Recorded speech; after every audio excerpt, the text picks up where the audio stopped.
Blake Tolliver. Hi, everyone. My name is Blake Tolliver. I'm a rising junior, and I'm the Black Caucus rep. I'm majoring in English and criminology. And a fun fact about me is that I have a twin brother who also goes to Penn State. Brian Schultz. Is that me? Sorry, it's a little hard to hear. Hi, I'm Brian Schultz. I'm the College of IST representative this year. I'm majoring in cybersecurity. Cameron McColgan. Hi, I'm Cameron McColgan. I am a sophomore studying international politics. Fun fact, I'm an at-large rep, and I'm a British citizen. Sarah Flegel. Hi everyone, my name is Kara Flegel and I'm currently a freshman. I'm the Eberly College of Science representative, and a fun fact about me is that I'm a climber. Dan Risser. Hey, good afternoon, everyone. My name is Dan Risser. I am a rising sophomore majoring in labor employment relations and political science. And a fun fact about me is that I'm in the Penn State Sailing Club. Aaron Bowes. Hi, everybody. I'm Erin. I'm a sophomore majoring in international politics and economics. I'm an at-large representative. I'm so excited to get to know you all. And a fun fact about me is I have 53 first cousins. Hayden Long. You say Hayden Long? Yep.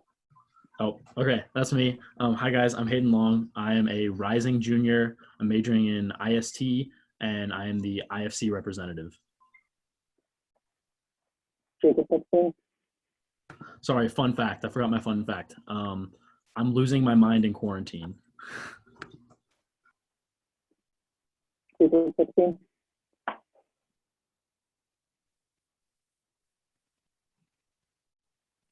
Is that me? Are you saying my name? I couldn't hear you.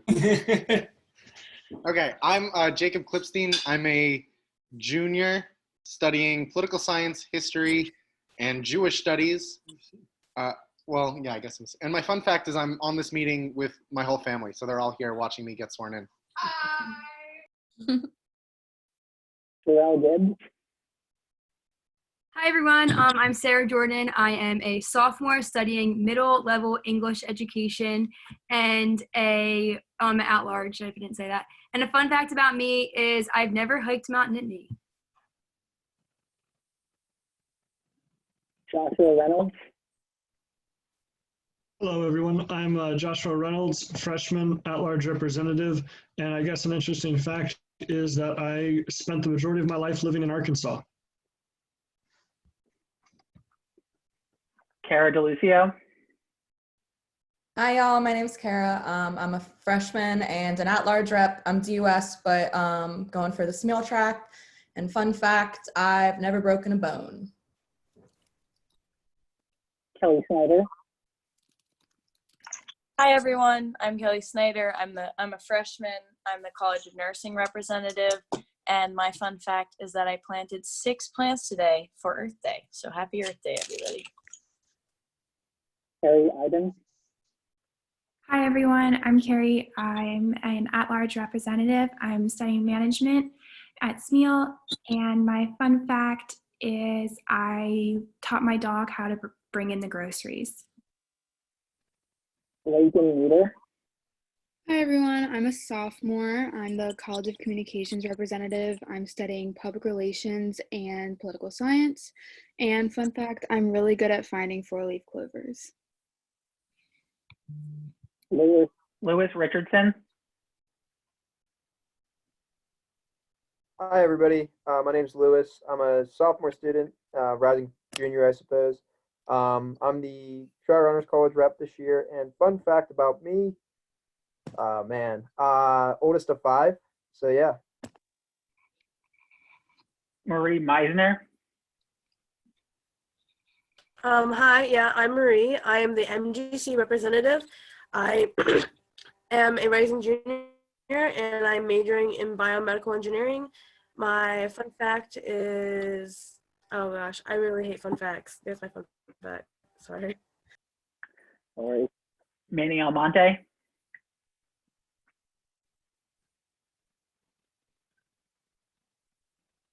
Manny Almonte. Maddie McIntyre. Hi guys, I'm Maddie. I'm a freshman in DUS. I think I want to major in like psychology. And my fun fact is that I've been like so bored in quarantine, I've taken up like fidget spinning again. So that's good. Megan Dalo. Hi everyone, I'm Megan Dalo. I'm a freshman studying biochemistry. I'm an at-large representative, and my fun fact is that my family owns a bakery. Najee Rodriguez. Hi everyone, my name is Najee Rodriguez. I'm a rising sophomore. I'm studying international politics and I think geography. My fun fact about me is that I met Iggy Azalea once. Noah Robertson. Hi everyone, I'm Noah. I'm a sophomore or rising junior, an at-large representative, double majoring in CAS and poli-sci.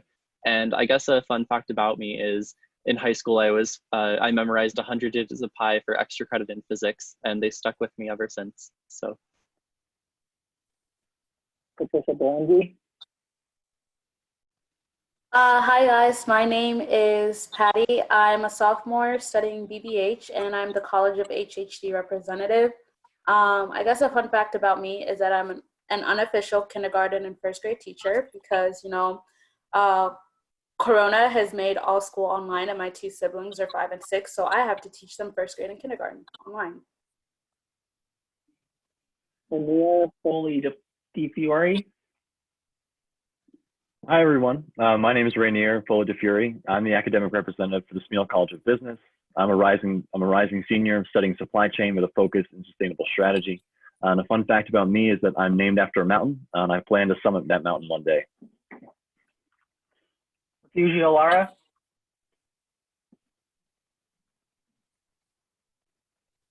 Refugio Lara. Ryan Lascalzo. Hi, I'm Ryan Lascalzo. I'm a rising junior majoring in data science. Oh, I'm the Lion Pride representative that used to be known as the LGBTQA Roundtable. My fun fact is I'm an Eagle Scout. Samantha Brown. Hi, I'm Samantha Brown. I'm a freshman majoring in accounting, and I'm an at-large representative. And my fun fact is my favorite color is purple. Sarah Gordon.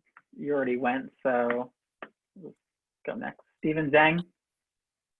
Hey everyone, my name is Steven Zhang. I'm a sophomore, double majoring in economics and political science, and also pursuing a master's in international affairs. And I'm an at-large representative. Fun fact about me is I've worked as a bartender before and something that I really enjoy. Sophia Palillo. Hi everyone, I'm Sophie Palillo. I'm the representative for the Panhellenic Council. I'm majoring in psychology and minoring in sports studies and theater. I'm a sophomore, and my fun fact is that I tore my ACL trying to dunk a basketball, and I'm 4'11", so. Tim Tierney. Hello, everyone. My name is Tim Tierney. I'm a finance major and a rising junior. I am an at-large rep this year, and my fun fact is that I can talk about airplanes till I'm blue in the face. Tom Doherty. Hi, everybody. I'm Tom Doherty. I'm a rising senior studying international relations. Fun fact about myself, first of all, I'm an at-large rep, but a fun fact about myself is I am currently the smallest bouncer at the first. 22.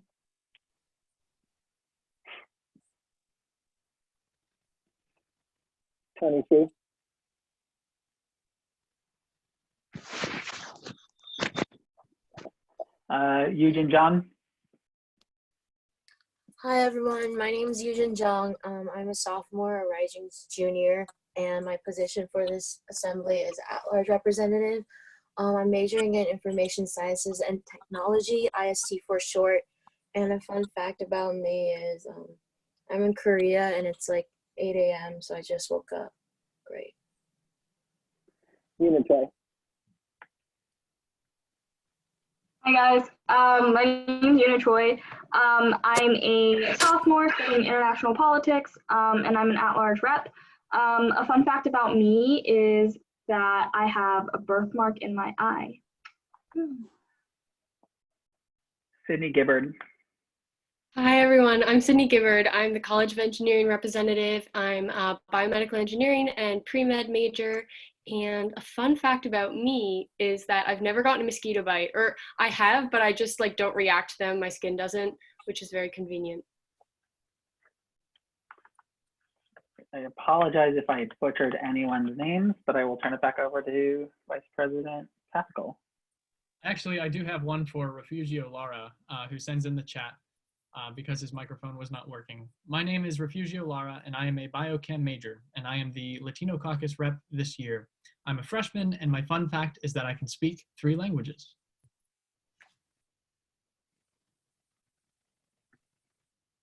Righty. It was really nice to meet all of you. I know this is not the ideal setting that we would like to, but hey, we got to do what we got to do.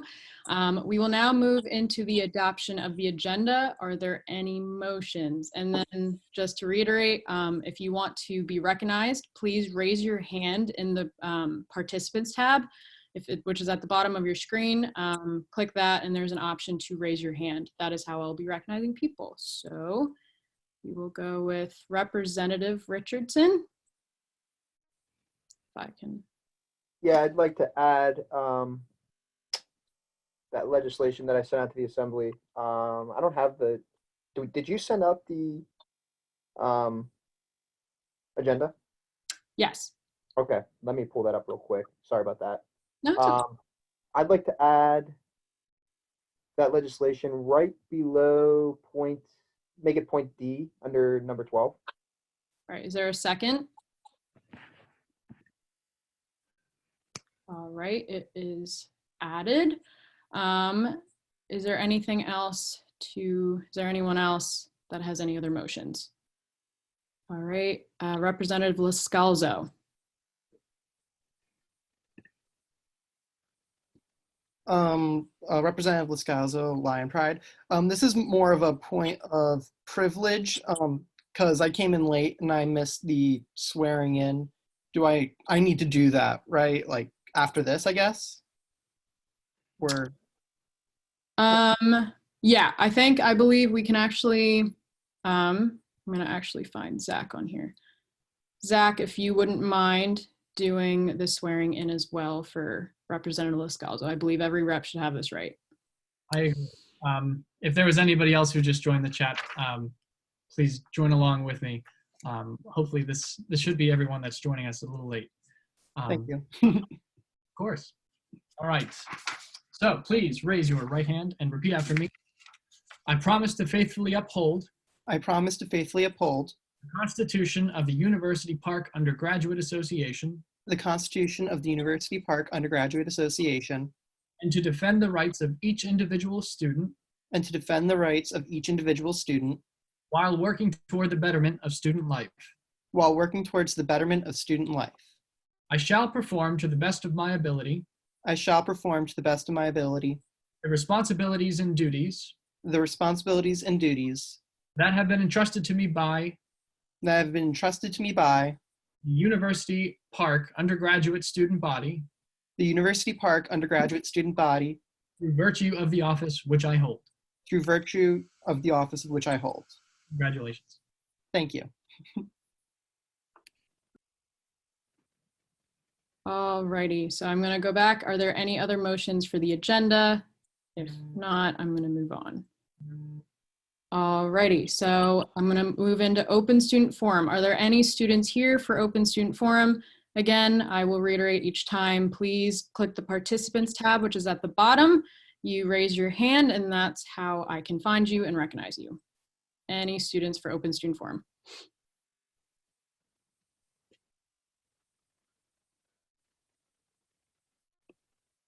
Okay, so moving on, we shall hear a report from President McKay. Hello, everyone.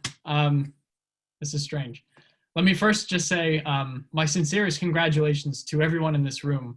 on not only being here today as a representative and doing well in your elections, but also doing so in a time which is unprecedented in every way for a student government election. Your drive, determination, and motivation has inspired me, as well as I'm sure everyone who supported you throughout your entire endeavors throughout this past campaign, and I could not be more proud to work with you this coming assembly. Congratulations to you sincerely. I do have a bit of business to get to, just briefly. Over the last few days, I've been attending meetings with now former President McKinney to work on the transition into this role. We have been discussing specifically transitioning to different task forces and roundtables, including the Student Leader Roundtable, which meets tomorrow, the Task Force on Housing and Food Security, the Task Force on Mental Health in the borough, as well as the Strategic Plan Oversight Committee, and a few others. A lot of those introductions are coming off as emails right now, and I look forward to taking some of those calls as we move on in the next few days. I'm currently drafting, with help of our acting director of communications, a letter to the student body via mass email, just letting them know that their student government is still hard at work at them, for them, and that we are here as a resource for them throughout this time. I am still dealing with reports from different students, and I'm sure many of you as well, regarding academic policy violations due to the COVID-19 situation and the remote learning period. I would encourage everybody to write this down if you don't already have it. Should an academic policy violation, or what could be considered an academic policy violation, be brought to your attention, please direct that individual, if you don't feel comfortable sending it yourself, to send an email to academicaffairs@upua.com. This is the website, or it's the email for the Academic Affairs Chair, where right now it's still connected to former Chair Diego Santos, and he, as well as the incoming AAC Chair, whoever that might be, would be more than happy to figure out directly where that violation is sent. So please be sure that you have that email, academicaffairs@upua.org, saved and ready to go for any students that reach out. Additionally, and I hope that this is made very clear through a few of our past statements, as well as just the general tone of this assembly, racial bias due to the COVID-19 pandemic or any sort of situation will not be tolerated in this assembly, on our campus, at any time, at any place. And I would encourage all of you to jot down the following number as well. This is 1-800-560-1637. This is the 24-hour hotline for report bias. This is for any bias, and when you first call, it'll ask if it's regarding sexual violence or assaults. If it is, you click 1. If it's not, if it's any other sort of bias, including racial discrimination, you would click number 2, and then you speak with a telemarketer or a telephone operator. It's a 24-hour hotline. Again, that's 1-800-560-1637. You can also visit the website at equity.psu.edu/report-bias. I hope that you do stand in solidarity with students who might be affected by such racial discrimination and take an active stance against it as well. Due to COVID-19, I have not heard, or some of the repercussions of COVID-19, I have not heard any updates regarding the fall semester. I'm imagining that I will be caught up very soon as to a lot of those conversations that we're having with the president and other senior leaders, and I'll be sure to keep you all updated as soon as I hear more. I've been working with our sort of acting executive department on some internal restructuring and internal development. Namely, we're looking toward interviews for a few of our director roles coming up this Sunday with our first steering meeting, as is required by the Constitution. Different departments which we're looking at keeping and then expanding a little bit on include the Department of Records, the Department of Sustainability, the Department of Finance, the Department of Communications, Freshman Council, Student Organization and Rights Advisors, and the Department of Outreach, which are all constitutionally required, as well as a possible Department of Programming to look into the different ways in which directors of committees have operated in the past and finding a concise place to essentially house those directors, as well as a possible Department of Governmental Relations, which I know I've talked about over the last few weeks. More on that, but you should be aware of some of the restructuring which we're looking at doing in the coming days and months. You should also know that my campaign communications director is serving as the UPUA's acting director of communications. Trent Abate is his name. If you don't already know, Trent is a longtime friend of mine, but is guaranteed to work hard to ensure that we reach out to as many students as possible during this time. Communication with the student body is not something that we can let fall through the roof, and as such, he's taking on that role as acting director. Student Fee Board, this has been a very busy week for the Fee Board. Right now, it's just me and the new GPSA president who sit on the Fee Board. His name is Alex Zhao. We have been conducting interviews over the last few days and will continue to do so over the next 2 for the 5 at-large positions, which are available to any student in the student handbook, the student fee handbook. It refers to students who aren't necessarily affiliated with the 3 student governments. I've made it clear in my email that the 2 extra appointments which I can make as UPUA president will be only given to UPUA representatives. That was sent via an application, which is due tomorrow at 7 p.m. The reason being is that now everybody, including community group seats, which were just elected even in the last few hours, have the opportunity to apply. And I hope that you do, because I do think that this is the most fair and equitable way to go about it, rather than maybe some of years past procedures. Everybody has an equal chance at an appointment, and I hope that if you're interested in serving on the board, that you apply. The full board will be determined early next week, and our first meeting will be next Friday morning at 8 a.m. I've been working with President McKinney on getting the UPUA a little blurb in the LaVie yearbook, so please keep an eye out for that. If any of you, especially those of you who are watching but who are graduating, have purchased LaVie, please keep an eye out for UPUA. You might just show up. Night of Remembrance, which is an annual UPUA activity, will be moved until the fall, until it is safer to gather in person. Meeting over Zoom and commemorating such students is not, I think, the most respectful way to do so. And I do think that while meeting in person is important, we should always be remembering those students which we lost, especially those students which have been impacted by the COVID-19 pandemic, whether it be through lost family or something like that. Please always keep those students in your heart. They're certainly always in mine. There will be a budget coming next week in consultation with the Speaker of the Assembly. I will not be putting my name on that legislation. I don't know why presidents have done so in the past, but that will be done with a representative on the legislation. There will also be an update to the website regarding transparency and my own discretionary spending sometime in the next week. We've just recently been working on updating the website. If you haven't checked it out, your names should be on the General Assembly tab. If they're not, let me know, because that's a problem. But there should be something about a little spreadsheet as to the discretionary spending that I have to ensure total transparency very soon. I know that that's been very important. I have been setting up the structure for a weekly press conference too, working with a few of our executive team to figure out the best time to set those up and what that might look like over Zoom. So all of the reporters in this room tonight should know that we're working hard to ensure that that is still kept as well.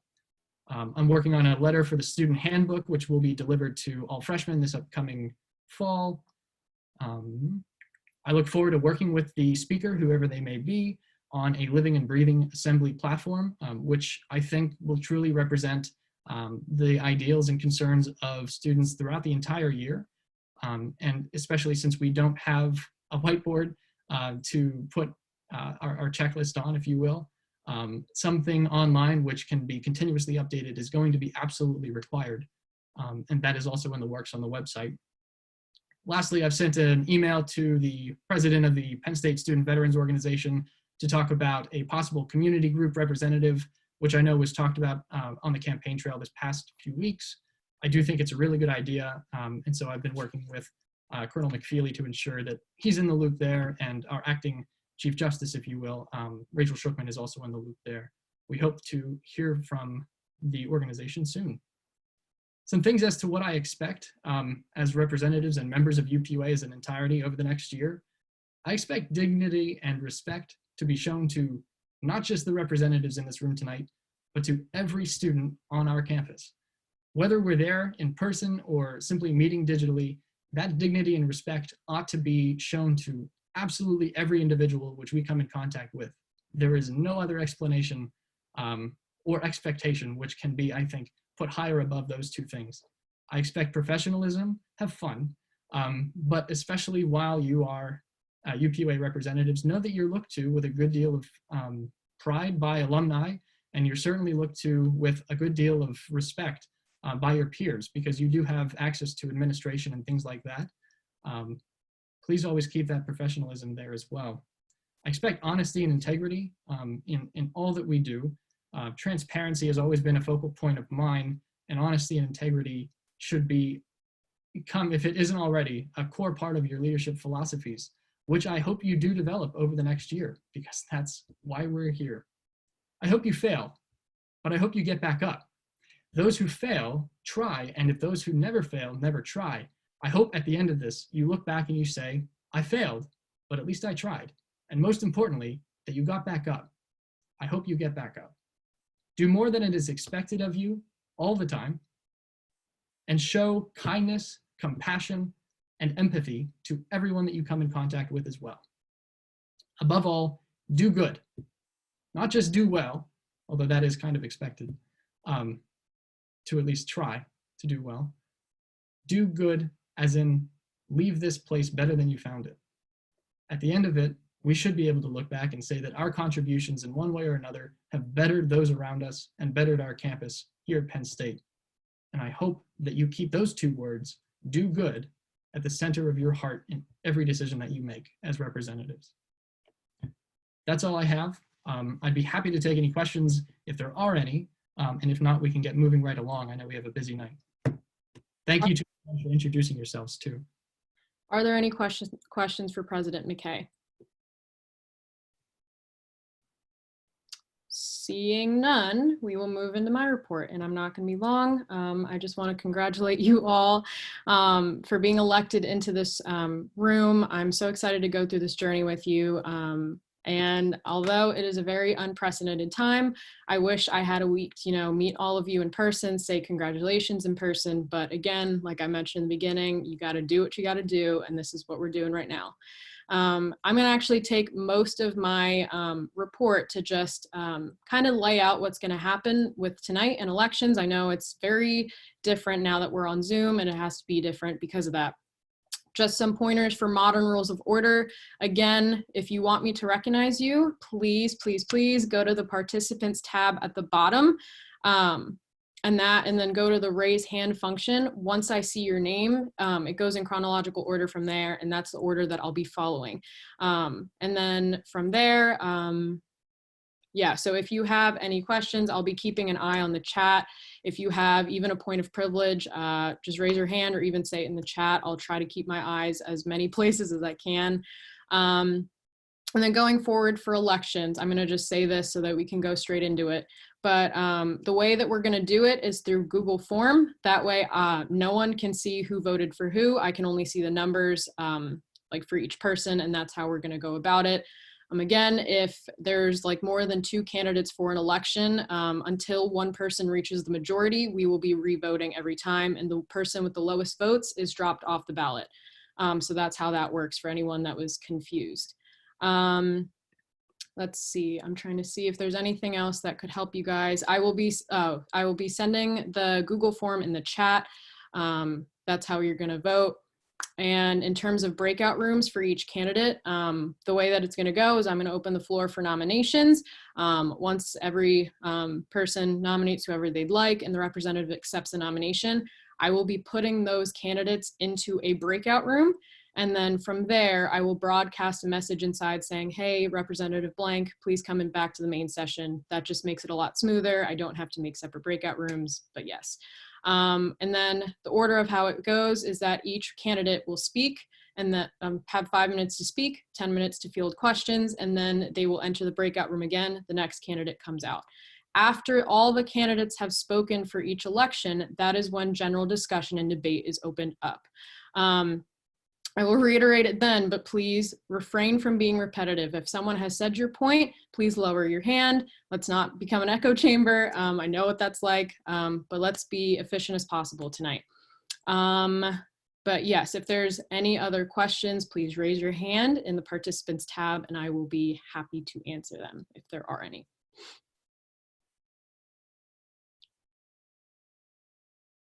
Cool. All right. So let's keep going. I'm going to move on to liaison reports. If you are a liaison and you are here tonight, please again use the raise hand function in the participants tab and I will recognize you. All right. Please state your name and constituency. Patrick. Hello, my name is Patrick Bampfield. I'm with CCSG. I'm the outgoing campus chair. Thank you, Lexi and Zach, for inviting us. With me today, we have our new president, Hiba Akbar, our new vice president, Akash Varamgama, and our new campus chair, Noah Michael. So I just want to make quick introductions and thank you all so much for the invitation tonight. Are there any questions? Okay, are there any other liaison reports? Please raise your hand if you do. Okay, seeing none, I will be taking a caucus breakout. It will only be 5 minutes. Be cognizant of the time. I'm keeping a timer. You have 5 minutes to grab water, but yeah, 5-minute caucus breakout. Before everyone goes, we're going to be sending a form that you need to fill out. It's just saying that you're here and that you're going to be voting. So this way we ensure that we're having accurate voting, the vote count for each election. So before each election, you'll get a new form that looks identical, but it's for each election. And we're going to close it right when nominations start. So once nominations start, you have to have that form in. It's putting your name and checking a box. So be on the lookout for that. All right, you're good to go.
All right, 5 minutes are up. I will give like another 30 seconds for anyone who may just be away right now. But again, I will reiterate the form that Tyler sent in the chat is basically a form just saying that you are here. We are triple checking voting numbers. Again, I'll reiterate to anyone that's on this call, the only people that should be voting are voting representatives. Again, that means at-large, academic college, or community group seat rep. If you are not one of those, please refrain from voting. And we'll know whether a count is off because of the numbers from attendance and this form, so please fill it out when you can. And let's see.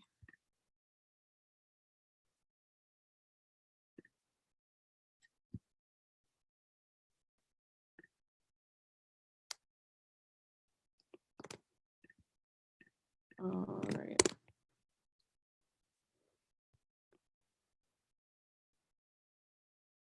Okay, so we are now going to open up the floor for nominations. Please make sure that you have that form filled out. And again, you do have to be nominated in order to run for a position. And then I also ask that if you are nominated, please raise your hand just so that I can recognize you and then you can accept.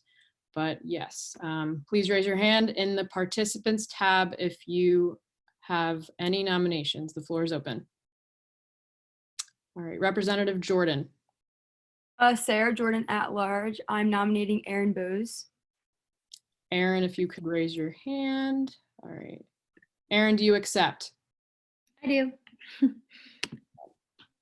All right, Representative DeLucio. Hi, I'm Cara DeLucio at large. I would like to nominate Tim Tierney. Okay, Tim, Representative Tierney, do you accept? Oh, I'm just seeing it. Okay, hi, Tim Tierney at large. Yes, I do accept. All right. Going forward, Representative Klipstein. I nominate Representative Zhang. All right. Representative Zhang, if you could raise your hand. All right, Representative Zhang, do you accept? Yes, I accept this nomination. Thank you. Okay. All righty, moving forward. Representative Bose, do you have a nomination? Sorry, I forgot to unmute myself or put it down. Sorry. Okay. All right, Representative Robertson. Hi, yes, I'd like to nominate Representative Mishler. All right, Representative Mishler, do you accept? Yes, I accept this nomination. Thank you. Okay. All right. Are there any more nominations? All right. The floor is now closed to nominations for Speaker of the Assembly. I am now going to put you guys into a breakout room. Let's see, let me.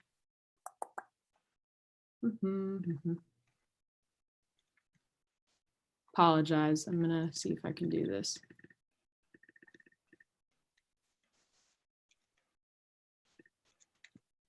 All right. Let's see. Just gonna go down.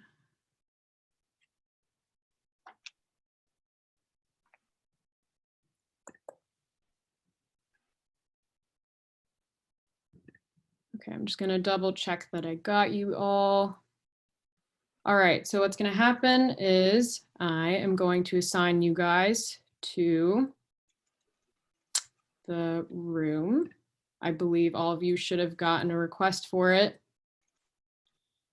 Please join it.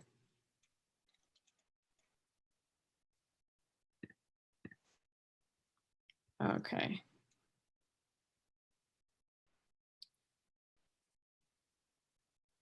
Does anyone? Oh, okay.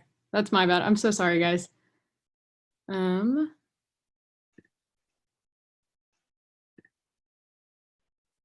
Okay, so the ones that are running for speaker, please enter the breakout room only.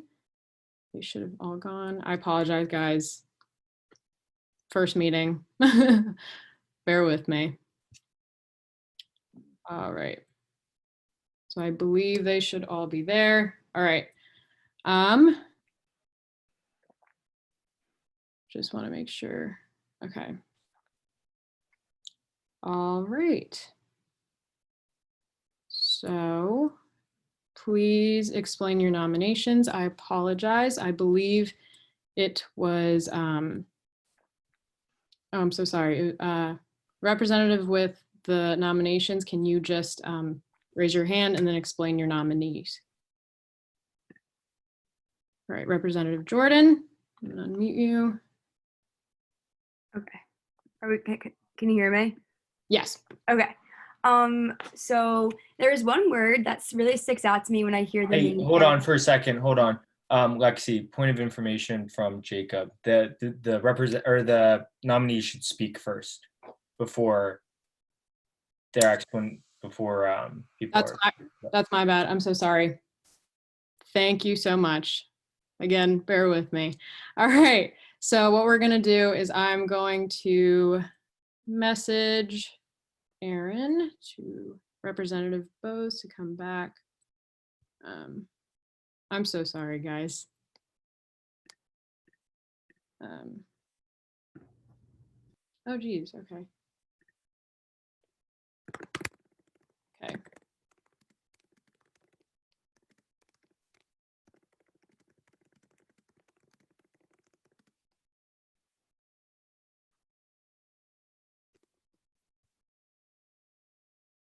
It should have come out and we'll see. Just for full transparency, there's 40 voting representatives for this election. Hi, everybody. Hello, Aaron. Okay, I didn't know if I was supposed to go to the breakout room or not. Sorry. No, you're good. So, all right. So you'll have 5 minutes to speak, 10 minutes for questions, and you may start whenever you'd like. Awesome. Hi, everybody. My name is Erin Bose. Like I said, I'm a sophomore majoring in international politics and economics, and I've been in UPUA for the past 2 years. I was on freshman council for the 13th Assembly, and then halfway through the year I was internally elected as an at-large representative, and then I was also again an at-large representative for the 14th Assembly. I've sat on academic affairs, governmental affairs, and outreach, and the ad hocs on parliamentary procedure and justice and equity committee. And I'm so excited to get to know you all. Every single one of you are here for a specific reason. You all have a unique skill set and unique perspective that really contributes to the overall well-being of the organization. So I'm so excited to get to know you not only as people, but to see what you can do inside the organization. And so I kind of first of all want to kind of roll through what I believe the role of speaker is. Obviously, the speaker really does help oversee the legislative branch and is there as a support system for representatives. This has to do with having accountability, being able to delegate, efficiency, and communication. Touching on communication, I'd really like to see the speaker, myself, set up an office hours for the rest of the assembly because you need approachable and accessible leadership and you need people that are not only going to sit at the front of the room but be there for you. And so as speaker, I'd really like to set up these office hours to make sure that it is approachable and you can come to I'm going to be available for you 24/7, but making sure that you're able to come with any concern or even just getting to know each other personally. You know that for those sole hours of the day that it's just for you. I think that the speaker also needs to have a wide knowledge of the committees. I put together a platform over the past couple months and I had to know the ins and outs of every single committee, what's worked in the past, what hasn't worked, and the mission and goals of the committees. The speaker also really works closely with some of the members, and it's important that the speaker is able to know what members are working on so they can acknowledge and notice the work that's being done because everyone really does contribute such a great thing. The speaker has to understand policy, ad hocs, constitution, and bylaws. I've sat on ad hocs and I know the constitution and bylaws inside and out, which will really help. The speaker, an underrated role is that they're the UPUA faculty senator if they don't choose to appoint somebody else. Last assembly, I was in the role of UPUA faculty senator because I was appointed for it. And so I've really seen what great work faculty senate could do, and I'd love to continue this. And so when I was thinking about how the 15th Assembly can really drive UPUA forward. I asked this question to myself: how can the 15th Assembly drive UPUA forward? And most of you who I've talked to know that I came up with this corny little acronym called CARS, and it's collaboration, accountability, respect, and sustainability. And these are the 4 areas which I really think that UPUA needs to develop, and how I think that as speaker I can help the Assembly develop as well. A few of my ideas, so collaboration, I really want to see conversations for initiatives starting with, here's the idea, who can we collaborate with? Because UPUA can do great work on its own, but really advocacy is at its finest when we engage as many voices as possible. So I want to have this collaboration and make sure that we're also creating equal partnerships in collaboration as well, which is really important to have good organization to organizational relationships. I'd like to really restructure the way that external events are currently occurring. I think it's such a pivotal part of us as representatives, but I want to see external events be more incentivized and encouraged instead. And I'd like to see leadership also go to another thing that I'd really like to bring across is encouraging representatives to bring student testimonials. I've worked with Faculty Senate, the Board of Trustees, people in the borough, offices, and multiple different departments and offices across campus, and multiple student organizations. And I've seen that the biggest form of student advocacy really is that raw student advocacy that isn't edited and it's not abbreviated. So I'd like to see people really bring across student testimonials to really get across the real student raw voice, which is really important. And then sustainability. Sustainability really is important, from partnerships for the goals, which is why collaboration is so important, to gender equality, quality education, climate action. This is stuff we all work on, but I really want to see sustainability being brought into the conversations and into every single conversation. And so with all of that in mind, I think also accountability, like I mentioned, that's really important to make sure that everybody's being held accountable, to have respect for each other, and also to do their jobs, and that we're highlighting the potential of every single member. Because like I said, you guys all have a specific skill set that is so valuable to the organization. And so making sure that we're just there to support you, and that there's equal access for opportunities as well. All right, perfect timing, wow. All right, so we will now move into the question and answer period. Please raise your hand from the participants tab and I will recognize you in order. All right, Representative DeLucio.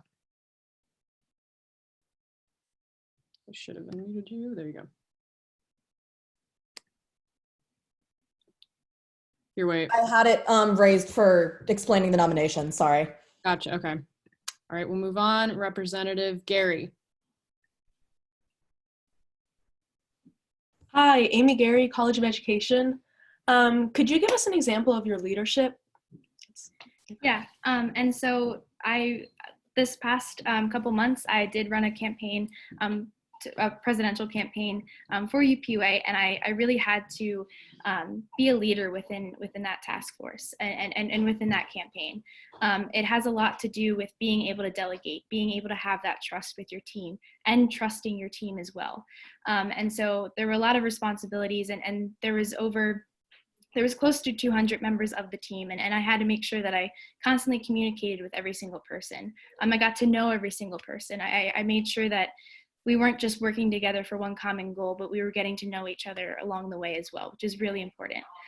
I got to give out and make sure that the people were doing tasks, and I gave out what I wanted to see, but I made sure that people were able to have that creativity. A big thing with accountability is you need to have a leader, especially a speaker, that is able to have a foundation that has a shared and common goal and mission for every single person, and that has that accountability at the foundation, but then is able to then have flexible leadership where you can lead different people differently. Everybody has that uniqueness to them, and so people need to be led differently, and you need to be able to lead them differently in order to heighten their potential. And so that flexible leadership is really important. That's something that I really encountered over the past couple months as well. But yeah, so like delegating and communicating are two of my top skills that I believe that I have, and it's really important also for this role. Empathy is also a big thing, getting to know people and really seeing how they work, and just getting to know them as individuals and not just working relationships. All right, Representative Gibbard. Hi, Sydney Gibbard, College of Engineering. Can you explain a little bit how you plan to encourage respect within the assembly throughout the 15th assembly in the upcoming school year? Absolutely. I think respect is one of the ways that UPUA can really develop, and that we need to start from the very beginning. And so getting to know each other just as individuals and not just working relationships. You know, we're not a company, we're a student organization.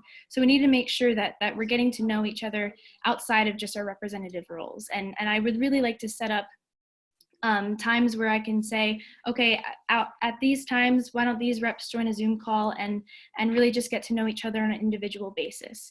Because I think when you get to know each other as individuals, one can get away from that idea of groupthink, because it's so easy if you don't know somebody to just put them into a certain group and say, oh, this is why they're thinking this way because they're friends with this person. But when you know them as individuals, you understand people a lot better.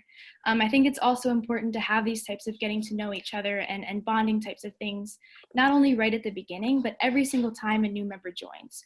You want to make sure that someone's not just welcome into an organization, but they feel like an equal part of the team throughout the entire time. So I want to make sure that the assembly is willing and able to really sit down every single time a new member joins and get to know them and really do that. So I think that respect can also get rid of that misconception that sometimes disagreements are bad. I don't think that disagreements are bad at all. They're constructive a lot of the times. That's how we change.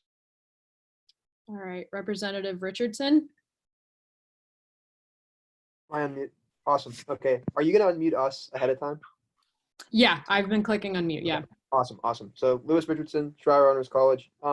Sort of along the same line of questioning that Sydney had, I think it's really the responsibility of the speaker to really maintain an atmosphere of sort of civility, at the very least, that we stay civil in the assembly. And we saw a lot of that break down over the last year. So what are some tangible steps that you think you'll take as the speaker to really promote an environment that is unified and we don't have this like camps like you sort of mentioned before?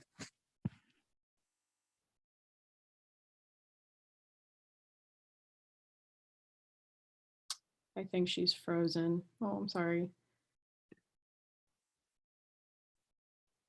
Oh no. You should stop the time. Yeah, I'm gonna pause it. Oh, I'm so sorry. Is it just me or is she frozen for everyone? Okay. Oh God, I think she just. It kicked me out. Sorry. Okay. Oh, you're good. It kicked me out.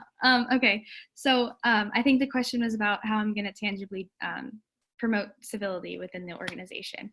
I think this is also really important. So like I said, making sure that right off the bat and throughout the entire year, we are getting to know each other as individuals. And like I said, a lot of the times the civility was knocked down because it's really easy to uncivilly disagree with somebody and put somebody down if you don't know them. That's the same thing that we see with like bullying, for example. It's easy to bully somebody that you don't know. But I think if you start to get to know each other, but also I would really like to set up areas where we can do creative different things. So I'm a member of a sorority, and so I've been able to see different ways that you can get to know each other, especially virtually. So setting up a lot of different ways and creative ways, and I love being creative and finding ways to find out ways about people. Getting to know people is my favorite thing, and so I think as a speaker, working with some of the directors of health and wellness, for example, to set up those types of events to make sure that we're getting to know each other. All right, Representative Klipstein. Hi. So over the course of the UPUA election, your campaign was hit with 2 violations, one for misrepresentation and one for an endorsement violation. Can you explain to the Assembly a little bit more about how those violations happened and why we should be looking past them when voting for you for Speaker? Absolutely. So misrepresentation violation was saying, I said in the presidential debate that I'm part of the Food and Housing Security Task Force, which I am, but as an alternate member. And so I was put in place so if the past president and vice president were not able to attend a meeting, I was still on President Barron's list for the task force and being updated with everything about the task force, which is a lot of confidential material. But if the president or vice president was not able to be present at the meetings, I would take place. But because the task force didn't run for that long, I never got to actually sit in on the meetings. But the commission ruled that I was not, because I'm not a full member of the task force, that I did misrepresent myself. The other violation was because in an IFC meeting, one of our endorsers, Nate Brodsky, who's the president of IFC, had stated something along the lines of, in his official report, saying that he was individually endorsing, which is allowed. But then I think he also stated something along the lines of "Go Bose Larson" or something like that. I wasn't at the meeting, so I'm not that sure. But the commission ruled that he's allowed to say that as an individual endorser, but because he stated it during an official IFC meeting, that kind of implied that IFC was giving an endorsement, even though that wasn't his true intent. So those were kind of the two violations brought against me, and I think that I think that we should look past them, because in both instances, people were speaking truthfully. I was being honest when I was stating that I was a part of the task force. I didn't clarify that I'm an alternate member, but it was also a 2-hour-long debate. And in the other instance, it was an individual just speaking on their own individual endorsement, which you're allowed to do. But because of the way that the current elections code is, I can see why we got the violations that we did, but I don't think that it should really weigh in any decisions. All right, Representative Risser. Hi, Dan Risser at large. So Aaron, can you please describe a time where you were involved in a conflict with another person or a group of people, and how you worked to resolve that conflict? Yeah. It's a tough one. So I think that a time that I was involved in a conflict, it was actually during an initiative. And so there were a bunch of different approaches that were being brought up with about how to tackle an initiative. And I'm pretty sure, yeah, it was an academic affairs initiative. And we were all sitting around, and it wasn't really that much of a big disagreement where we were like yelling at each other or anything, but there was a little bit of tension in the room, obviously. And so we were kind of talking about and bouncing around our different ideas. And then I kind of told us, let's take a step back, let's kind of walk around the room a little bit. And I actually did this thing called design thinking with the group. And it's something that I've learned in my entrepreneurship classes. And it's something that I think that a lot of initiatives can actually benefit from. And so the way that design thinking works is I brought up my Post-it notes, and we actually sat down and you write down your ideas, and you just write down one idea on every Post-it note, and you start sticking it. And then you start, after everybody does that, you look and you see the areas which you overlap, and that shows you where you're agreeing. And then you can see where you're disagreeing on some of the Post-it notes that are separate. And through that, it was just a way that we could step back, express all of our ideas, but then see where we align and don't align, and then find out the compromises from there. All right, Representative Doherty.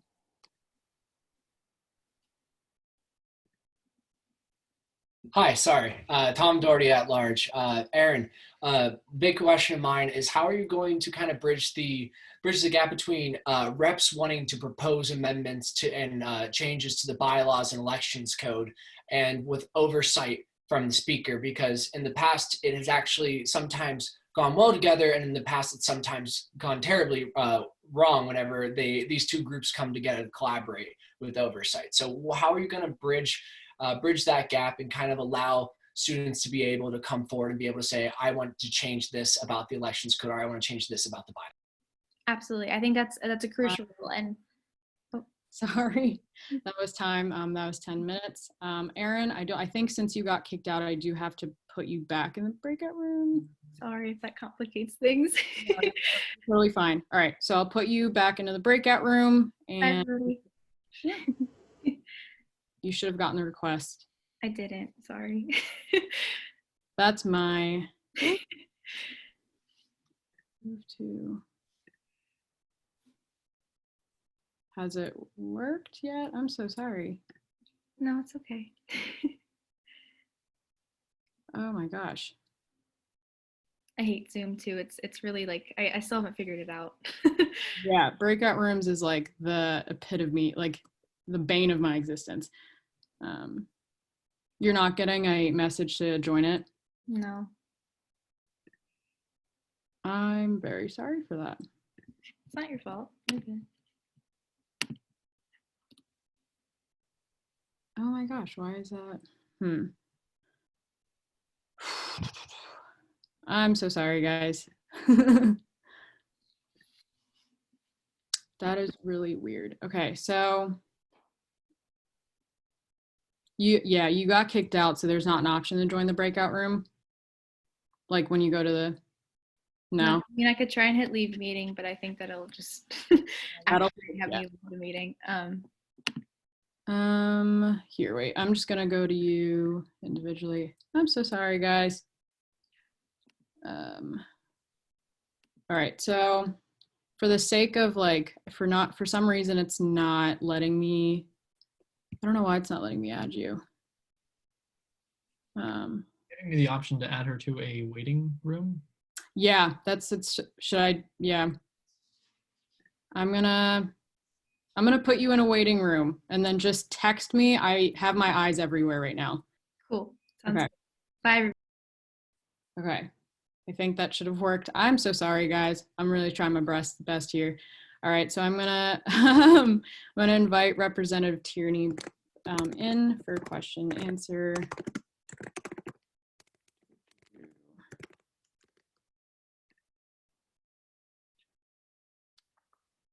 And we'll wait for him to come in.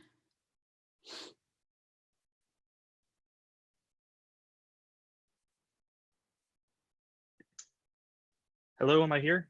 Yes, you're here. All right. Let me know whenever I'm ready to start.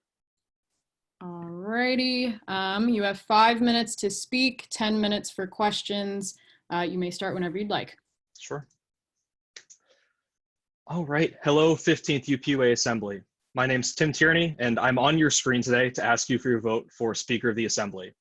I've already had conversations with a lot of you on how you envision the 15th Assembly turning out, and I'd like to share a few of those ideas that I have with you today. So my previous roles within the organization have been as a member of Freshman Council and then later as Secretary.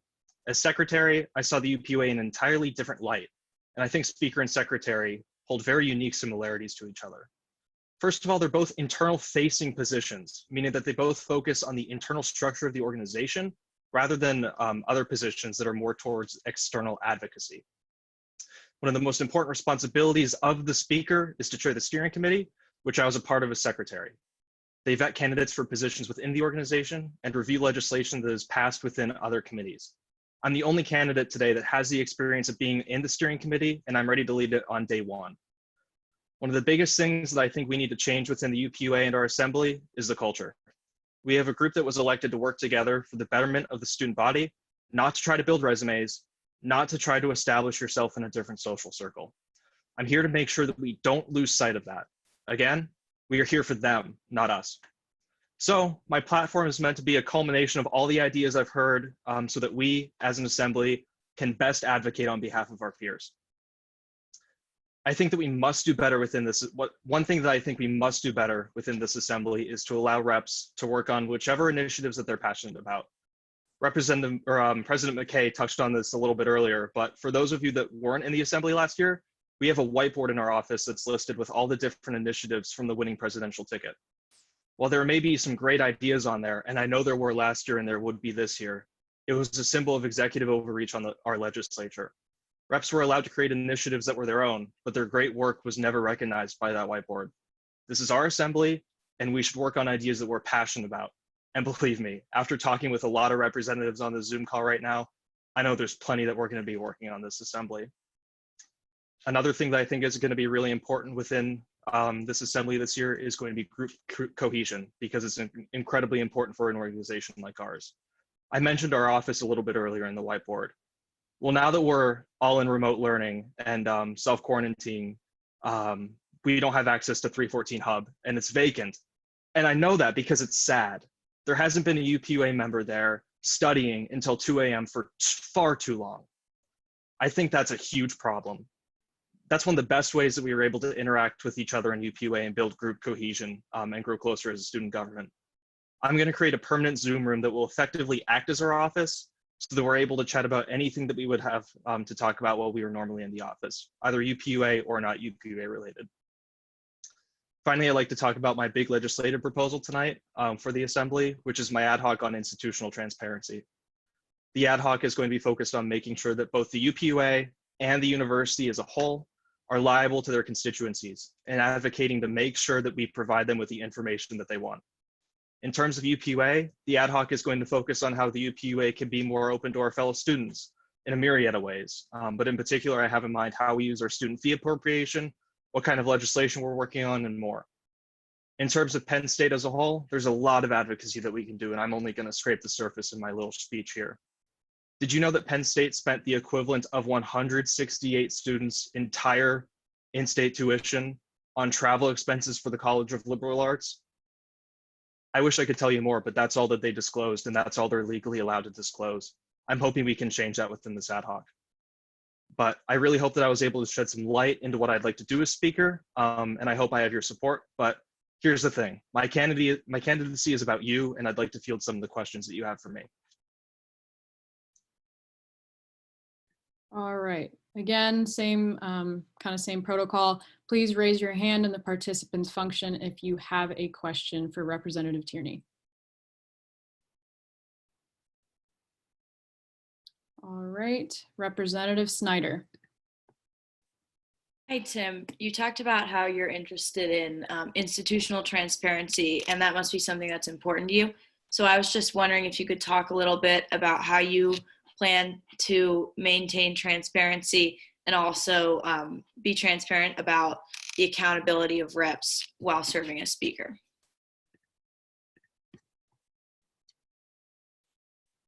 I got you, Tim.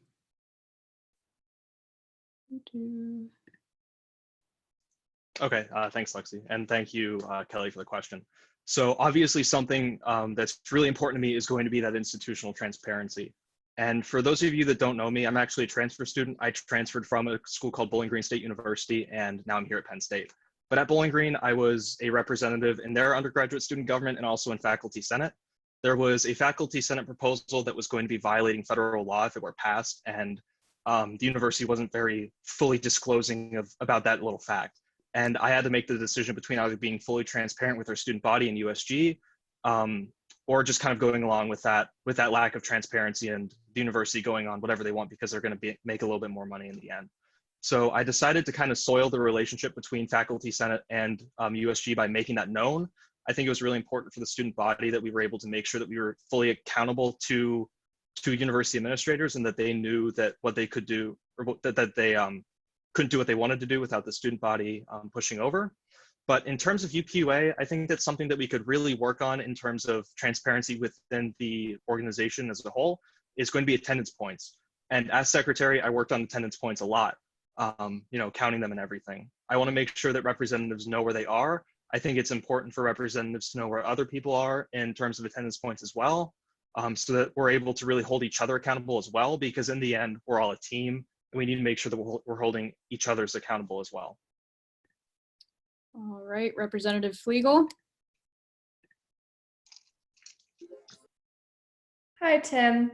So the UPUA has a very large range of views and backgrounds, but I don't think we by any means cover the entire student body at Penn State. So how are you going to make sure that the UPUA represents every student at Penn State and their different diverse backgrounds? Sure, thank you for the question. I think that's something that's really important for someone like the speaker.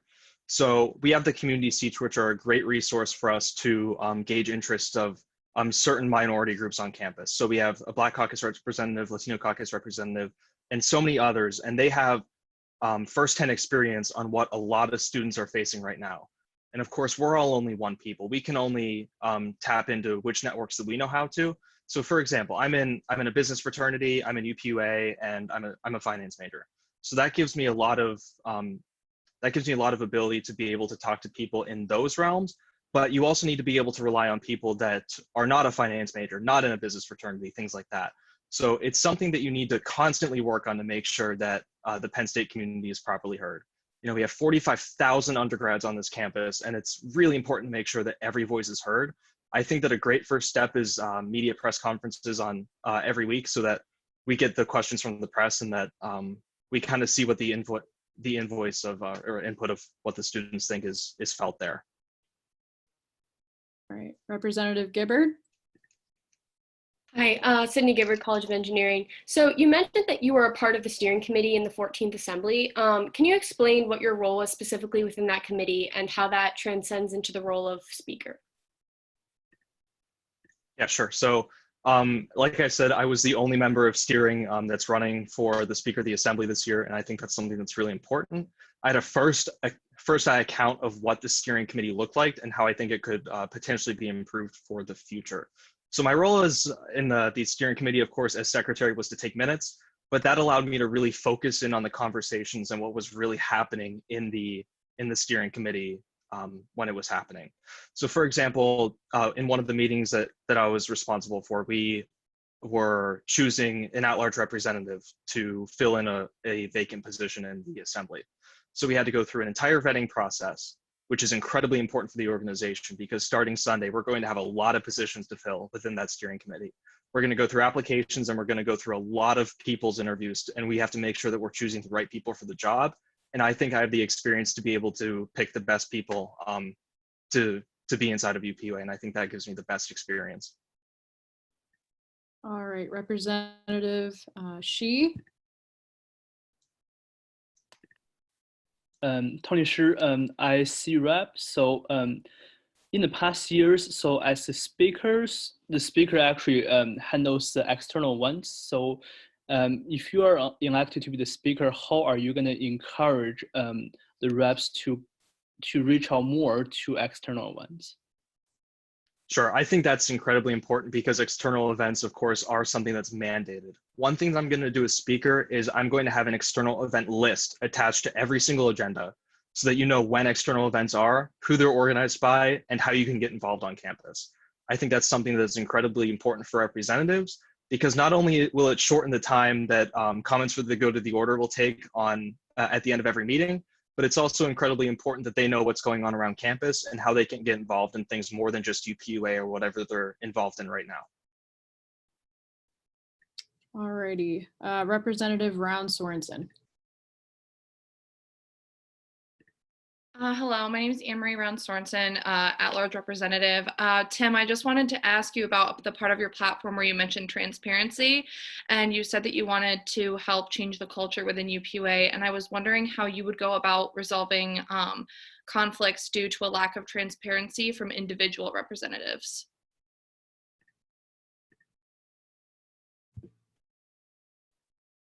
Yeah, so conflicts between representatives is something that's really not a good thing. I think I can safely say that, and it's something that really needs to be addressed quickly if it does happen. I think we had far too many conflicts last assembly that were derived from things that aren't necessarily entirely important and really just not really taking into account who people are at heart. So I think what happens when you have people that get into conflicts because of a lack of transparency is you need to sit them down and make sure that they are both on the same page, because in the end, we are not here to fight within the assembly. We're here to make sure that we're doing work that really reflects what we want to get done at Penn State and how we can better represent the student body and how we can help them. So as long as you're on the same page of wanting to help the student body, and as long as you know that in conflict mediation, I think that that is the best first step, and that would really go a long way in resolving any conflicts that may arise in the assembly due to a lack of transparency. All right, are there any more questions for Representative Tierney? Again, please use the participants tab at the bottom and raise your hand. If not, I'm going to close the floor for questions. Tim, if you could join the breakout room again, you should have that option. Thank you. I believe he's in. All right. Let's see. Moving on to the next candidate, Representative Zhang.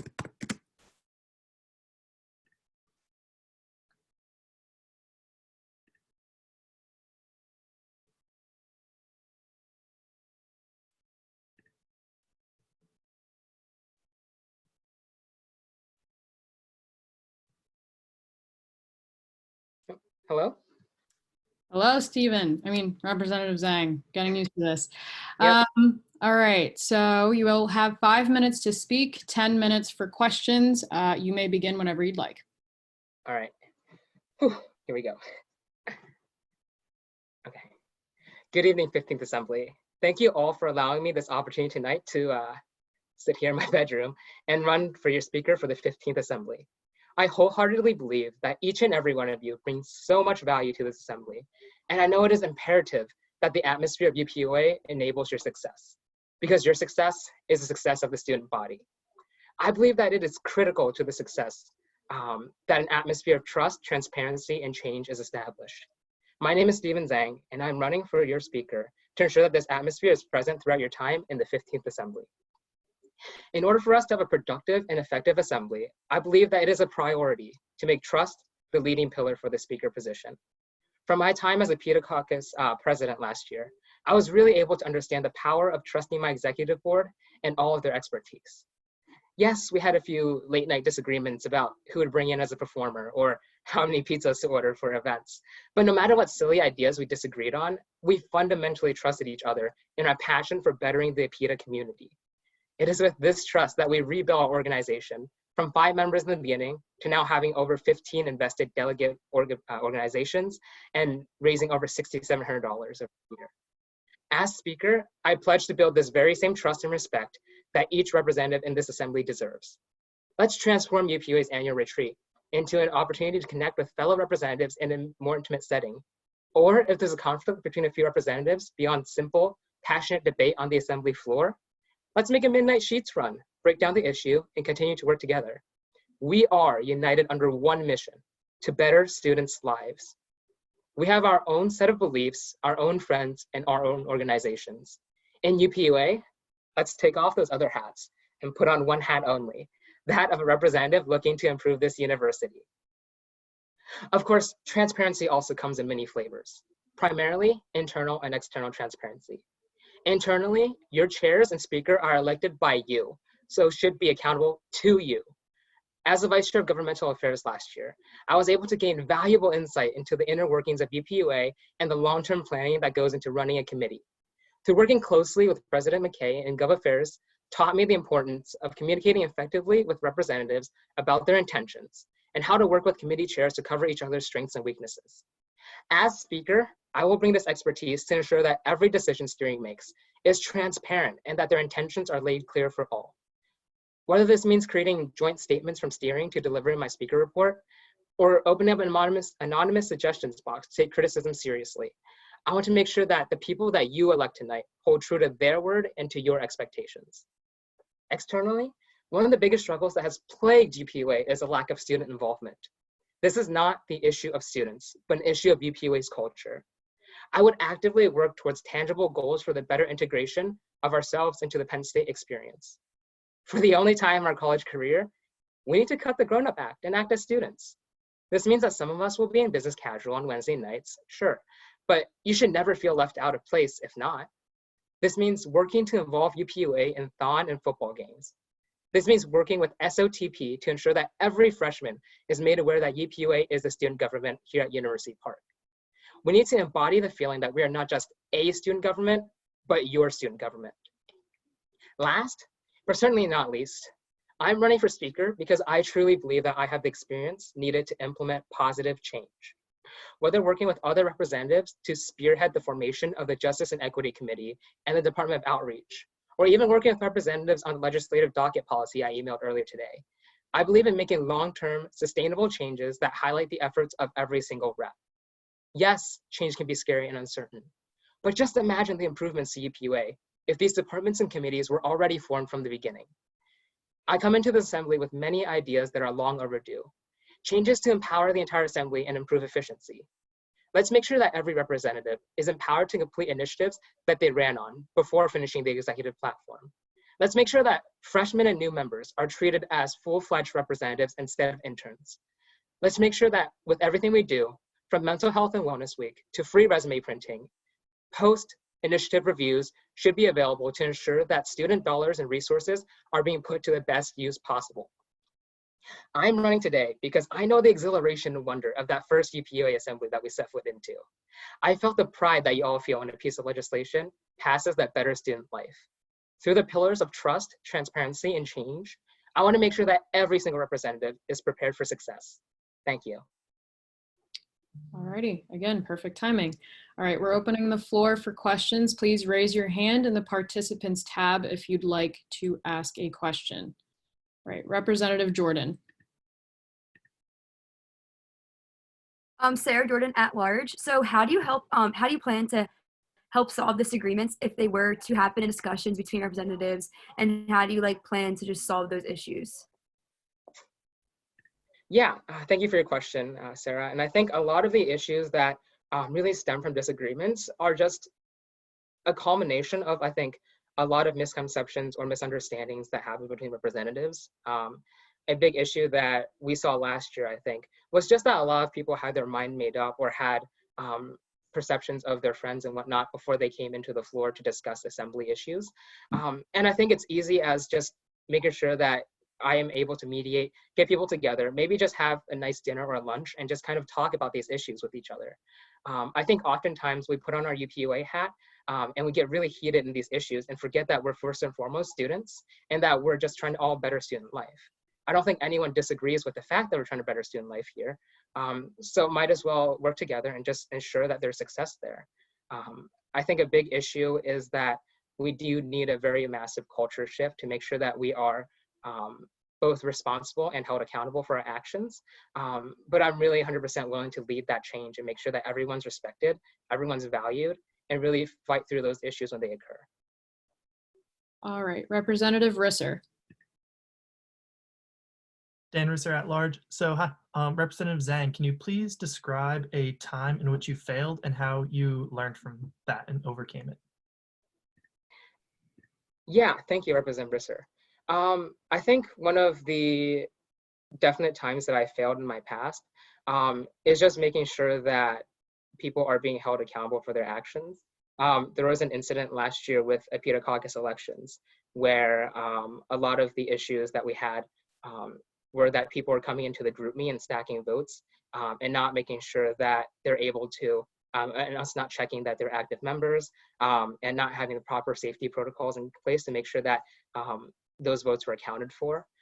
It was something that I definitely felt really awful about, but I realized that I really needed to take control of the situation and just be transparent with everything. Again, I think transparency is a big issue for a lot of organizations, but it's something that I really want a culture shift in.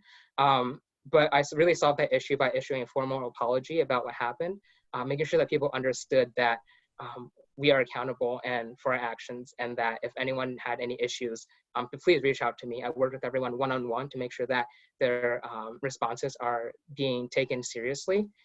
And this year, our elections included a PETA election ballot forms that had people's names on them to make sure that accountability is there and that there's no elections tampering. And definitely making sure that the representative last year knew exactly the position that he was getting into and that he would be held accountable for his actions, especially given everything that happened at hand. So I'm definitely not afraid to be someone who admits fault when it happens and just being honest about the issues. All right, Representative Foley Di Fiore. Please correct me if I messed up your name.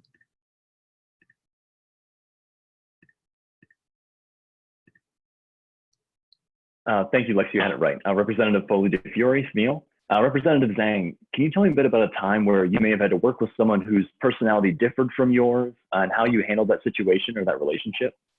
Yeah, thank you, Representative Foley Di Fiore.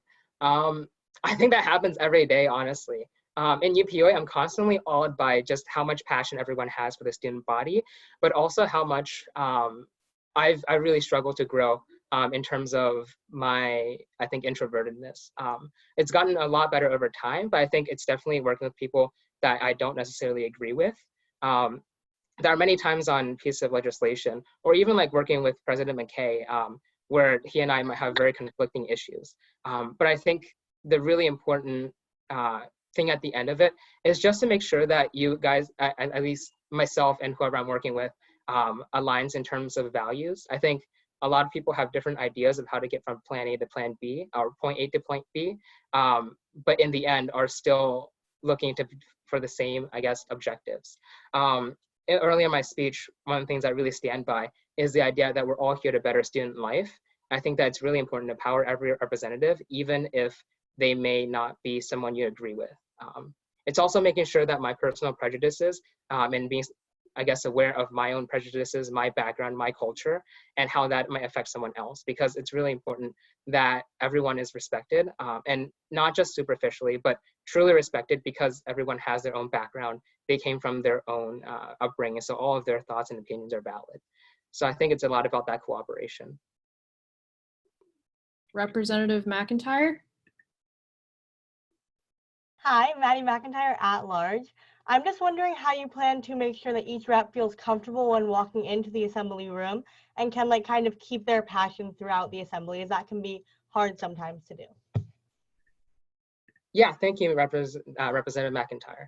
I think to address the passion point, one of the big things I really want to focus on this year is making sure that every representative is able to complete their initiatives first before the presidential platform.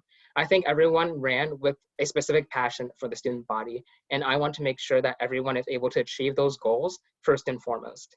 I think as additional to that passion, I really think that the culture of UPUA has always been very heavily shifted towards the executive board and steering. I really want to change that. I think that we should be representatives first and foremost. I think chairs, their first responsibility should not be assigning initiatives, but finding resources to empower representatives whenever they need that help. Chairs are the people who have the most experience in each committee, so that should really be their role. And I think that that speaks to passion. In terms of being comfortable in assembly and in different committees and such, I really want to institute a lot more bonding. I think not just like superficial bonding where we're able to maybe have, dinner out or some kind of social event, but more so just get to know each other on a more intimate level. I think a lot of us come into assembly with different preconceived notions or different ideas of what people are like, especially if you're brought in kind of by friends and such. I think that a lot of that is really unproductive, and you really don't get to know someone until you have the opportunity to talk one-on-one, really share deeper values in your intrinsic goals and such. I think that it's a really big culture shift. And of course, I can't, mandate people to be comfortable, but it's definitely something that I really want to work towards in just terms of like, again, establishing that trust, establishing transparency, and just making sure that we're real with each other. All right, are there any more questions? Again, please use the raise hand in the participants tab if you do. All right, I'm going to close the floor for questions. Stephen, Representative Zhang, if you could join the breakout room, you should have that option. Oh, you're muted. Let me unmute you. All right, I believe he is there. Let's go. All right, and one more.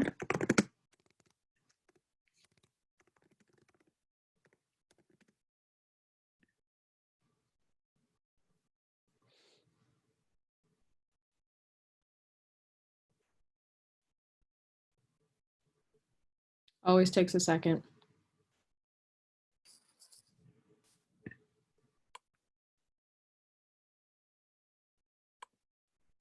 Adeline, are you here? Yes, I am here. Can you hear me? Yeah. Awesome. So you will have 5 minutes to speak and then 10 minutes to field questions. Start whenever you'd like. Awesome. There's a junior whose parents are small business owners, wondering if they'll be able to pay their tuition and earn their degree because we're amid a global pandemic. There's a sophomore wondering if they'll be able to make it to Lion's Pantry before they close. There's a first-generation student who fought their way here and feels at times that they're going through this journey alone, but wants nothing more than an equal shot. There's a first-year student with Asperger's who is wondering if they'll ever truly feel okay at this massive and complex institution. These are the things that matter. These stories and all the ones you plan to bring and more. That's where we come in. And that's where I come in as a tried and true leader who has pushed for a more dynamic UPUA, bridging more conversations than ever before and reinventing the way we operate. My name is Adeline Mishler, a rising senior, and I'm running to be your speaker. My career here is extensive. I've sat in 98 assembly meetings, countless committee and planning meetings, and have been here for our most monumental changes. Wrestled with voting decisions week in and week out, sat in a different seat every assembly to gain perspective and challenge myself as a representative. I've chaired 2 of our largest programming weeks, sat on every committee but one, and have constantly challenged the status quo with our execution, making sure our efforts here are fresh, thorough, and serving all. Let's reinvigorate ourselves and this organization with leaders who emulate a zeal for what is real. Let's steer our focus to this and prioritize energy, refresh. I have poured myself into this organization for 3 straight years, giving 120% regardless of the role I've held. And I'm back and running, even though it would have been easier to stay away. I've seen so many people hurt by this organization, and I cannot sit back any longer. I am here to elevate every one of your voices and value you as individuals. As a speaker and leader, I want to stand with you, behind you. I know when to step up and when to step aside. I hope to foster autonomy and liberate representatives from any and all backlash from offering their thoughts. Structurally, my dedication will only propel me in this role. Here are a few things I hope to do. Strategic planning sessions to help create direction for this assembly. Host advocacy hearing sessions within committee workplaces to make sure that we are pressing for the issues that matter most to you, the representatives. Establish a COVID-19 crisis task force within the UPUA. Collaborate with our executive team to keep us on track. Strengthen the director of sustainability and explore our sustainability practices, possibly through the creation of an ad hoc. All of this and more. If you know me as an individual, you know I am guided by elevating those around me, sacrificing so others can prosper, and fostering connectivity. I lead with unwavering integrity, honesty, and enthusiasm. I do what's right, even when it's hard, and I give my all. A vote for me means a divide exists no more. A vote for me means we want to equip our representatives with the tools, resources, and support they need to serve their constituencies. I stand before you the most seasoned member of UPUA. In that time, I have put in constant situations that have equipped me with the knowledge to help you foster your ideas and complete the projects you set out to do. But it's not about me. It's about using this trusted experience to help this assembly achieve its goals. That is something we need in a speaker for the sake of a thriving, functioning assembly. A vote for me means we value positivity, and we are ready to have each of our representatives valued, heard, protected, unbound. I invite you, 15th Assembly. Show me we can rewrite our history books. Prove to me we can elect experienced, consistent, qualified, dedicated individuals because they've proven themselves ready and willing to serve with the right mentality and a ceaseless commitment to stand in the middle. Show me we are unwilling to be told how to vote or what to think. Come stand dead center with me. Let's form a coalition on coming together, committed to those around us, for those around us, for the stories that matter so much. It's time to turn a page. Trust, independency, autonomy, freeness, sincerity, positivity. 15th, it's up to you. Tonight, you write our tale. I implore you to ask questions about some of the tangibles I would like to implement as speaker. Feel free to ask any questions, and thank you for your time. Alrighty. So we will move into a question period. Again, please raise your hand in the participants tab if you'd like to speak or ask a question. Representative Dalo. Hi, Adeline. I just had a quick question. While you were speaking, you mentioned a little bit about a potential ad hoc on sustainability and a lot of action in terms of sustainability. And I was just curious what you were looking for in terms of that and like what your tangible steps are for something like potentially like an ad hoc or things like that. Right, thank you. Yeah, and ultimately, I think the bottom line on everything is that I want to listen to the direction of the assembly and the representatives. That's my number one job as speaker. I just wanted that to be on the record. But in terms of sustainability, I think we should continue to strengthen the director of sustainability role. I'm also interested in having other roles underneath that director. So possibly that would call for another, executive department, which could be, through the president, if the president would so choose. Maybe there's other routes we could do on sustainability in terms of the structure of UPUA and making sure it's incorporated. So possibly we would have to host an ad hoc to have those discussions and also incorporate organizations outside of UPUA who do an amazing job with sustainability, having them come in and be a part of those discussions and help us, being able to implement that in our organization. But really just listening for the voice of the assembly and then determining what's the right path for us, for our success. Representative Doherty. Tom Doherty at large. Adeline, thank you for running today. I had a question more along the lines of the fact that the speaker focuses on the internal, but also the external and many factors. So I just want to know, where do you see reps interacting not only with students, but being also a lot more engaged in communities? How can we work to better that and that we're actually engaging with students and students know who we are? Yes, Tom, that's such an awesome question, and I think it's a big challenge that continues to face UPUA. We've done things in the past like external events, so making sure representatives are going to different events that aren't just hosted by UPUA, so they can reach different communities, whether it be underrepresented communities or Greek life, you name it. I think one thing that we just continue to do, and I know this is going to sound very novel and simple, but creating value with each other in this organization, valuing each one of us as individuals, so we can go out into communities and, you expect to see a UPUA face, and I can take, some of my UPUA, fellow colleagues, I guess, and not feel afraid to, attend an environmental strike or rally, or go to a vigil in the Greek community, creating value with each other so we're strengthened by numbers in ourselves, so then we can continue to reach out together and continue to push ourselves to do so. All right, Representative Rodriguez. Najee Rodriguez, College of the Liberal Arts. So thanks for speaking today, Adeline. My question is pertaining to the handling of certain situations in regards to we're electing someone to embody unity within this assembly. And doing so requires the person that we elect to be able to handle difficult situations, whether it be a General Assembly meeting or whatnot, that might really require restraint in terms of response, depending on flares or temper. How do you think, or how do you see yourself getting through a difficult situation like that, being a person that's so passionate about certain topics?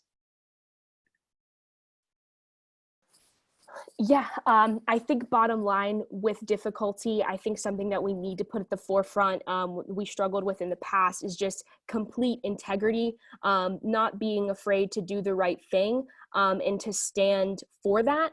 And I would like to say I'm always going to be an individual who does so. And if you found it challenging to do so in the past, come and stand with me, because, we can stand together. In terms of, handling conflict, I'm big on communications. I'm big on blunt, open conversations, doing these things early on. So we're creating open, transparent relationships with each other, where we feel more comfortable to address our own problems, as they arise, and not let things really fluster. And, you alluded to the assembly floor, which is why I brought that up. But I think for me, something that's big for the speaker is knowing the representatives. And I know that everyone has a very different college experience. I know for me, employment and mental health are extremely important while I'm in school. And every representative is navigating a different path. And so if I'm able to, foster those connections and understand people's situations a little bit, I'll be that much better of an advocate for you going through this assembly. And then I'll know that much more working through difficult situations as they arise. All right, Representative Round Sorensen. Hi, Anne-Marie Round Sorensen, at-large representative. Adeline, I just wanted to ask, while we're on the subject of unity, how you plan to resolve conflicts. Obviously, there were conflicts last year that resulted from a lack of transparency from individual representatives. And I'm wondering how you would work to resolve those. Yeah, I think that, again, I kind of touched on it about having very open and honest conversations from the very beginning is something that's important. And I spoke on this before in terms of addressing conflict. Is I'm a true believer in hearing everyone's perspective, whether it be on a difficult issue or just on how we can foster unity, making sure everyone's perspective is heard and then, met too. If you have something that you feel went unnoticed or went unsaid, it's going to continue to fester inside of you. And so I want to prioritize addressing these things early on, not really as they arise or as they come up. So we can, build a strong front from the beginning. And I think that that comes with having that willingness, which is maybe something we've lacked in the past. So, yeah. And Representative Long. Hey guys, Hayden Long, IFC representative. I just wanted to ask a question of Representative, hold on, I don't have the last name up here. It's Mishler. Mishler, Representative Mishler. Sorry, your speaker thing went off there for a second, but you mentioned basically strength in numbers, and you mentioned how you would want to reach out to places like Greek Life. Obviously, I'm one of the representatives for Greek Life, so I was wondering what exactly does this strength in numbers look like, and how are you going to make sure that all of the different stakeholders are not only listened to, but represented within the initiative that you're speaking of? Yeah, I think that in terms of unity with the student body, communication goes a really long way. Making sure that the students are aware of our practices, our meetings, what initiatives we're working on, and making sure that our priorities align with them, kinds of build a connection and also builds trust from the student body, which is maybe something that's unfortunately not seen in the past. Whenever people hear the word UPUA, not the word, you know what I mean? Whenever people hear UPUA, really a smile should come to their face. And I think that that's not happened in the past, which is unfortunate. We are advocates for students. And if we've done anything to really tarnish that, we need to address it early. But in terms of building unity with them is, I think, having that trust with the students, communicating clearly so they don't feel left out or kind of in the dark on what's going on in our organization, the things that we're working on. Yeah, and just be willing to, put ourselves out there and just continue to be reaching.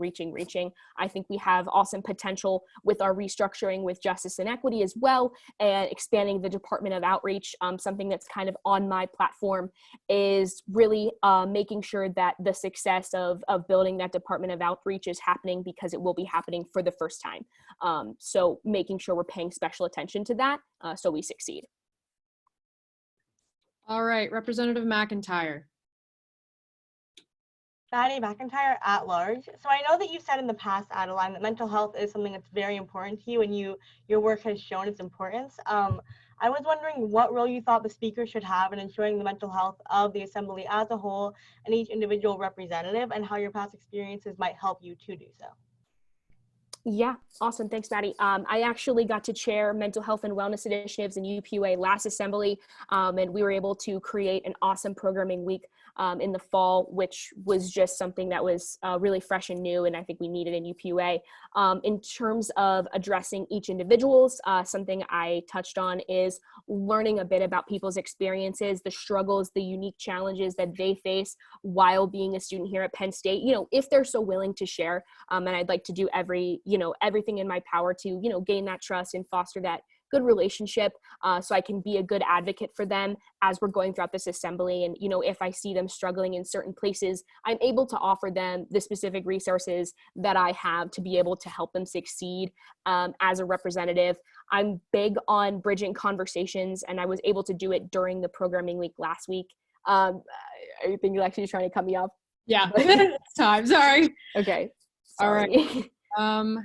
Thank you. If you could please join the breakout room one more. I think you have the option to join it, go back into it. What was that?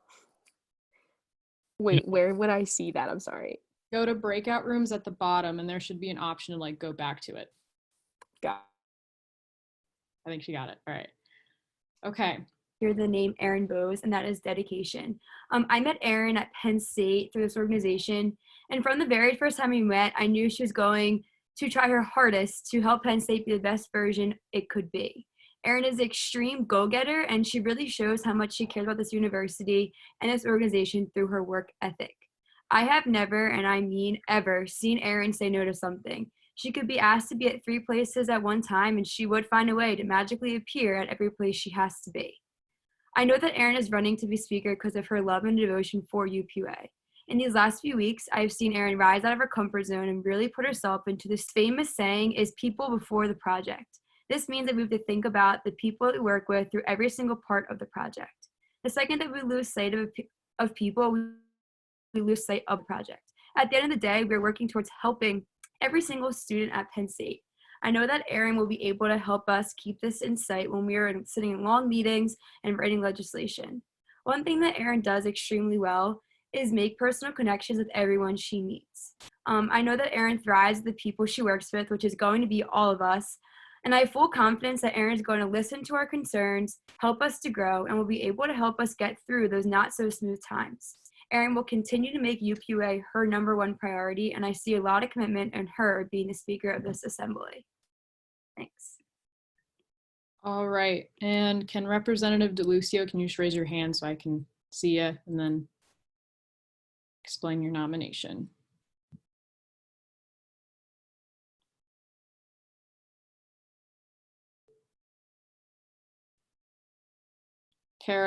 Representative DeLucio.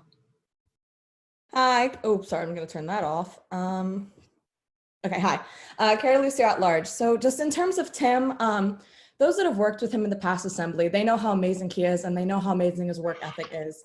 It's been an honor to work with him myself and even more so to nominate him here tonight. But I more so want to talk about Tim's character and the values Tim holds. So throughout the 14th Assembly, he really found a way to make it his own. Coming in Freshco, like he didn't wait in any way to make his mark. During secretary, he took on extra initiatives.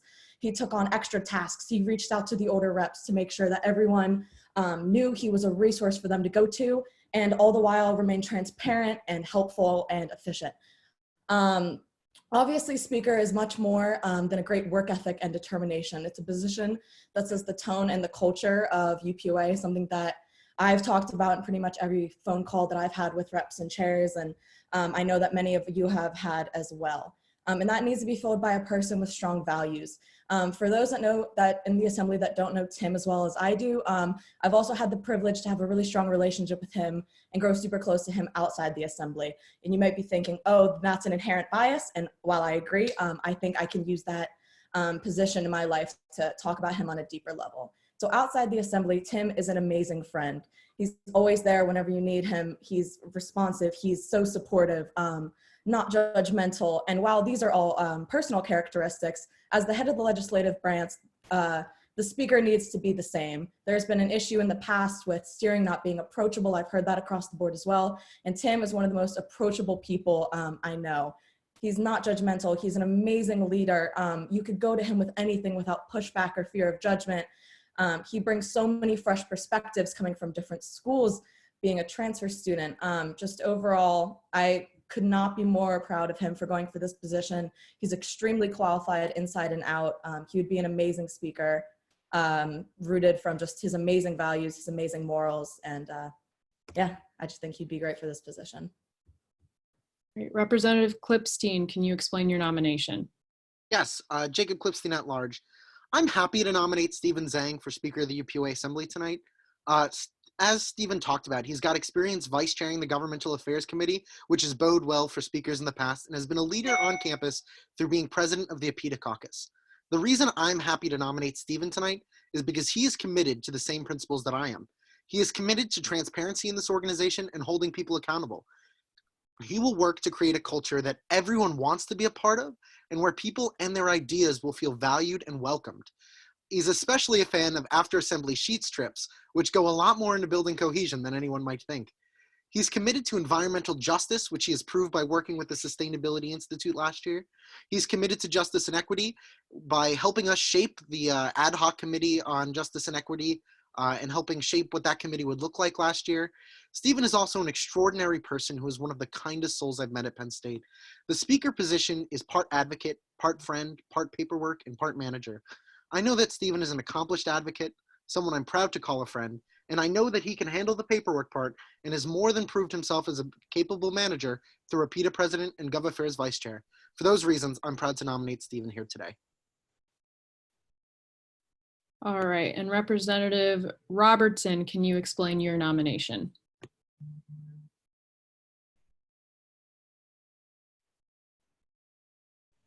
Hello, can you hear me? Mm-hmm. Okay, so hi everyone, Representative Robertson at large. I nominated Adeline for speaker because I believe she's a demonstrated and phenomenal student leader with the best capacity to direct the legislative branch of the UPUA in the next assembly.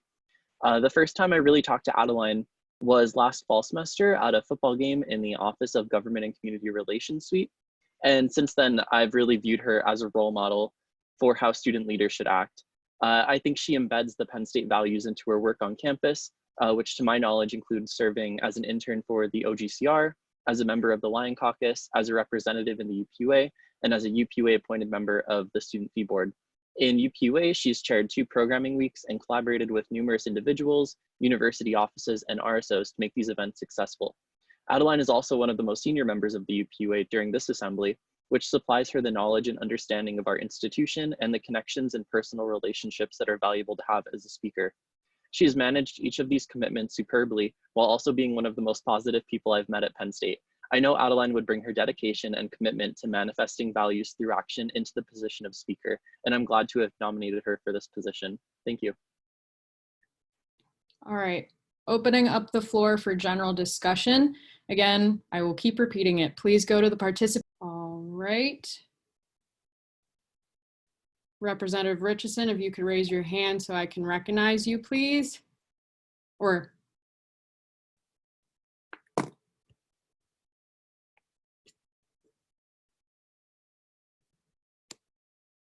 all right, Representative Richardson, do you accept? Yep. All right. Representative Kalor? Should be unmuted. I nominate Patty Baranji. All right. Representative Baranji, can you raise your hand so I can see you?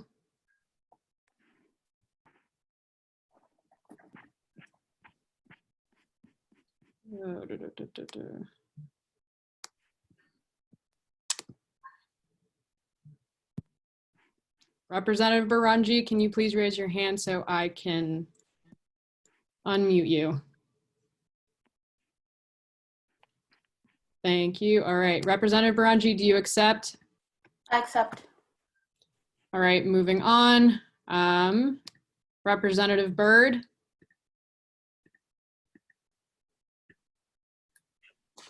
I nominate Sydney Gibbard.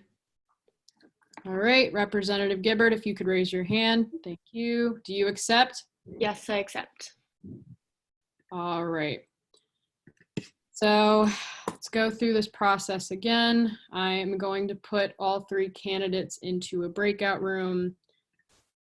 Let's see. Here, give me a second. I'm going to make this a little better for everybody.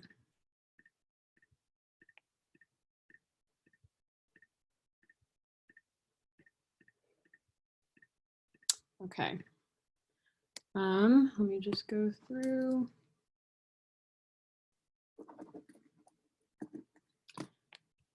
Right.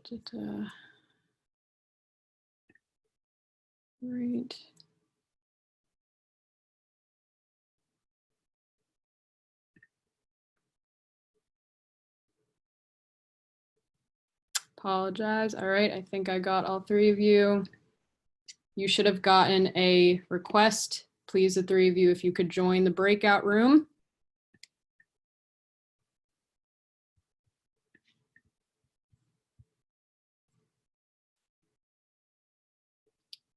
All right, I believe all three of them are there. Just gonna double check as well.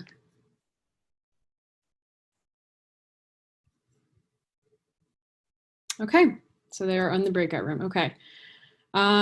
We are now, I'm going to invite them back, one of them back in the breakout room. Putting them all three there just makes it more efficient in terms of going forward. So we will start with Representative Richardson.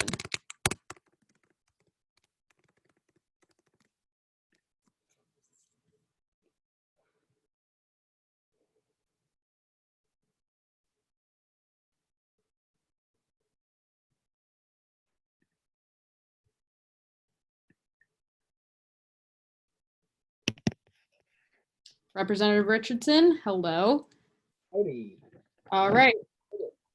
So you will have 5 minutes to speak and then 10 minutes for questions. You may start whenever you would like. Fix my lighting. All right. Am I good? Yes, you're good. Awesome. So, my name is Louis Richardson. I'm going to spare everybody the intro. I'm the Schreier rep here. I have a lot to get through, so I'd like to dive right into what I'd like to accomplish with the Academic Affairs Committee chair position, and really dive into my platform and get into some specifics. If I'm moving too fast, please ask questions afterwards, because I know I talk fast at times. So, within my platform, I have 3 really key pillars that I'd like to address throughout this entire speech. And they are accessibility, accountability, and the culture of the committee. And I know, from the beginning, these sound like buzzwords that we might use as politicians, and you know how much we love these buzzwords.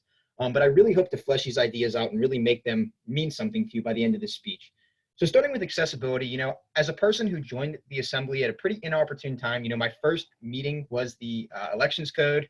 God forbid I ever have to go through that again, but I know I will. My effectiveness in UPUA was pretty much, I guess, hurt pretty strongly by the fact that, coming into the committee, I really didn't know too much about academic affairs. I really didn't know anything at all. And I think, that's something that we've seen again and again through the Academic Affairs Committee, is people who really don't know and aren't in the loop on just how academic affairs works. So, as the first part to my initiative under accessibility, I really want to make the committee accessible through having what I call an eternal onboarding. We would have an onboarding process to start, but we would also have education in committee week after week just to learn more and more about Penn State. In addition to that, I think the Academic Affairs Committee really had a lot of people on initiatives that they weren't interested in personally, things that they didn't have a personal stake in, that they are constituent-based, really didn't care about. And so I really think, every single person in the committee should be dictating the initiatives that the committee's doing. I think it's really important that within this speech, I'm not going to propose a single initiative, and that's deliberate. That's not a function of me being unprepared, I think. I really want to see the committee be dictated by the people who are in the committee, right? Not me. On top of that, I really want to make under accessibility, I really want to make students in the Academic Affairs Committee really have face-to-face interaction with, administrators. I really want to see, first of all, I want to bring administrators into the committee meetings. I want to have that, sort of dialogue in the committee, but I also want to have, the representative who proposes an idea that they hopefully care so much about, really be the one that is in that meeting come the end of the day, with that administrator pitching it to them and saying, hey, this is why this should be a priority. The second point that I'd like to touch on is accountability. And what that means is it's really a measurement of external and internal impacts of our organization. Stephen touched on this a little bit, but in terms of the external accountability, I really want UPUA to be accountable to our ideas, right? I want us to follow up on our ideas. As a part of every initiative, I want there to be some inclusion, at least in academic affairs initiatives, and hopefully throughout the assembly, of some statistics collections method, some data and analytics. So that way we can really adapt, measure our future success, and really see how many people we're touching with each and every initiative that we put so much time and money into. In addition to that, I think that accountability is also internal, right? It happens within the committee, and it happens from, me being a committee chair. One expression that I've grown really fond of is that the committee chair, in my view, is a facilitator and not a dictator. And what that means is that, I'm not the one that should be dictating how the committee really works. You should be, as the member of the committee. I really think, in making the committee more accountable, I also would like to see administration be more accountable to our committee, right? We're the ones that pay their paycheck. We're the ones that, they should be answering to at the end of the day. And I really want to see us push our initiatives, and this will come a large part through having data to support the impact our initiatives have, to have people actually listen to us, whether it's in faculty senate or just in one-on-one meetings with administrators. There's a lot of things that we can do just to improve the quality of the committee from the very onset. And the third thing I want to talk about is the culture of the committee. And I know this is something that's been thrown around back and forth, but generally speaking, AAC is academic affairs is known as like the boring committee, or the committee that things move slow through, or the committee I like to say like where fun goes to die, right? And I really don't think that should be the case. At the end of the day, we're all students here. We all should value academic affairs above all else. And I really think that, within this committee, I want to make AAC an environment where everyone can go and we can have failure, where we can spit ideas out, where we can really bounce them off one another. I want the committee to be less focused upon me and more focused upon everyone else. And I think in creating this, committee, we can also make accountability, all the more simple. If we have a positive relationship with one another, if I know you and you know me, we can really just have a conversation and say, hey, like, this is what accountability looks like. As a final point, I know a lot of people have, the internal division as a thing that they're concerned with. I'd say, on that point, I'll stop there. Apologize, but okay, so I'm opening the floor for questions. If you have any questions, please use the raise hand in the participants tab below if you have any. All right, Representative Brown. Hi, Samantha Brown at large. Can you just explain what AQ and Faculty Senate are and what your experience is with them? Sure. Right off the bat, academic faculty senate is the meeting between all people in basically the administration of the university. It's a collection of professors, a collection of people that meet to basically create university policy. It's the place where all the real policy gets created. And within faculty senate, there's as academic affairs, personally, I have no experience within actually going to faculty senate, which I know can seem that right off the bat that may be a disqualifying factor. But I'd say within faculty senate, I've had the communications with a lot of the people that are relevant parties in faculty senate. I've had conversations with legislation that's gone through faculty senate. The Chicago statement legislation. I was in pretty close communication with that movement through the Senate itself. And though as the Schreier rep, I don't have a seat on the Senate. I'd say moving forward, that's something that I certainly would like to learn. I think it's going to be a learning process for all of us. All right, Representative Byrd. Amanda Byrd, College of EMS. You spoke about the continuous onboarding process. I was wondering what some of your ideas for that were. Yeah, so I think that's really key. Moving in, I'd say AAC is one of those committees that's a constant influx and outflux of people. With the committee, I really just want to see every week in committee, pretty specifically, I'd like to see a topic be addressed, whether it's, the committees of, faculty senate, what do each of the committees do? Or, maybe how the student fee works to contribute to, X, Y, or Z. This is things that we'd have to sort of parse out, and it's things that it's really transition dependent. But I'd say, the idea is that every single week when you go to faculty senate, right, rather than having me talk at you for the entire time, we'll sort of all learn together sort of the things that are really important to know as a faculty senator, to know as a student in the academic affairs committee at UPUA, and just things in general, right? There's a lot of stuff to learn about at Penn State. Like, it's a huge place. So yeah, just like basically filling in knowledge that, might be really important, that you might come across, frequently used terms and stuff like that. But a whole gamut of just basically education through the committees. All right, Representative Jordan. Yeah, so what is one initiative you worked on last assembly, and how did you work on that? What was your kind of key role in that, as well as how did you work with the administration to get that initiative done? So this is actually a point that, sort of encouraged me to run for AAC chair as a whole. I personally didn't have a bill work its way from the start to finish of AAC. And I think that's in large part due to the fact that, I joined, as I mentioned, with 1 week to go in the first semester. Upon joining, I really saw myself, I saw a whole laundry list of initiatives and no initiatives that were really, accessible to someone of my, level of knowledge. So within AAC, I haven't worked on any initiatives specifically. I have been a part, as I mentioned, in the Chicago Statement legislation. I was a member, I was a co-signer in the Student Conduct Commission. And these were things that I was sort of, comfortable dealing with upon this, upon just jumping into UPUA.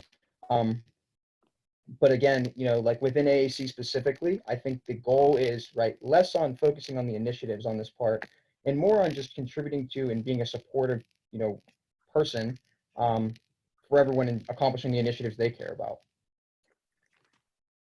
Alrighty, and Representative Gary. Hi, Amy Gary, College of Education. Could you explain what AQ is and the role of the chair has on the committee? Yeah, just, I was asked that question before. I really can't answer that question, to be quite honest with you. I know that's probably showing some of my knowledge gap right there. I'm not gonna lie to you and like try and search it on the spot. But that's one of those things, right, that as the chair, I'll have to learn, I'll have to continue learning. And I think that again, just contributes to the point that, there's a lot of really specific things within being the Academic Affairs Committee chair that, really focus on specific knowledge. And I really want to zero in on that, knowledge and make sure that, first of all, I know it, right? And, obviously, like, it doesn't look good for me saying like, I don't know, right? But I think, as a leader, it's really important for us to say sometimes, I don't know, right? I'll figure it out and I'll get back to you, right? So, I'd love to get back to you on that, but of course, at the moment. All right, are there any more questions?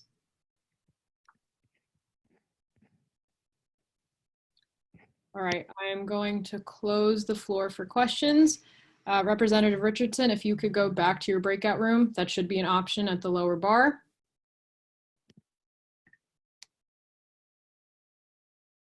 I believe he's back, and I will send in the next one.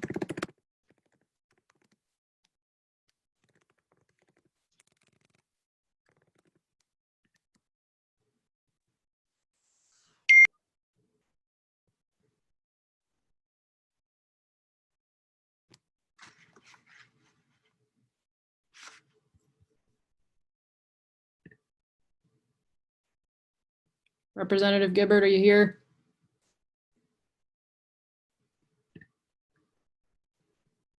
Representative Gibbard? Yes, sorry, the mute was on. No, you're good. Okay. You'll have 5 minutes to speak, 10 minutes for questions. You may start whenever you'd like. Cool. All right, well, hi everyone. I'm so excited to be here in General Assembly with all of you. More than ever, I have an appreciation for Penn State's community. I miss weekend brunch and Redford buffet, sitting in the hub for hours on end, and even the trudge up Shortledge. So for those of you who don't know me, and for even those of you who do know me, my name is Sydney Gibbard, and I'm serving as the College of Engineering representative for the 15th Assembly. This past year in UPUA, I served on the Freshman Council and got the amazing opportunity to become the College of Engineering representative in the second semester when the previous representative went abroad. I sat on academic affairs and facilities, working on initiatives such as open and affordable educational resources, the implementation of a prescription drop box on campus, and the academic rights campaign. I've observed the Education Committee of Faculty Senate, and I've been the student representative on the Library Information Systems and Technology Committee. I'm so incredibly excited to be able to run for the chair of academic affairs. I had the opportunity to speak with almost all of you guys over the past few days, and the conversations I had with you were both inspiring and informative on what you wanted to see in the 15th Assembly. I was able to share my vision for the Academic Affairs Committee and the Assembly as a whole. Some of the initiatives we discussed involved expanding the LionLink shadowing program to reach a larger audience of students, advocating for open and affordable educational resources, working with the Students Teaching Students program to make it more sustainable, and collaborating with Justice and Equity to progress the Global Competency Initiative, just to name a few. The amount of passion I have for academic affairs is honestly incomparable. Some people think that AAC only focuses on policy within Faculty Senate, but in my opinion, policy is the endgame of months and sometimes even years of advocating to the administration about student issues. This committee really looks to improve the academic experience for every single person at University Park by providing them with the resources and support, a mission I feel very connected to myself because of some of the commitments I've had outside of UPUA. One of the biggest things I would like to bring to UPUA if I were to be elected chair of AAC is enhancing communication between academic reps and their respective colleges. The academic rep position has historically had very similar responsibilities to other rep positions, but I think it's extremely important for academic reps to truly understand what the needs are of their college. The way I'd like to do this is ensure that reps are being accountable for their colleges and really understand what's going inside of them by having them fill out a form once a month. They would have 3 options to fulfill that responsibility. One would be exchanging one of their external events with an event within the college put on by students for students. So for an example, an arts and architecture student going to see a play or a musical to understand what the atmosphere is of their college and what they're passionate about. Also, they could attend a student council meeting in their college. It's the best way to connect with student leaders. And honestly, just speaking with a student in their college and writing 4 to 5 sentences about how they're planning on addressing that student's concerns within the initiatives that they're working on, or just advocating within General Assembly. This is just one of the ways I hope to increase communication between academic reps and their respective colleges, but also to increase transparency between the UPUA and the student body by having more of a presence in other student orgs and within the colleges.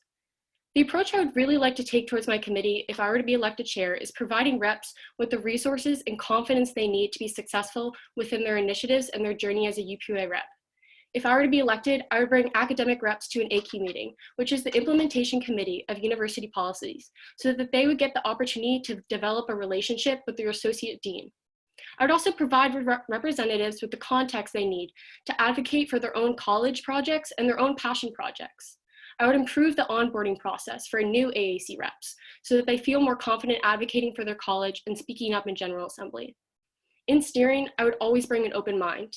If there's one thing I learned from the last assembly, it's that it's imperative to never enter a conversation with your mind completely made up. I would also not just partake in collaboration, but facilitate it within AAC initiatives. There's so much opportunity to collaborate with Justice and Equity on global competency training, with Student Life on providing more academic and financial resources for international students and more. Thank you so much for giving me the opportunity to speak to you today, and I'd be more than happy to answer any questions right now. Alrighty, so time for question and answer period. If you have a question, please raise your hand in the participants tab. Representative Flegel. Kara Flegel, Eberly College of Science. In your explanation, you talked about how you want to provide more open education resources. Could you expand on that a little bit? Yeah, for sure. So basically, that's actually an initiative I grew really, really passionate about at the end of the 14th Assembly. And actually at our last General Assembly, we passed legislation that said we didn't agree with a new program that Penn State was implementing in order to address this problem of the lack of affordable resources for students. And basically this program would be people signing up to almost subscribe to a book service where they pay a certain amount of money per credit. And in UPUA's opinion and within the AAC's committee's opinion, we really didn't feel like that was matching the level of affordability that we needed for students. And I think that it was important that we challenged administration within that initiative. But I also think that moving forward, as if I were to be elected AAC chair, I would definitely want to continue working with that working group to really make sure that it is matching the level of affordability and to develop a stronger relationship with the administration on that initiative. I also think that COVID-19 is a perfect example of how we can have access to more affordable resources. I haven't had access to my textbooks in over a month now, and yet my professors are being super accommodating. They're providing me with online PDFs. And I think that for administration to say it's not feasible and it's not possible for us to lower prices of books or provide more affordable resources in general, this is an example of a time where it was possible and it was actually extremely successful. All right, Representative Rodriguez. Najee Rodriguez, College of the Liberal Arts. Hi, Sydney. Quick question in regards to your very interesting explanation of fine-tuning the needs of the specific academic representatives colleges and their implementation of actually representing and advocating for those specific needs. I feel like that's been really it hasn't been attentive in the past recent assemblies. And I'm curious to know if, even in regards to your own experience as a student of the student of the College of Engineering and you representing that college, how would you go about making sure that happens? And can you give an example as to a specific need that you've seen the College of Engineering need? Thanks. Yeah, sure. So one of the things I discussed in my speech is more of an accountability thing for having reps fill out that form once a month, just to ensure that they're constantly reaching out to their college. I also, at the beginning of the assembly, would like to make sure that every single rep knows who a contact is within the student council of their respective college. So that way they can either reach out to a group me if they need a quick opinion on a piece of legislation that we're willing to pass. I also think a way to make sure that academic reps have a relationship with the administration in their college is bringing them to one of those AQ meetings that I was talking about briefly in my speech. AQ is basically just the implementation committee of whatever policies go through Faculty Senate, and the chair of academic affairs actually gets the opportunity to sit on that committee. And within that committee, they give a semesterly report on what UPUA is doing and what undergrads are up to. And I think it would be a really cool opportunity to bring academic reps to that meeting and have them meet their associate dean. So for the associate dean, it's an opportunity to see, this is a student who is passionate, open-minded, willing to work with me, and someone I can use as a resource to talk to about student projects I want to work on. And for a student, it's a good way to see who the administration is within their college and say, this person is willing to listen to my opinions within the college and really work with me moving forward. I think something within the College of Engineering I've noticed, actually, I just had a student actually reach out to me a couple days ago, say that they really want to do something more with sustainability within the College of Engineering. And I think that I'm actually having a conversation with them tomorrow, and I had a conversation with a rep actually a few days ago about implementing more sustainability minors and classes within the college. And I think that's something that I definitely would want to discuss with them. And I think that it's something that I could encourage other reps within AAC to work with their respective colleges about. All right, Representative Tierney. Hello. You talked a little bit about feeling connected to the mission of AAC by what you're involved in outside of UPUA. I was just wondering if you could kind of touch on that and like what those involvements are.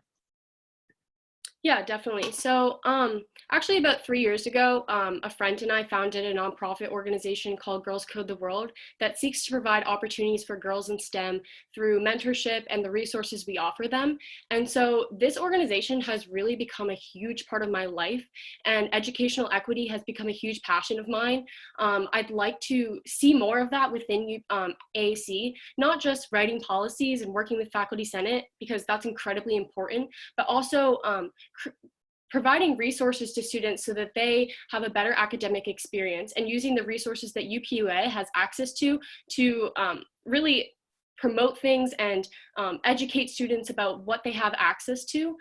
Advocating for more resources and educational opportunities has become something I do not just every week, but honestly day to day for Girls Code the World. And it's really just a big part of what AAC does. And I think that like those two things really connect a lot. All right, and Representative Jordan.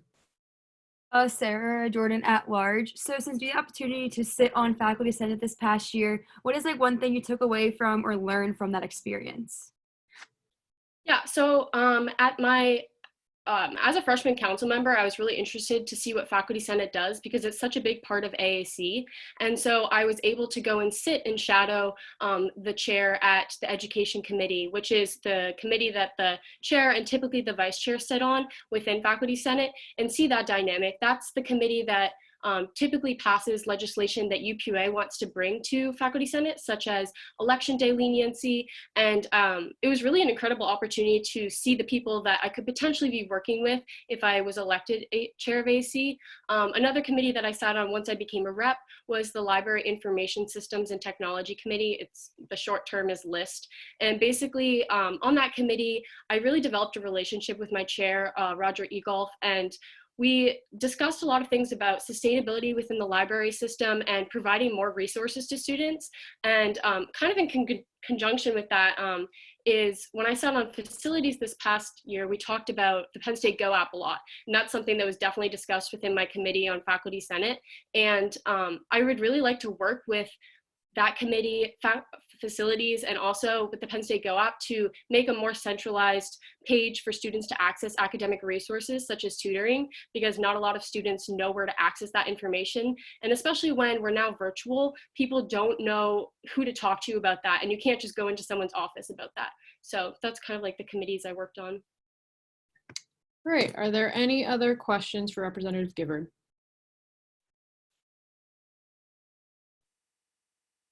All right, if not, Representative Gibbard, if you could go back to the breakout room, it should be an option to rejoin at the bottom. Yeah, all right, thank you. Of course. And apologies for the order. That's my bad. Again, kind of handling a couple things at once, but won't happen again. But we will have the final representative come in.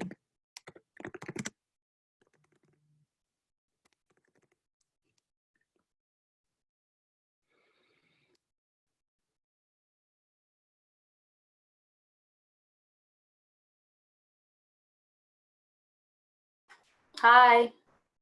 Hello. All right, so same procedure. You will have 5 minutes to speak and 10 minutes for questions. You may start whenever you. Okay. Hi guys, my name is Patty Barungi. I am a sophomore studying biobehavioral health. So my position in UPUA is to represent the College of Health and Human Development. This is now my second year serving in this term. I came in to UPUA as a freshman, initially as a poli-sci major. So it was something that I thought like, oh, this will help me, you know, get a feel of what government structure is like. But then I eventually began to develop a love for UPUA, separate from anything like related to politics. Obviously, as someone who's going into the health field, it might not be directly related, but I stay involved in this organization, and I've decided to run for the positions I have because I'm genuinely passionate and want to implement changes that will help the student body. At the end of my freshman year, after getting elected, I jumped right into it by running to be the vice chair of academic affairs. While academic affairs was a committee that I was mandated to sit on, I was passionate about it from the jump. I really loved the idea of being able to have to play a role in systematic changes that could directly impact students and their academic experiences.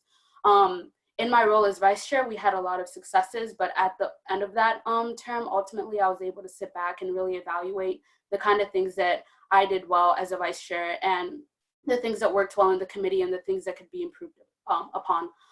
Some of the biggest things that I want to target as chair that I saw in my reflection is that I felt a lot of the time in AAC that there is a hierarchy of knowledge where a lot of the times reps were not sufficiently informed about whether it was the projects that AAC was working on, which I believe it's important for all reps to have an idea of all the projects going through the committee, or reps are not just sufficiently informed about the different resources that they needed in order to facilitate their initiatives. So, in recognizing this and in all of my discussions with previous returning representatives and even the new ones, I've been able to really pinpoint that in order for reps to be successful on this committee and in order to really empower and incentivize them to facilitate initiatives on their own without me micromanaging them or overly facilitating them, they need to be equipped with the utmost resources. They need to have an understanding of all the connections and different bodies that AAC works with.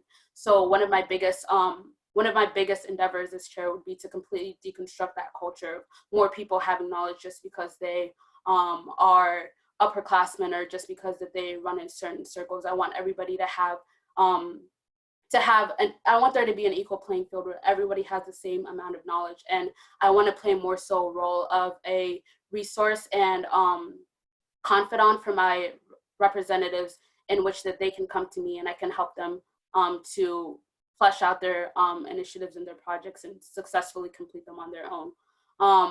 My biggest targets for as AAC chair is to really kind of recenter the focus of AAC and the college representatives, because I've seen in the past that there's been a lack of initiatives coming through that are college specific. And I think it's kind of problematic that while we are elected as college representatives, there has not been a focus in the past of reps bringing initiatives that are college specific, or really an emphasis on really talking to those delegates and making connections with the administration within those colleges to really tackle those problems head on. So while I do believe it's important for all reps to have the opportunity to work on all of the initiatives that they want to bring, I feel like it should be enforced under my management that at least all of the college reps are bringing 1 to 2 initiatives that pertain to their college and are really tackling those issues.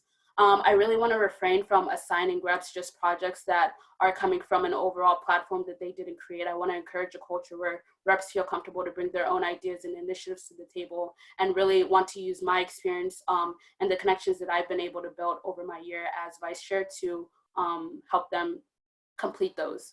I feel I'm completely competent in all of the different ways that AAC functions, not just within the body of UPUA, but within the body of Faculty Senate and the university administration, that I would be able to maintain the relationships that have been created by past AAC chairs and strengthen them, because I feel like I'm someone who can not only get along with administration, but also pressure them and push them into the things that students are concerned about. So I definitely feel like my experience and my ability to have formed these past relationships is really going to assist me in making sure that all of the policy-wide initiatives that this committee would focus on can still be completed as well.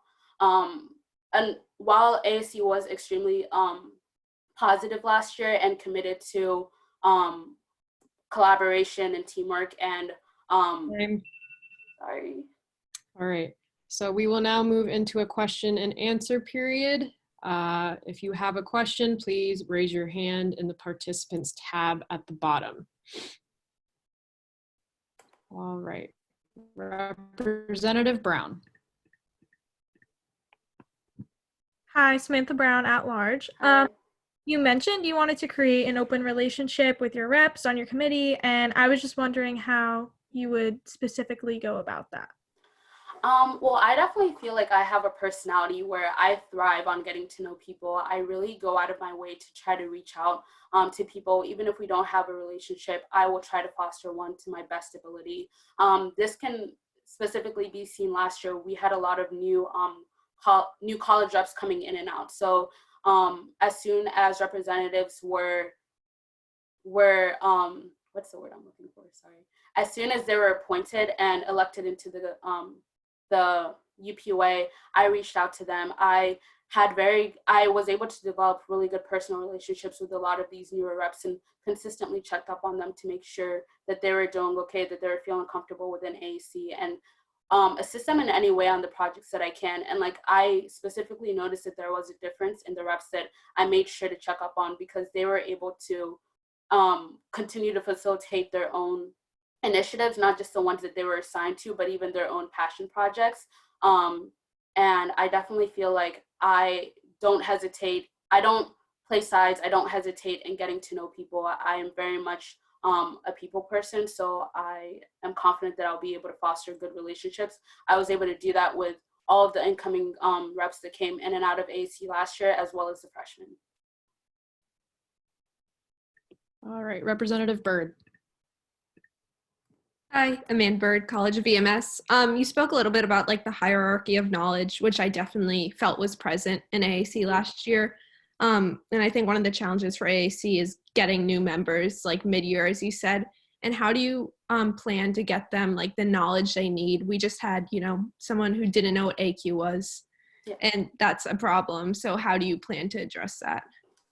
I definitely feel like AAC is very fluid in the sense that like we have people coming in and out year round. So my biggest plan to tackle that is initially, as soon as this committee is formed, I plan to have a comprehensive, I don't want to make it lecture or make it seem like I'm educating anybody, because everybody is fully competent on their own, but there is a certain amount of knowledge and resources that people should be aware of. So really composing that into a comprehensive format and really presenting that to all the representatives and making sure that that's accessible to them to access whenever they feel like they need something to as a point of reference, and then also just having that open line of communication where like they can reach out to me anytime when they have a question. If I don't know it, I am not like ashamed to say that I don't know something, and I'll get that resource available for them.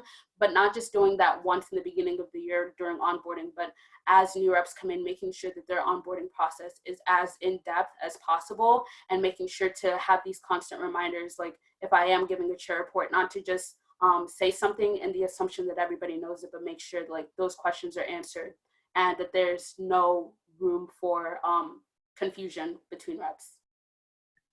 All right, Representative Foley Di Fiore. Hi, Rainier Foley Di Fiore, College of Business. Yeah. Representative Brungi, so the chair of AAC seems like a great position to develop relationships with representatives and really field some incredible ideas and get to hear the thoughts and pull from the minds of all representatives. But it also seems like a position where you could have to give some challenging feedback from time to time. Can you tell me a bit about how you might work with a representative and deliver maybe some hard feedback about an idea or some work that they've brought to you?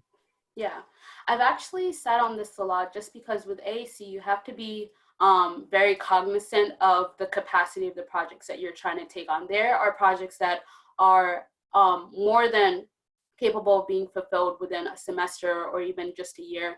And it's very easy to kind of like measure those in the sense of, you know, which projects are long-term, you know, that you can kind of guess if it's something that needs to go through faculty senate, if it's something that, because that is just going to be a long process within itself, it's going to take at least a couple of months. So you can kind of use you can really just look at old projects and use those as a point of reference to see what's taken long. Traditionally, you're going to know that policy changes and implementing anything through faculty senate is going to take a longer time.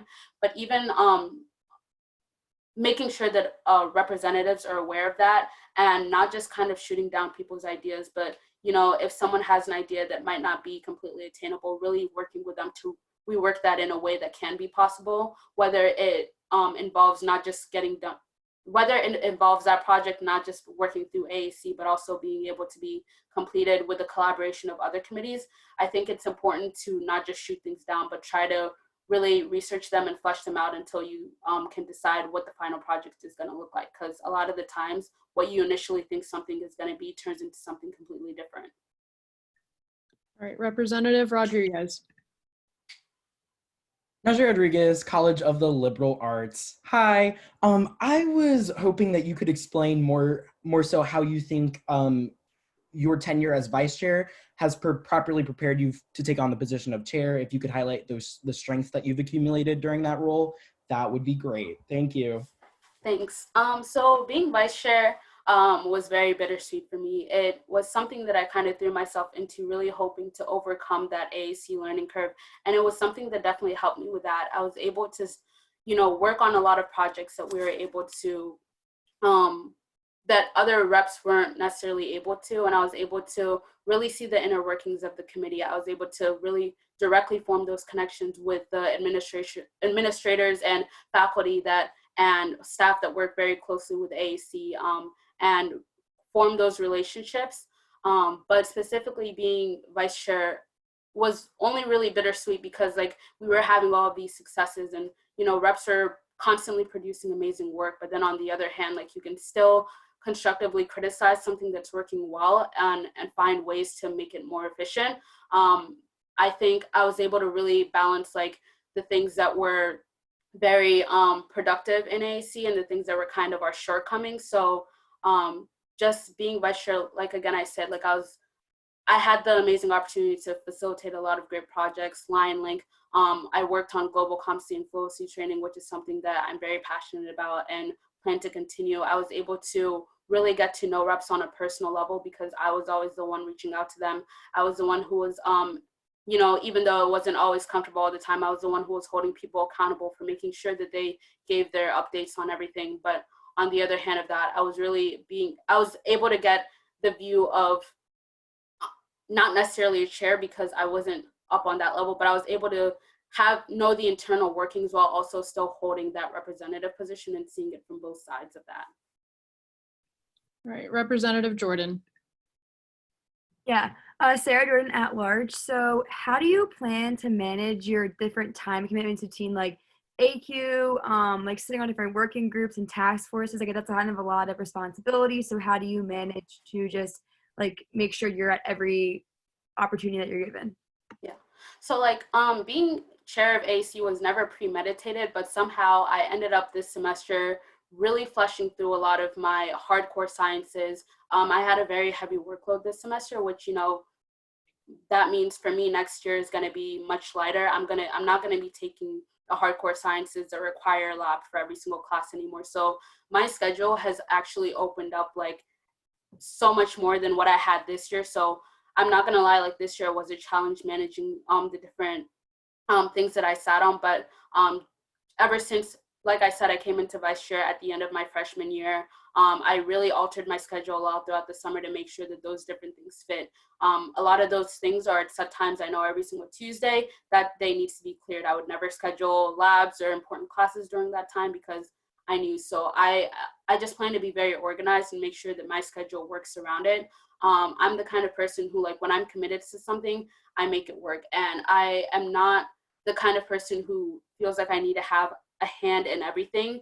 Those different task forces and administrative committees that you're talking about, while last year, yeah, it was the situation of just the chair and vice chair sitting on them, I really want to try to open up those opportunities to reps as well and delegate more. Obviously, the ones like AQ, those are a requirement for me, so I will make sure that I can attend those. But all of the other ones, I really want to try to give representatives an opportunity to experience those as well. All right, Representative Bose, can you raise your hand again? I think that may have been me. All right, Representative Bose. Hey, Patty. How do you kind of envision your relationship with your vice chair to be? I am super excited about that just because I love my role as vice chair, but like I said, there were a few struggles. Like I said, I really want to have a collaborative relationship with my vice chair where it's not kind of like chair, vice chair, but more like co-chairing. I want to make sure that my vice chair is just as competent and equipped with resources as I am, so that there is much of a resource to all the representatives as I am. I really kind of want to share that responsibility with them to make sure that we're both equally able to help representatives. Am I out of time? Yeah, sorry. All right, so Representative Barungi, if you could return to your breakout room, which is at the bottom, you should be able to return to it. Okay, thank you. Thanks, guys. All right.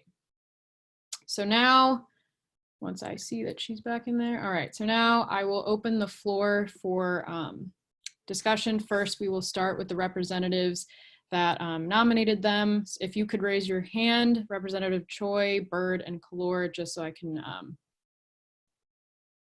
All right, so we'll start with Representative Choi. You were the first to go, but I don't see your hand raised. There you go. All right, Representative Choi, please explain your nomination. Okay, I think I'm unmuted. All right. So hi everyone. When I picture an academic affairs chair, I imagine someone who is strong, someone outspoken, and someone with a genuine passion to help the student body. And I believe that Lewis is that person. So I've had the pleasure of working with Lewis in many different capacities as a student, as a friend, and as a leader. And I am so incredibly happy to be nominating him with the trust that I think that he will act as the best AAC chair. So in terms of accountability, I cannot think of anyone else other than Lewis who can hold this committee more accountable than him. I've seen the way that he talks and leads, and I think a biggest strength of his is that he recognizes all perspectives and makes sure that those, despite being unpopular opinions, are always heard in the discussion and always included. This is absolutely crucial for an AAC chair. I've been able to work with Lewis in regards to the Presidential Leadership Academy, and I've seen the way that he has spoken with President Barron and other administration that is always brought in to our discussions as a class, and he is the best person to kind of pressure the administration with the mind of helping all students. This willingness to go with a bold course of action truly will make him shine in this role. And within our class, we've had an assignment where we come up with a strategic plan for the Schreier Honors College. And he kind of led our group with this cooking class that he kind of wanted to implement within the Academic Affairs Committee and through Faculty Senate to provide an opportunity for students to get their general education, health and wellness credits through learning cooking, like for both affordability and sustainability. And the way that he kind of brings up all of those perspectives and the way that he led that force to kind of get this initiative up and running, I truly admired that and was truly inspired by the way that he kind of led that. Also, not to speak about his previous, to speak on his previous involvements, I think that through those, he has already made various connections with administration, which makes him a really good fit for him to kind of go straight into this position. He's also a candidate that wants to run post-initiative analytics. And I think with that, he'll dissect which policies work and fix those that don't work for the students. And that's obviously really crucial for an academic affairs chair. And so again, with like him wanting to build a culture for the committee, within a few assembly meetings, Lewis always told me he quickly caught on to the environment of UPUA, explaining that he felt how it was not as exclusive as he wanted to when he believed that collaboration was truly key for an organization. And I think that he will be able to foster that kind of environment for a committee, especially knowing how flexible and adaptable he is.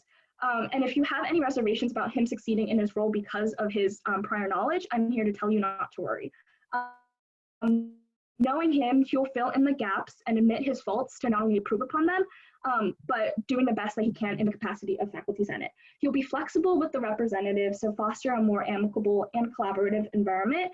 And if there's anyone I know who can learn things fast and adapt quickly, that's Lewis. And I'm honored to have been able to nominate him today, and I hope that you will support him as well. Thank you. All right, Representative Byrd. Hi, first I just wanted to say I keep getting the internet connection is unstable, so if I freeze, I'm very sorry. So then I guess into my thing. I spoke with all of the people running for AAC chair, and I was definitely most skeptical about Sydney going into it with her being a freshman. I was worried about what experiences she had. And I think as we spoke, I realized that first off, she's done her homework, and that was very obvious, I think, from her speech and her answers to questions. She knows the terms, which is, in my opinion, I believe is key. If you're going to teach people and try and do onboarding, I think you need to have a basic understanding of what is happening in AAC, which tends to be very jargon heavy. Second, I think that in some ways her freshness to UPUA can be an asset. She has a lot of new ideas and ways to improve on past initiatives. When she was speaking with me, she talked about Lion Link and doing how we did the thing to Philadelphia last year, expanding it to offer it for international students so they can speak with prior international student alumni, which I think is really important. I know, at least from my constituency, that's a big concern with international students, is trying to find jobs post-graduation. And then really the second thing that stood out to me when we spoke was that she mentioned, she didn't mention this in her speech, that she spoke to the student that was running against her for her College of Engineering chair position. And she talked about how she was going to adapt some of the initiatives that her competitor ran on into her thing, which I really think demonstrates how much she cares about her college, which to me is the most important thing you could have as an AAC rep. AAC is all I do. And I think that you have to be a unique kind of person to care about AAC. And Sydney very clearly demonstrates, a lot of caring attitude, and she has a lot of charisma, which I think is important when you're dealing with administration. And I guess I just want to keep it short, but I think Sydney is really going to do a good job in this position. She has new ideas. She is willing to listen to people with ideas different than her. And I think that she will be an asset to us as AAC chair. All right, Representative Kalor.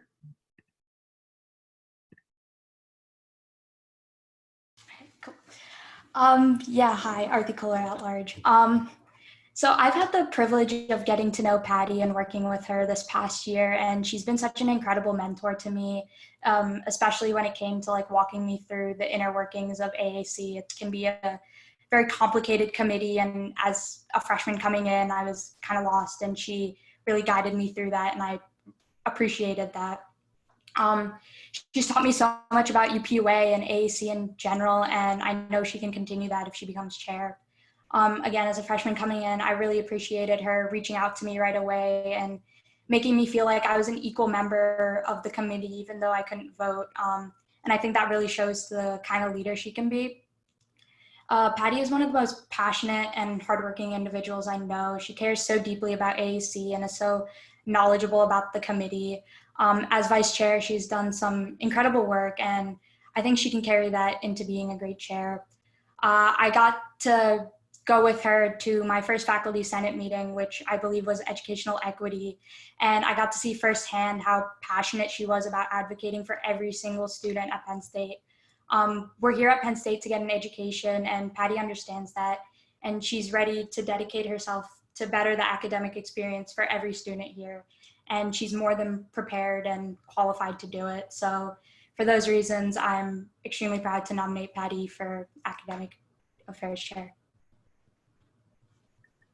All right, now opening the floor for general discussion as well. So please raise your hand in the participants tab if you would like to contribute to general discussion. Representative Doherty. Hi, Tom Doherty at large. I just wanted to say on behalf of Lewis and what I've seen him do is that I'm very impressed over the years as I've gone to Penn State, now being a senior, and how much he has grown.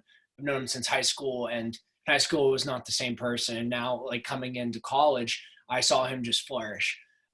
Something very big that he spoke on that I was really impressed with, and which I have hit on in other assembly meetings, and I know previous reps like Zach Robinson has, is that the UPUA is meant to pass legislation and fulfill initiatives with the hope that they could eventually be taken on by the university. We're kind of like a laboratory for democracy, the same thing as like what states are. And my thing is as we continue on doing things like coffee for finals, free resume printing, that is a portion of our budget that is slowly being like basically taken away every single year because the university isn't helping us with those funds. So every single time that we have to plan our budget and how much money we can spend on initiatives, it is factoring on these initiatives that come back every single semester. Now, the only way the university can really like see this and be able to say, okay, the university can pick this up, and if this is working for students, is you have to really be showing them. All right, Representative Jordan, if you could raise your hand so I can unmute you. Representative Jordan, do you accept? Yes, I accept. All right. Are there any more nominations for Chair of the Facilities Committee?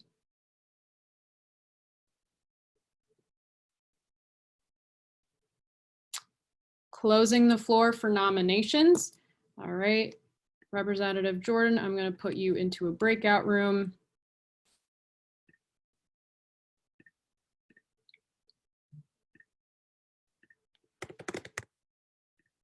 All right, you should get an option to join it.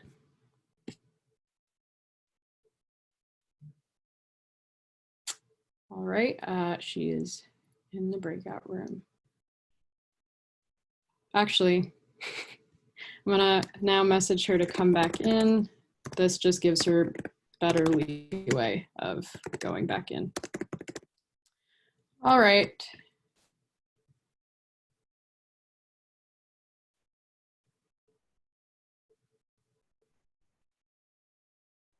Representative Jordan, are you here?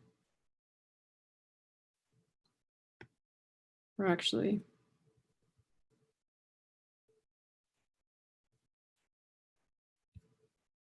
there you go.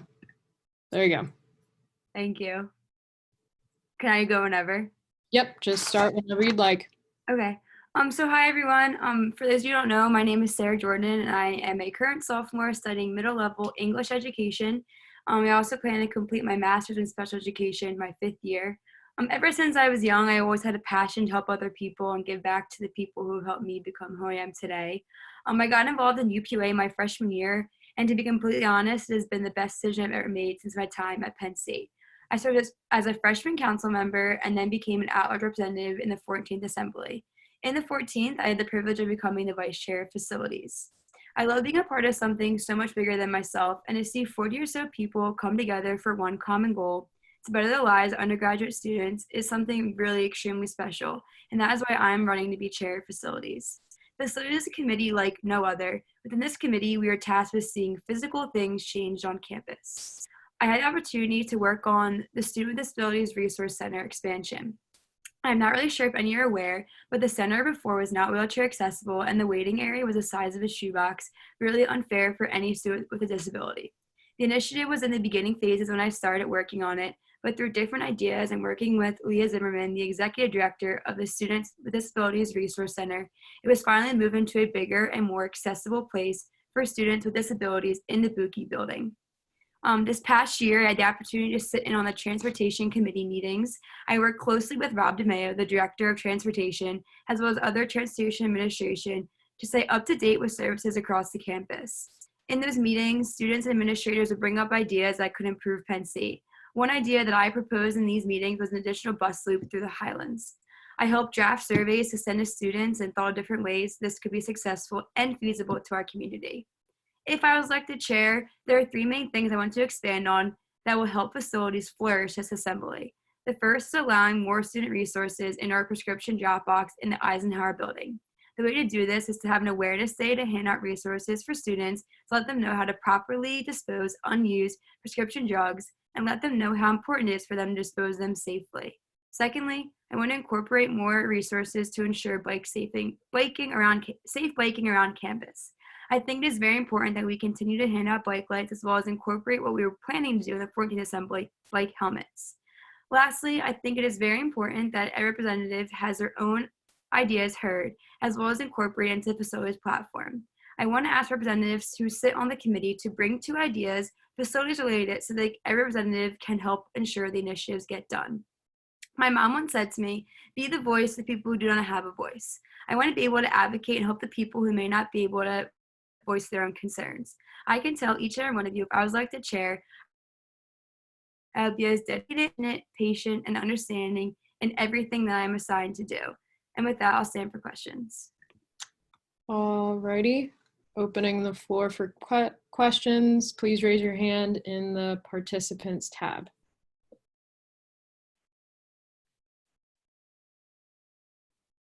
Representative Bose. Hey, Sarah. At Aaron Bose at Large. What is the most rewarding initiative or most rewarding experience that you've had working within UPUA?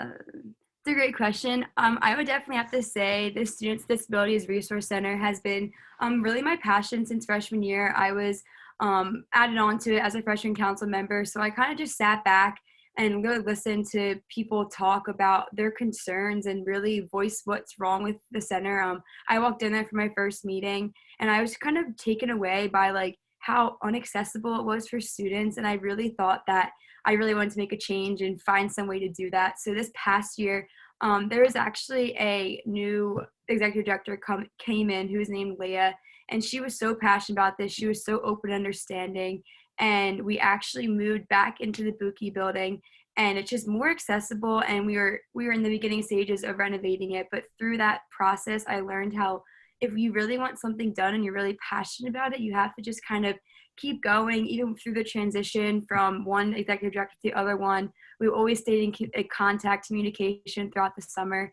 And I think it was really just awesome to see something come from nothing into something so big that will help so many students on campus. Representative Gary. Amy Gary, College of Education. I was just wondering how your work as vice chair will help you be a better chair. Yeah, so being vice chair this past year, I really got to work so closely with Marlo, who was the former chair of facilities. Our relationship was really unique because I feel like we always bounced ideas off of each other. If something happened where she had class and she couldn't go to a meeting, I would bounce right in. And just the relationship that I had with her and looking up to her really showed me how it's okay that like sometimes you are gonna have to like sit back and understand a situation for what it is, and then you come in the next time and you have a different plan, a different change that you're gonna do. One example of that is the Transportation Commission. I was asked to be on that in the beginning of the year, and Marlo couldn't go to, or she was sitting next to me in the one meeting, and I was really nervous, to be honest. I didn't know what to expect, but everybody was so open, and Marlo really taught me that like if you want to ask a question, and that's something that I really learned that's valuable. I definitely want to incorporate that into my committee if I was elected chair, just having like open relationships with people. Definitely during committee meetings, something that I really appreciated that Marlo did was have that open conversation. I think committee is definitely a time for people to just talk about their initiatives that week and their meetings that week, and kind of just bring different ideas together. And I think it's really important that committee is that place for that. It's like that safe place that you can go and do that. And I think that's what I'm excited for. All right, are there any more questions?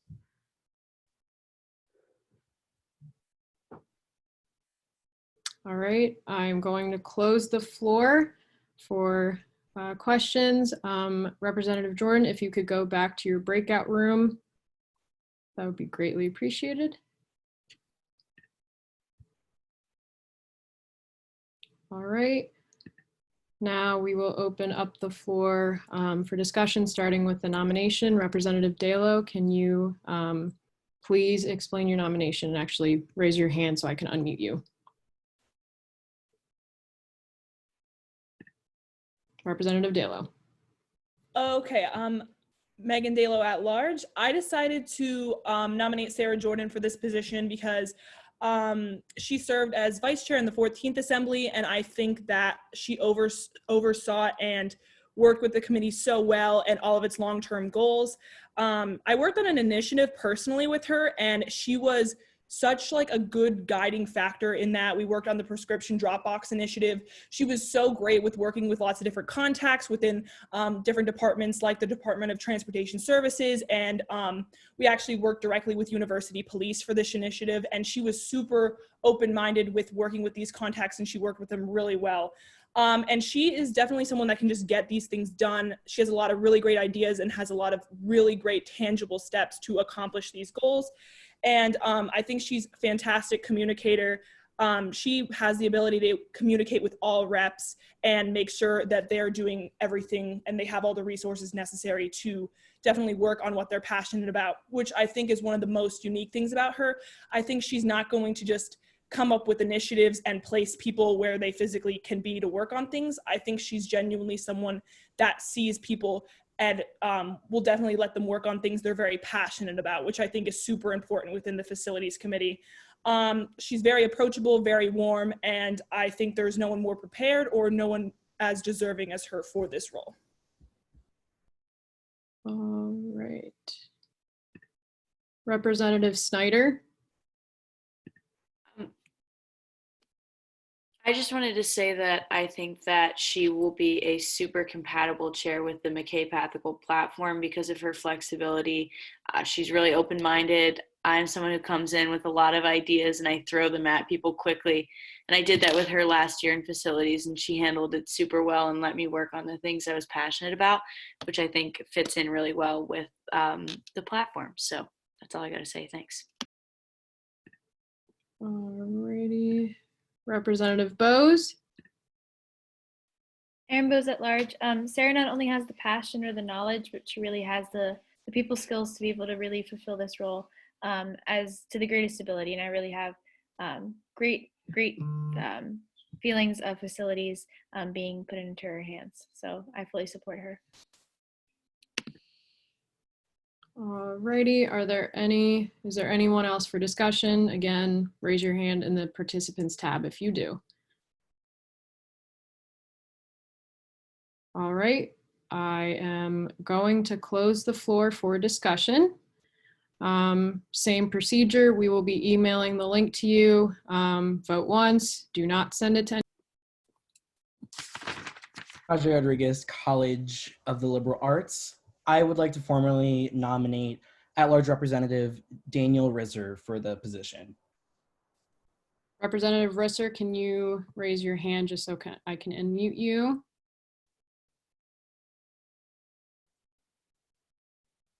Do you accept this nomination? Yes, I do. All right. Any more nominations for Governmental Affairs Committee? Representative Richardson. I nominate Tom Doherty. I almost said Sarah Buck. All right. Representative Doherty, can you raise your hand just so I can, in the raise hand function of participants?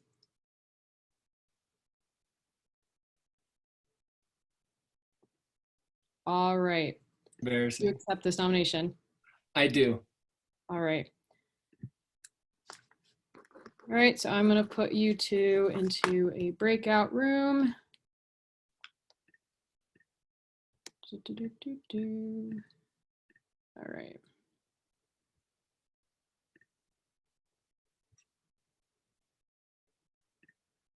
All right, you should be getting a request soon.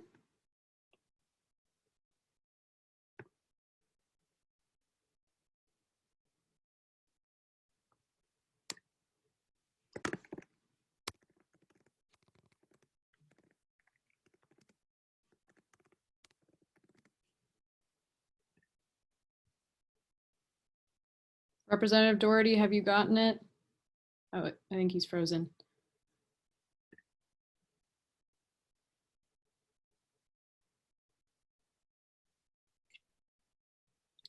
Hold on 1 second. Actually, okay. Okay, he's there. All right. Can everyone hear me? Yeah. All right. Excellent. So Representative Risser, you will have 5 minutes to speak and then 10 minutes for questions. Start whenever you'd like. All right, well, good almost morning, 15th Assembly. As you all know already, my name is Daniel Risser. Feel free to call me Dan. I'm a rising sophomore majoring in labor employment relations and political science in the College of the Liberal Arts. And I'm running for chair of the Committee on Governmental Affairs. So I know I'm only a rising sophomore. I just came out of freshman council. I served some time as a representative last assembly and as a freshman council member, as well as the assembly's past liaison. But I really believe deep in my heart that with my experience last assembly and some of the initiatives I worked on, including Sammy's Law, starting to revitalize the organization of PASS as a whole, hosting a conference and opening up those effective lines of communication that we're really working on right now, and we're working to develop as of now, just yesterday, even despite my role being expired, still keeping those roles and open lines of communication through PASS is something that's been very vital to me, and I believe has served as an asset to the assembly. So I could go on for like stuff I'd worked on all day regarding last assembly, but I'd really like to pitch some of my ideas for the committee. So I really divide what I want to get done into 2 aspects. A, internal committee structure, and B, some priority initiatives I'd like to work on, and I'd like to briefly touch on how I'd like to attack those. But really, I think the most important job as a chair is to really develop and grow a really strong committee structure. And I'd like to start that with an extremely strong and cohesive core Gov Affairs leadership team consisting of the chair, vice chair, and director. I think the positions of vice chair and director have been grossly underutilized in the past assemblies. And additionally, we're all college kids. I'm a college student who's involved around campus. I won't be able to do everything. So I really believe that is why those roles are there. So as a trio and with other members of the committee, we can pick up all that slack that's left behind and really make sure no initiative, no representative is being left behind, and that we're really doing the best job in growing our ideas.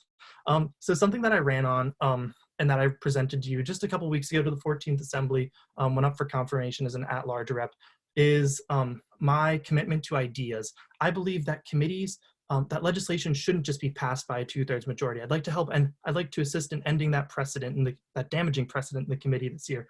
And I'd really like to grow and expand the expansion of ideas within committees. I believe that committee is the time for putting out those the most ridiculous, your wildest initiative dreams and imaginations and goals and passions that you have and putting them on the table and having other representatives pick them apart while we do handle deeply personal issues as the UPUA. I believe that I really want to foster and do believe that a culture in which everyone can grow, everyone is constantly learning from each other, will be the most conducive to success within this assembly.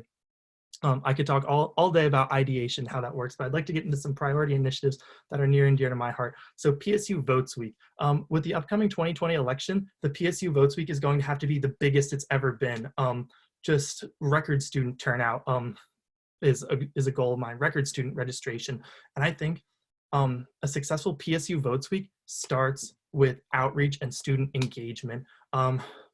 President McKay started on this last year, but I really want to get all the Greek organizations, IFC, Panhill, MGC, even the BFC, the Business Fraternal Council, involved in this, and incentivize having members of Greek organizations to chapters, such as chapters are incentivized for having having people vote in UPUA elections, but having their brothers and sisters registered. I believe it will instantly increase the Penn State student population who's registered to vote. So I have PSU votes divided up into 3 phases. Phase 1, voter registration. That's the longest expansion.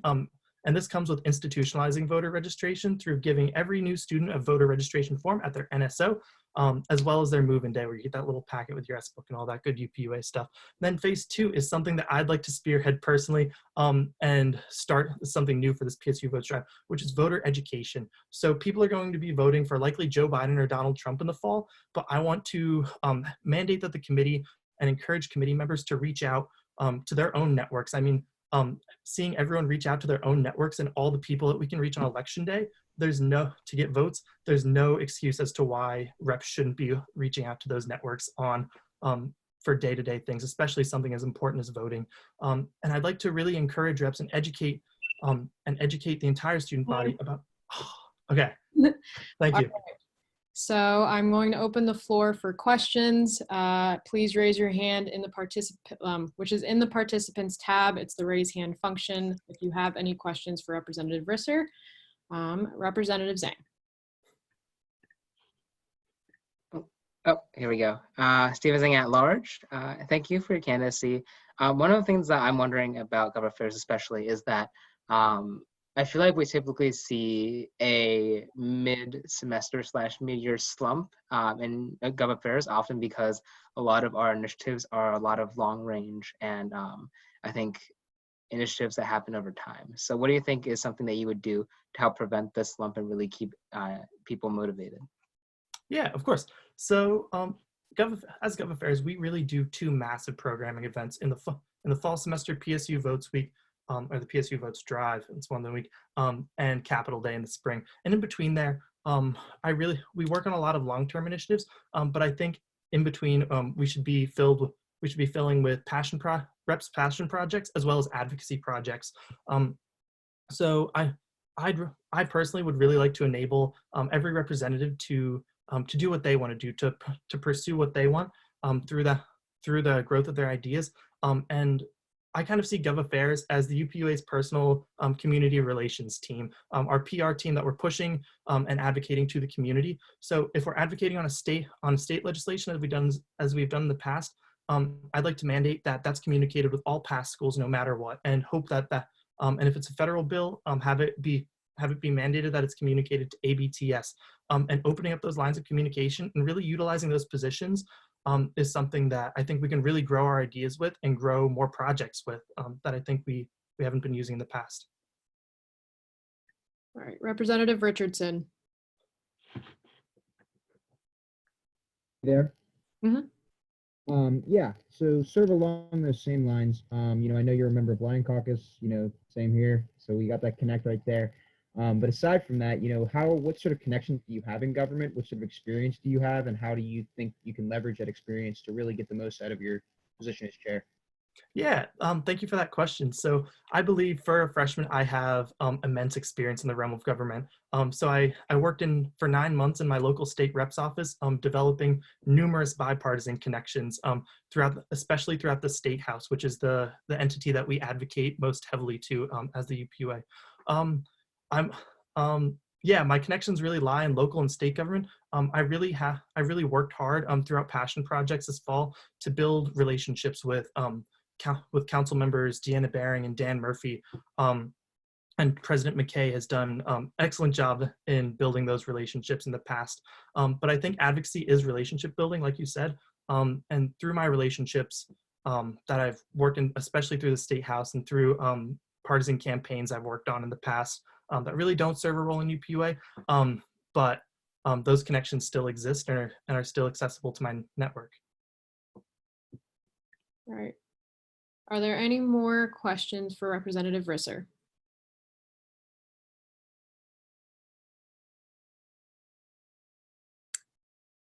All right, I'm going to close the floor for questions. Representative Risser, if you could please join the breakout room again. It should be an option at the bottom. Of course. Thank you very much.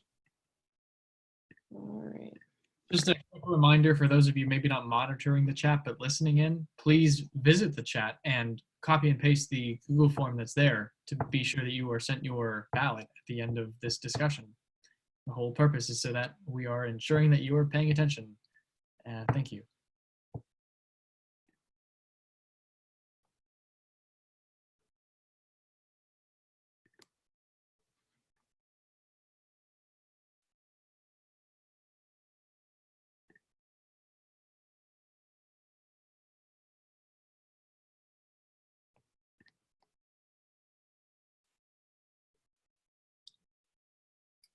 Representative Doherty, are you here? I am. All right, so same protocol. You'll have 5 minutes to speak and 10 minutes for questions. Start when you'd like. Okay, awesome. Start right now. First of all, thank you guys for sticking with this meeting. I know it's tough, but I'm glad you guys are pulling through it. I'm hoping to bring some energy to this.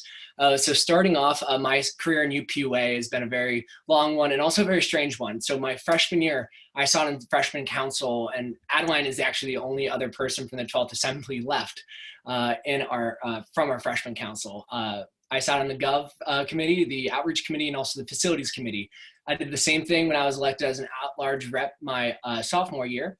And then I also ran for the borough liaison. That's when I really started to fall in love with Gov. I did stuff with Gov in the past, but now is when it really started to hit. I made great relationships with the borough, with different people such as Dan Murphy and Evan Myers, and I really moved forward to try to benefit our relationship with the borough. Even so much, I fell in love with it that I even ran for it my junior year, and that's why I had to step back early from my IFC rep position back in my junior year. Going onward, I have a lot of great ideas for Gov, and I've seen Gov change over the years. And I think the one thing we have to work on is we're too much of a niche committee.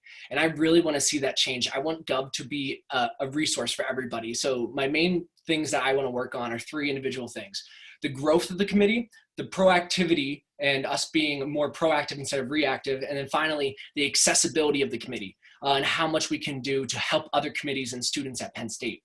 So first off, in the growth category, endorsing candidates for the authority boards and commissions. I have applied to 4. I've received back 0 answers from the borough, even at times when I was working on them. These are great positions that we can make into ABC liaisons, which can work with other committees. You heard other people in the past, such as our new chair of facilities, speak about how we have the Transportation Commission, making sure that we are pushing the fact that we need students on these commissions. And it's incredibly hard to get on these commissions if you're a student. I've heard this from multiple people.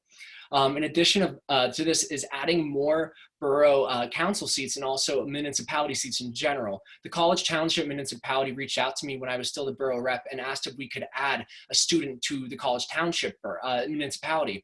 And my whole thing was like, wait, we have so many students living in College Township and not just in the borough. We need to be focusing on more than just the students in the borough and actually representing all students around State College, not just in the borough. Then finally, a Center County liaison. We've always kind of brush past the fact that we have a center county government that also affects us greatly, including with our ability to vote with the elections board. So we really have to be emphasizing that and trying to add a center county liaison. These are just the areas of growth that I really think we can change. Going onward, I want to move into the area of proactivity. I am unemployed. Many students like me are unemployed, and we have to be ready that students are going to come back unemployed. we have to basically increase our efforts and also the PSU career days, and also for anything along the lines of the local careers, by giving more virtual opportunities. We need to start planning for the worst case scenario. What that means is, what are we going to see if we get delayed for the fall semester and we're all online? We really have to be focusing on our proactivity, because we are in a general election year and we have to treat it as such. My idea to make sure that we are growing this is by focusing more on grassroots campaigns. So if we are all online, we can actually move forward and be able to reach out to our individual groups and be able to raise a mass from the bottom up. I think in the past we've been focusing on the top grass, but mostly we need to focus on the grassroots. We need to focus on rule of 3 tabling, in which if we are going to have a major tabling event like PSU Votes Week, we should be having multiple events before that to get it into the minds of students that we are here and we need you to vote. We need students to be aware that they are so empowered and that they can do whatever they deem necessary, and they can be the change that they want to see if they vote.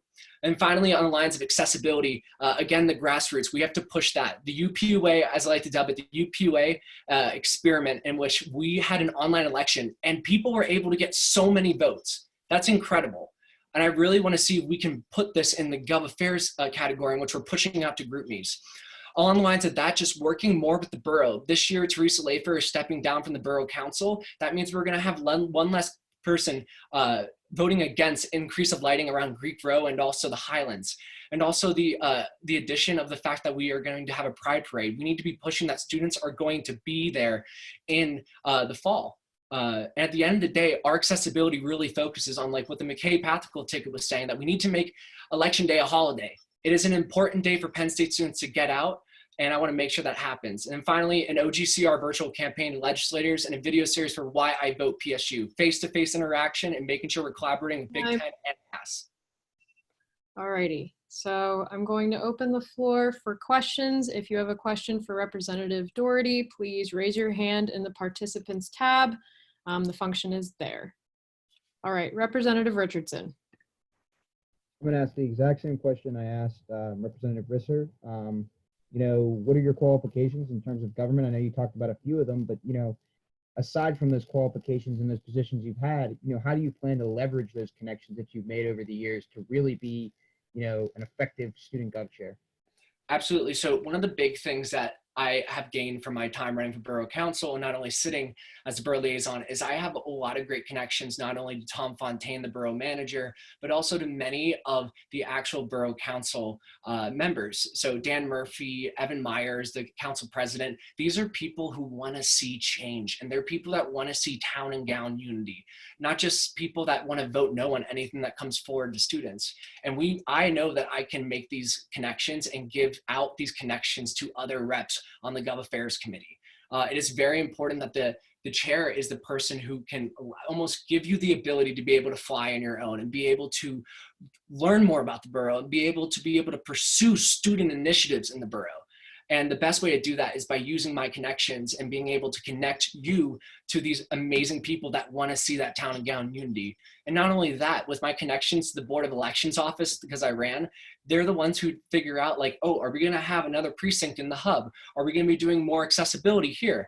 And the fact that they know me on a first name basis, because I was going in there every other week to put in with Tom Sarabach a report for my campaign. I have a lot of great connections, and I know for a fact, even my connections with being the past associate director, making sure that I'm using that and using all of our connections to other PA schools.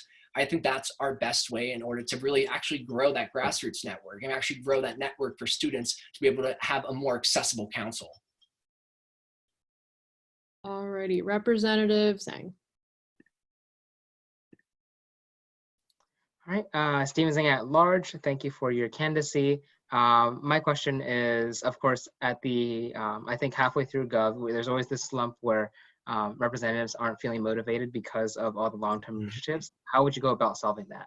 So I've had that slump happen, believe me. And one of the best things about Gov is the fact that it is very set apart, in which the election year happens almost in the fall semester. And then what do we do for the next semester, right?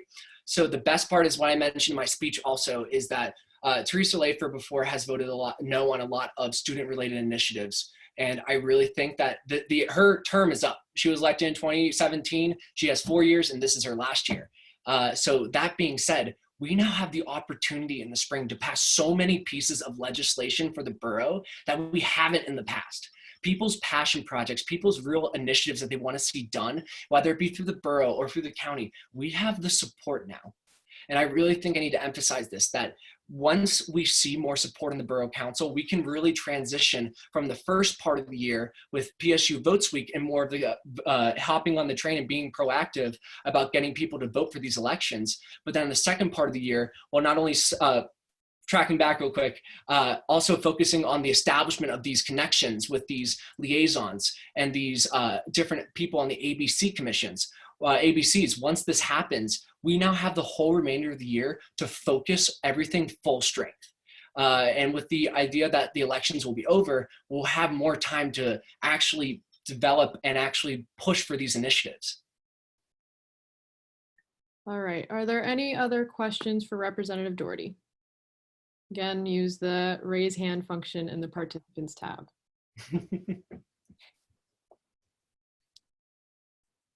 Alrighty, I am going to close the floor for questions. Representative Doherty, if you could return to the breakout room, you should have the option at the bottom of your screen.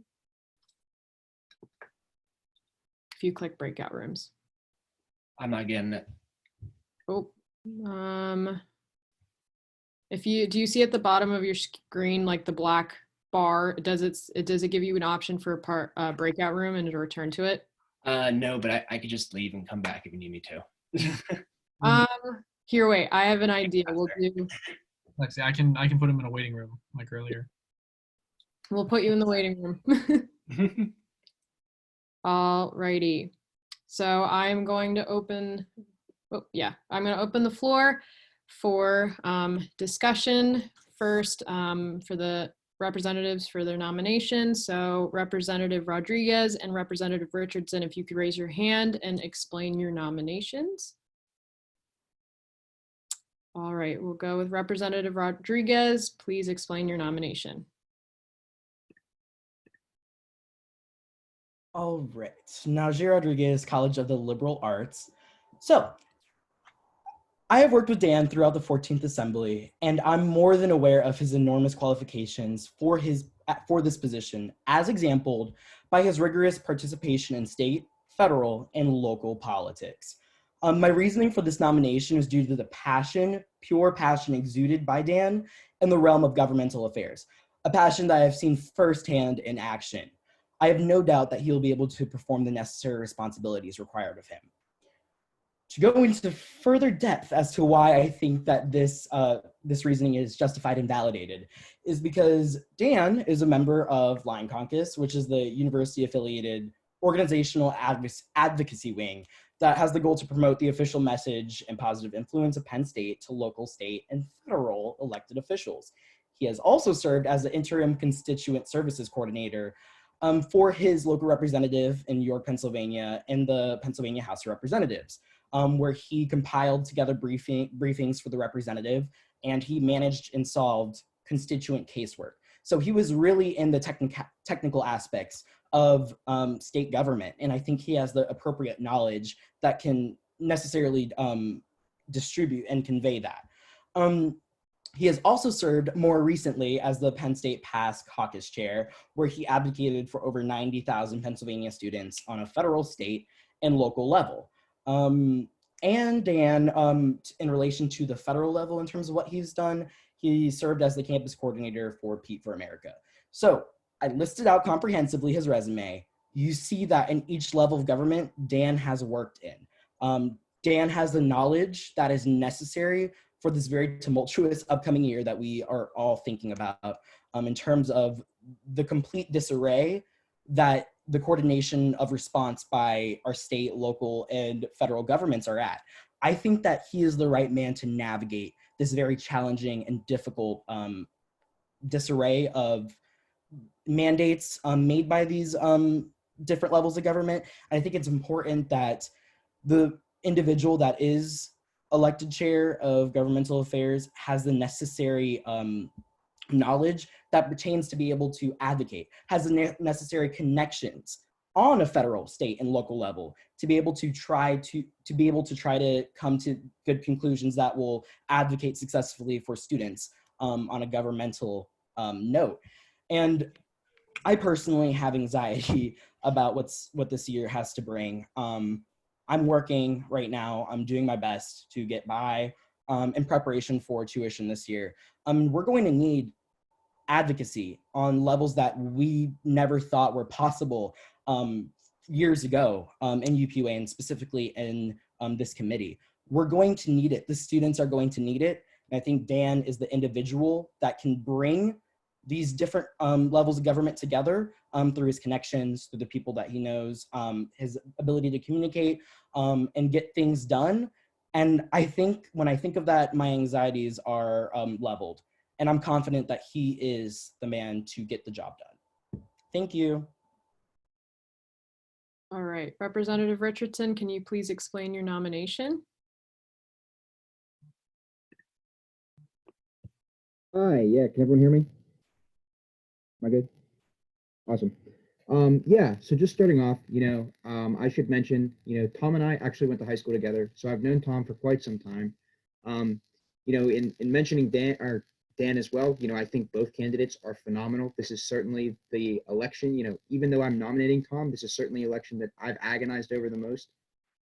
Nonetheless, I really think that, after hearing both candidates' points and really viewing and looking over their platforms quite extensively, I'd say that Tom is quite frankly the most qualified individual for this job I could ever imagine. And I think there's three things that really distinguish Tom from the rest of the bunch in terms of his, true willingness and ability to take on this job and do it effectively. I think first of all, it's his commitment.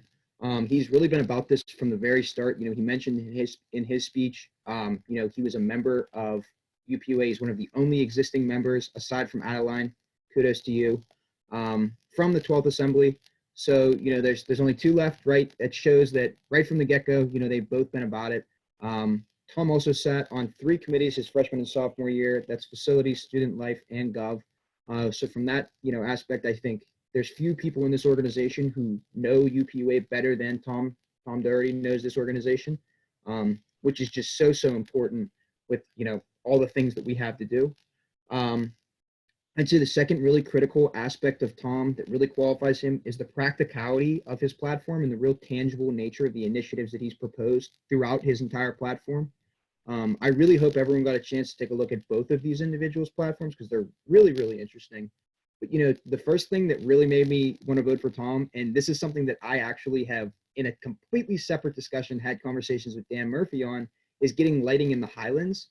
Like if you've ever walked through there at night or God forbid rode your bike home after a 2:30 assembly meeting through the Highlands, like, that there's absolutely no light there and that it's tremendously hazardous for anybody. And, just the fact that I see that on his platform really shows that he's in touch with the needs of students.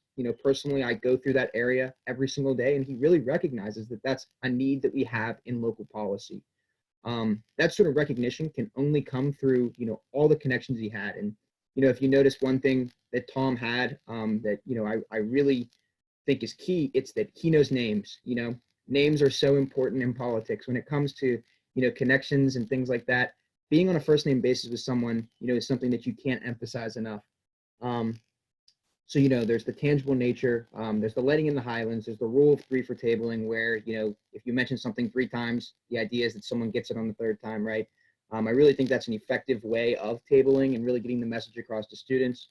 There's the position of the Center County Liaison, which is something that quite frankly seems obvious and that we should have already. And just his foresight in knowing that that's something that we do need, I think is critical moving forward. Not to mention, Tom is the only person throughout this entire election cycle who's had any, sort of, God forbid this happens, right? But any sort of even thinking and proactive thinking towards, what are we going to do if we're not here in the fall, right? That's a question that's obviously burning on all of our minds, and we're all praying that we're going back. But, in Tom's platform, he really does address where we will pick up the slack in Gov affairs, should we not be here in person come, next August. I guess in addition to that, he talks and he really focuses on local elections. And, my biggest thing in my personal belief is that, local is where politics really happen for you.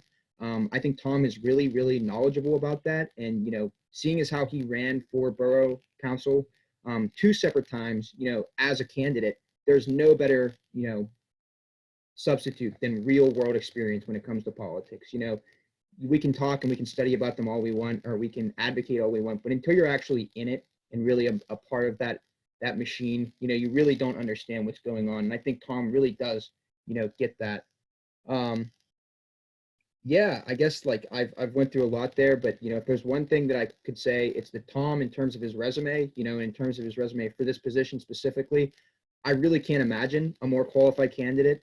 And moving forward, I certainly hope that, I would emphasize that throughout this election, just to vote your heart a little bit, really truly evaluate the candidates. Personally, even though I nominated Tom, I'm still having a difficult time deciding. I mean, I think at this point I've sort of talked through it and I know, but one way or another, I don't think we can go wrong with these candidates, but I certainly urge you to vote for Tom. All right. Is there anyone else for discussion? The floor is still open. Just keeping, oh, okay. Representative Zhang. Stephen Zhang at large. I don't really want to get into, I guess, the politics. We will wait until she's back just for fairness sake. And also I do need her to be in the breakout room too.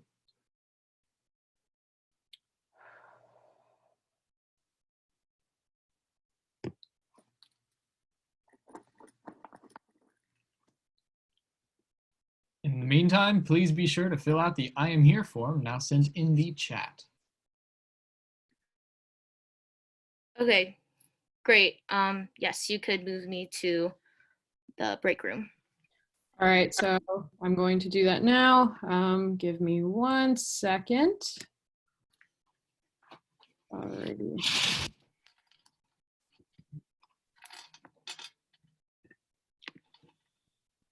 All right, you both should be getting a request right now to join the breakout room.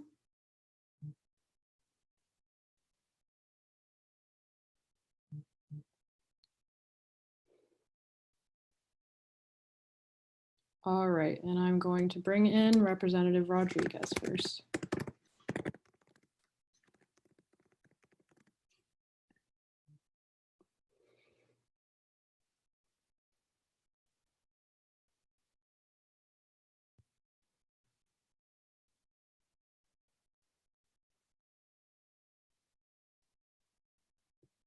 All right, Representative Rodriguez, are you here? Yes. All right, you have 5 minutes to speak and 10 minutes for questions. You may start whenever you would like. Good morning and happy Thursday, 15th Assembly. I would first like to begin my speech by quoting a Daily Collegian article from 2019. In fall 2014, 1,802 African American students, 2,618 Asian students, 2,454 Hispanic or Latino students, and 31,220 white students attended Penn State. In fall 2018, 1,892 African American students, 2,661 Asian students, 2,983 Hispanic or Latino students, and 28,934 white students attended Penn State.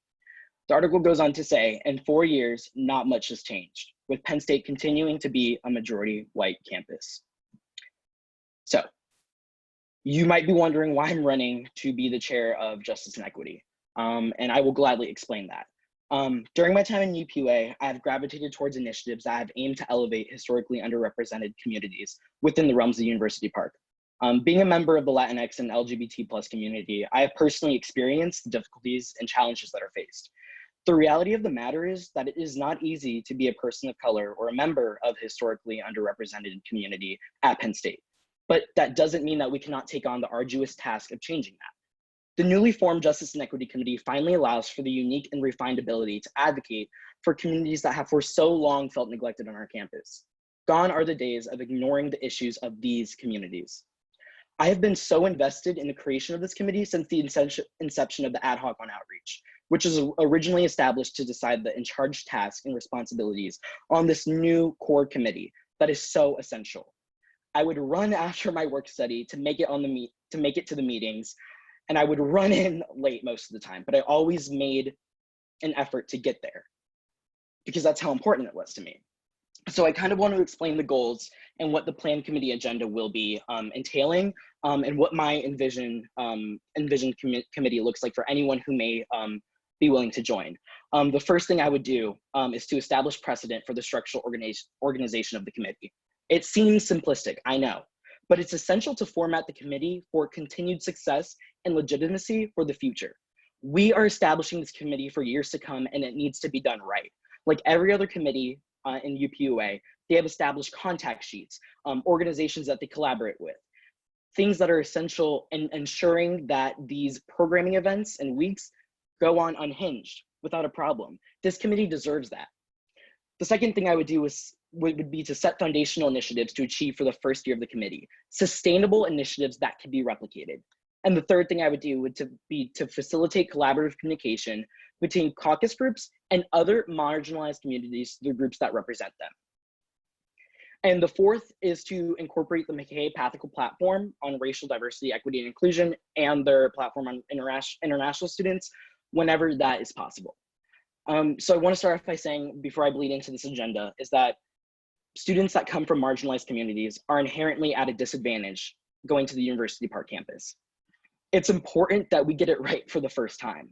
This is the first year that this committee will be in order, and we cannot mess this up.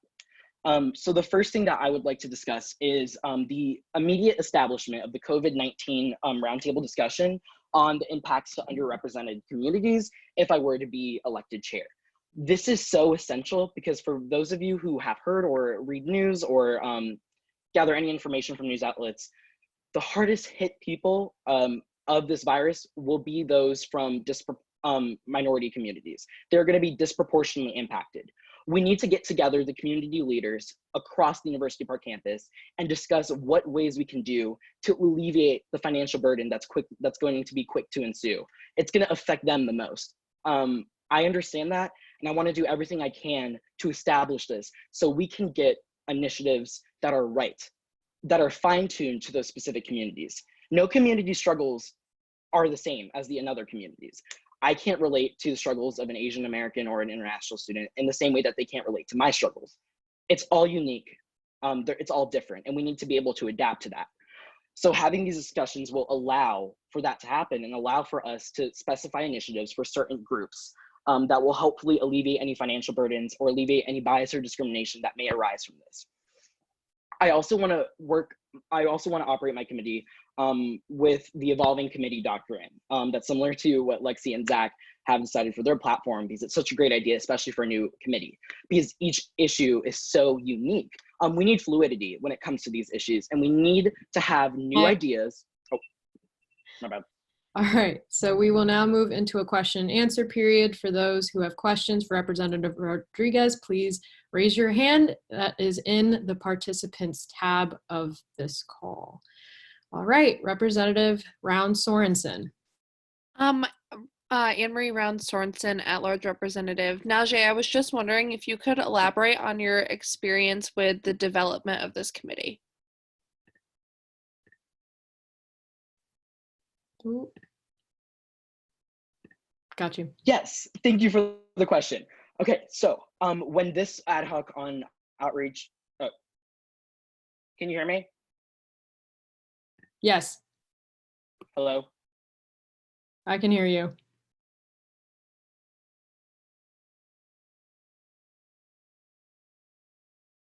I think he may have just frozen, but. You pause the time. Yeah, that's what I'm gonna. It's okay, folks. It's normal. It's technical difficulties. I think he may have. Oh. Just my luck. Sorry, that was my Wi-Fi. Okay, so delving into that question. Thank you so much for asking that.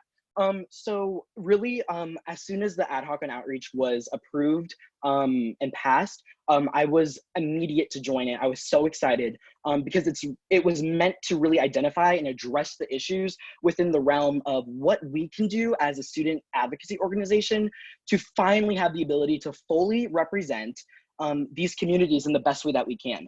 And I was really excited to be mentored throughout the process. The bylaw revisions, constitutional changes, everything that came with it gave me the knowledge to really hopefully and truly understand how to move this committee forward and operate it in the best way that it was intended to, based on the different research, organizational structure that was put into it.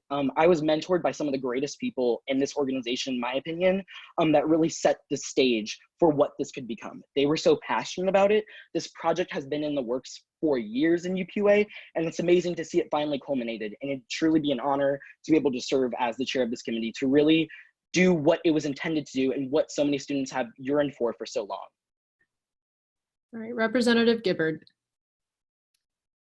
Hi, Sydney Gibbard, College of Engineering. Najee, can you explain a little bit about like some concrete plans or tangible ideas you have for outreach within justice and equity, especially like collaborations with other committees within UPUA? Like, do you have any plans for initiatives you want to work on that, yeah, just like across committees? Right. So I think that the unique thing pertaining to justice and equity is that these issues resonate in so many realms of core committees within the UPUA. For example, you spoke about global competency training and its relation to AAC. I'd love to begin work on that as a collaboration almost immediately. In the same way that these students from marginalized communities are facing serious issues of affordability when it comes to attending the University Park campus, the same way that relates to student life. I'd be more than happy to work on initiatives that aim to address this in very overarching ways, in terms of having a implementation of We Care Week, which hopefully will gather the word and more people will be able to attend or get access to basic hygienic items to alleviate the cost. It's about thinking creatively, and that can be done cross-sectionally throughout any committee in the UPUA, and that's what I'm really excited to do if given the opportunity. All right, Representative Burunji. Hi Najee, thank you for running today. But I guess my question is, obviously you're a part of various underrepresented communities on campus, but how do you plan to mediate and navigate like the different struggles of different communities? Because obviously they each have their own respective things. Like not all of the issues they face are made equal. So how do you plan to put yourself in a position to address all the things that people could possibly bring up to you? Awesome. Thank you for the question. So really with that, it's my aim to really be able to direct the conversation, the difficult conversations that surround these delicate issues that pertain to those specific and separate communities. How will we do this? Giving those who choose to be in justice and equity the ability to explore their own initiatives that they're passionate about. Really just steering the ship if needed, but really also fostering that creativity and fostering the ability and the drive to really close the gap on those issues. So how specifically do we do that? Working extensively with Lion Pride, Latino Caucus, Black Caucus, APITA Caucus, working with the Office of Affirmative Action, Students with Disability Services. You need this wide breadth of different types of communications, and you need to speak with the leadership, establish that constant ability to communicate, learn what they need and what they need to accomplish and what we can help with that. This is all going to be about collaboration. This committee will be a coalition of people from these marginalized communities coming together to address the issues that pertain to theirs, to really eliminate anything that might hold these communities back in this committee. And that's something that I hope that can be accomplished on the first day, establishing those connections, keeping those connections, and making sure that their specific needs are heard and really resonated with and made into initiatives, hopefully. All right, Representative Toliver. Hi, Blake Tolliver, Black Caucus rep. I see that you talked about COVID-19 and relieving the financial strain for students of color. In what ways do you plan on attacking mental health pertaining to the minority community due to loss of a loved one or social isolation for such a long period of time? Thank you so much for asking the question. I think that that's a hard thing to think about and discuss. What I will say is that it's essential that we establish immediate communication with the leadership of CAPS to make sure that these services are rolled out in ways that can be easily accessible. Let's not forget that people from these marginalized communities may not have access to internet, may not have access to things that they need to have a successful education or to prepare for the fall semester. We need to consider and think about every technicality that may exist. So when you ask a question like that, which is a great one, that's where the roundtable comes in terms of discussing what can we do, who can we bring in, what university officials can we speak to. We're not going to abandon these students from marginalized communities. We're going to go head first and address the issues that need to be addressed. We're going to get the mental health services that are necessary, and we're going to find ways to work collaboratively with university administration to make sure that these methods and these lines of communication, they're constant throughout this entire crisis, because we need to be here for them more than ever. Thank you. All right, Representative Shi. Tony Shi, ISC. So as ISC rep, I personally realize that there's a lot of international students right now because of the COVID-19 that they're actually stuck on campus because all the flights back to their home country are eventually canceled. So how would you help to, the international student right now stuck on campus to basically ease their life, and in the long term, how would you going to support the organizations of the underrepresented student communities in the long term? Thank you for your question, Tony. Immediately to address that, to go right into it, what we're going to need to do is we're going to need to propagate the Student Emergency Fund to these students. Make sure that they know it's available and that they know it's there. So when they are able to travel outside the country to go back home, they have the funds necessary if they don't already have them. The second part of that question, obviously, I think would to be contacting the leadership of Lions Pantry to ensure that every international student has access to a meal if they need it, to make sure that they know that that's available for them as a service that's provided. I'm not going to pretend to know the struggles of the international students and the community that they come from, but I will say that I am more than willing to learn. I am more than willing to talk to university leaders and the ISC leaders, such as yourself, to learn how we can better alleviate the struggle that they may face. I'm sure that the CAPS access will need to be dramatically expanded in terms of having ways for there to be a good line of communication, depending on language barriers as well. These things are going to need to be thought out. And I'm more than happy to talk with various representatives of those communities to make sure that the best results are there for them and available. Thank you for your question. All right, are there any other questions for Representative Rodriguez? If not, I will close the floor for questions. Representative Rodriguez, do you have the option to join the breakout room? I know you were kind of kicked out of the meeting for a second. I got you. Okay. Bye. Sorry. All right, so I'm going to invite Representative Zhang back in.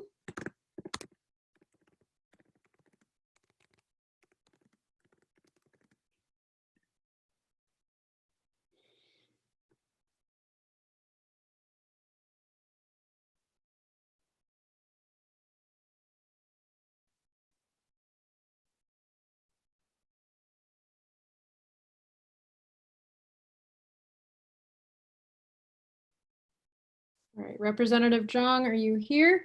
Yes, I am here. All right, same protocol. You will have 5 minutes to speak and 10 minutes for questions. You may start when you'd like. Amazing. Thank you. To be frank, elections are scary, especially if that's for UPUA.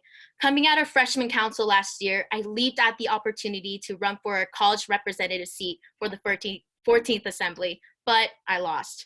After that, I interviewed to become the director of records, and again, I lost. With my desire to make it into the Assembly, I ran for the UPUA caucus representative first, and actually, believe it or not, I lost. 3 elections and 3 losses, all within 2 months. Anxious, frustrated, and shattered from elections, but I continuously tugged on. I broke down the high walls and pushed my way through UPUA so that more students like me who have no support backing them up, and students who are strong go-getters so that their peers' voices are heard. My UPA career has been to advocate for the struggles of becoming into a predominantly white institution. I have never backed off once from a challenge, and tonight I'm ready for another one. My name is Yu Jin Jung, and I'm running for the position of your first chair of Justice and Equity Committee with two main pillars in mind: empathy and restoration. My platform is focused on things that are achievable and realistic. First of all, empathy. In the 14th Assembly, I had the honor of serving as your APITA caucus representative. This position required that I serve a certain constituency, but I felt a burden trying to advocate for a community that just comes from so many different ethnicities, struggles, and needs. However, I'm grateful to have had the opportunity to serve in this capacity because I have shown the power of empathy for others. Focusing on a community on empathy means cultivating curiosity to interact with all the different communities on campus. We need to dissect where the prejudices lie between the communities and discover our similarities. Through collaborations with other communities like student life and academic fairs, we can cater to specific needs of each minority. For example, international students for several years have been struggling to find visa sponsors at career fairs. I want to create equitable change and work with global programs to help these students. Focusing on a committee on empathy means being able to listen. Many of my peers have mentioned the lack of gender-neutral bathrooms on campuses and dorms, or that Penn State lacks representation on administrative task force. Empathy requires that you hear these discussions out, and I will do that as a chair. Also, to show Penn State and even UPA representatives that we care, I want to expand the "You Are Welcome Here" posters to include students with disability and students from the queer community. And also, for UPA representative, I want to add pronouns on our plaques because that is something that we should be proud of. Also, what about the international or APITA community facing discriminations if we get back on campus? This committee can provide a hand to these students who are struggling with COVID-19 and the xenophobia that's going on in this society right now. My second pillar is restoration. This organization is in dire need of restoration. We can do so much better. I'm confident to lead my committee with this mindset. I have experience in this as I had to rebuild the APITA caucus with a small group of 4 other people. The Justice and Equity Committee will spearhead initiatives that foster more collaboration, not just within UPUA, but UPUA and the student body. We need to restore the unity within the assembly and build up our relationship with often neglected communities. The community seats are not to be used as a token, but rather a tool to gain more insight into communities that some people are just not part of. Still, we need to proactively engage with these communities. As a chair, I can provide these representatives with my connections. The pillar of restoration will restore the trust in UPUA that once was lost from the communities that we all represent. This will strive us to become the best version and the most inclusive UPUA.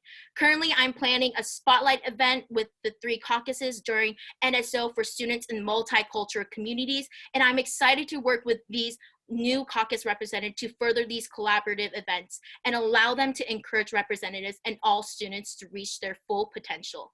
This committee means everything to the underrepresented communities on campus. It strives on diversity of thought and inclusion for everyone at the table.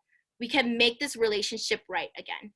I can provide this, and this is a promise to you. Thank you. Again, perfect timing. All right, so I'm gonna open the floor for questions. Please raise your hand in the participants tab if you'd like to ask a question. There will be 10 minutes, and I will start with Representative Tolliver. Blake Tolliver, Black Caucus Rep. In terms of student life and admissions, how do you plan on going about getting greater outreach to students of color in honors programs such as Schreier Honors College, Millennium, and Paterno Fellows? So currently, first of all, thank you so much for the question. Currently, I am going to be a part of a PETA caucus, and even though I'm not a representative, I am going to be in the community, and as an PETA person, I'm going to be striving for those connections. So as I said, we are doing an NSO, a spotlight event with SMART, which is a student of minorities of color, I believe. And we are doing this tri-caucus event where one of them prefers food, performances, and tabling, so that more students, underrated students in the and different diversity, different cultures can come together and share their knowledge and share their commitment or share their activities on campus, so that more students of color can be more proactive on campus. So I'm going to keep working on that and doing collaborations and reaching out as much as possible. All right, Representative Gibbard. Hi, Sydney Gibbard, College of Engineering. So you talked a lot about collaboration with committees outside of UPUA, but I was wondering if you could speak a little bit about some tangible or concrete plans you have with collaboration within UPUA and especially like across committees. Like I mentioned, I think we could do a lot with student life and facilities because there's a lot to change. Like I mentioned, like the We Are Welcome posters, we could work with students and facilities because UPUA, we are all in this together. And for example, like the Justice and Equity Committee should be included in every committee because we aren't just there isn't a specific area that we could focus on. We all strive on collaboration. So like I mentioned, like the initiative that I said for the You Are Welcome Here posters, we could work with student and facilities and bring more diversity with disability students and people in the queer community. Yes, so yeah. Are there any other questions for Representative Zhang?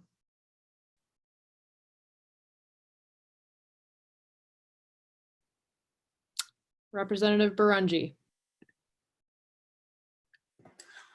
This is just kind of similar along the lines of what I've been asking all of the candidates for this. How do you plan to really interact with communities that you may not be directly a part of and whose struggles that you don't experience? And how do you plan to tackle the different things that might affect those communities that you might not necessarily have a lot of common knowledge about? First of all, I am always learning and trying to teach myself and educate myself in any areas that I'm not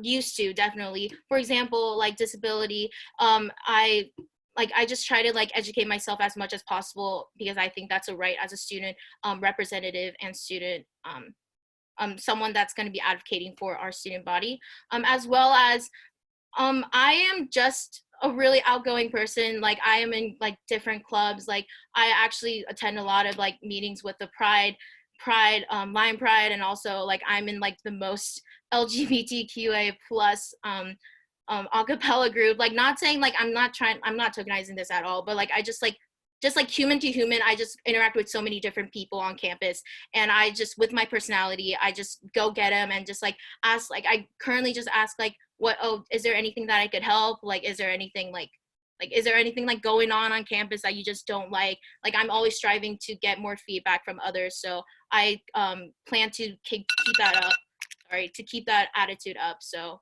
I'm not scared to talk to others with that. All right, are there any other questions for Representative Zhang?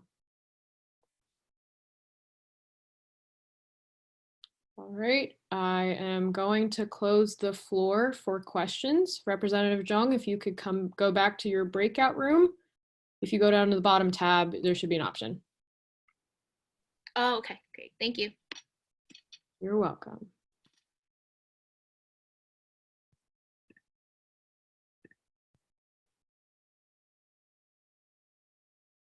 All right, we will now move into a period of discussion, starting with the nominations. Just a reminder, again, if you want to be mailed the ballot, make sure you fill out the form that's saying you are here. That is how you are going to get the ballot, because you have to provide your PSU email.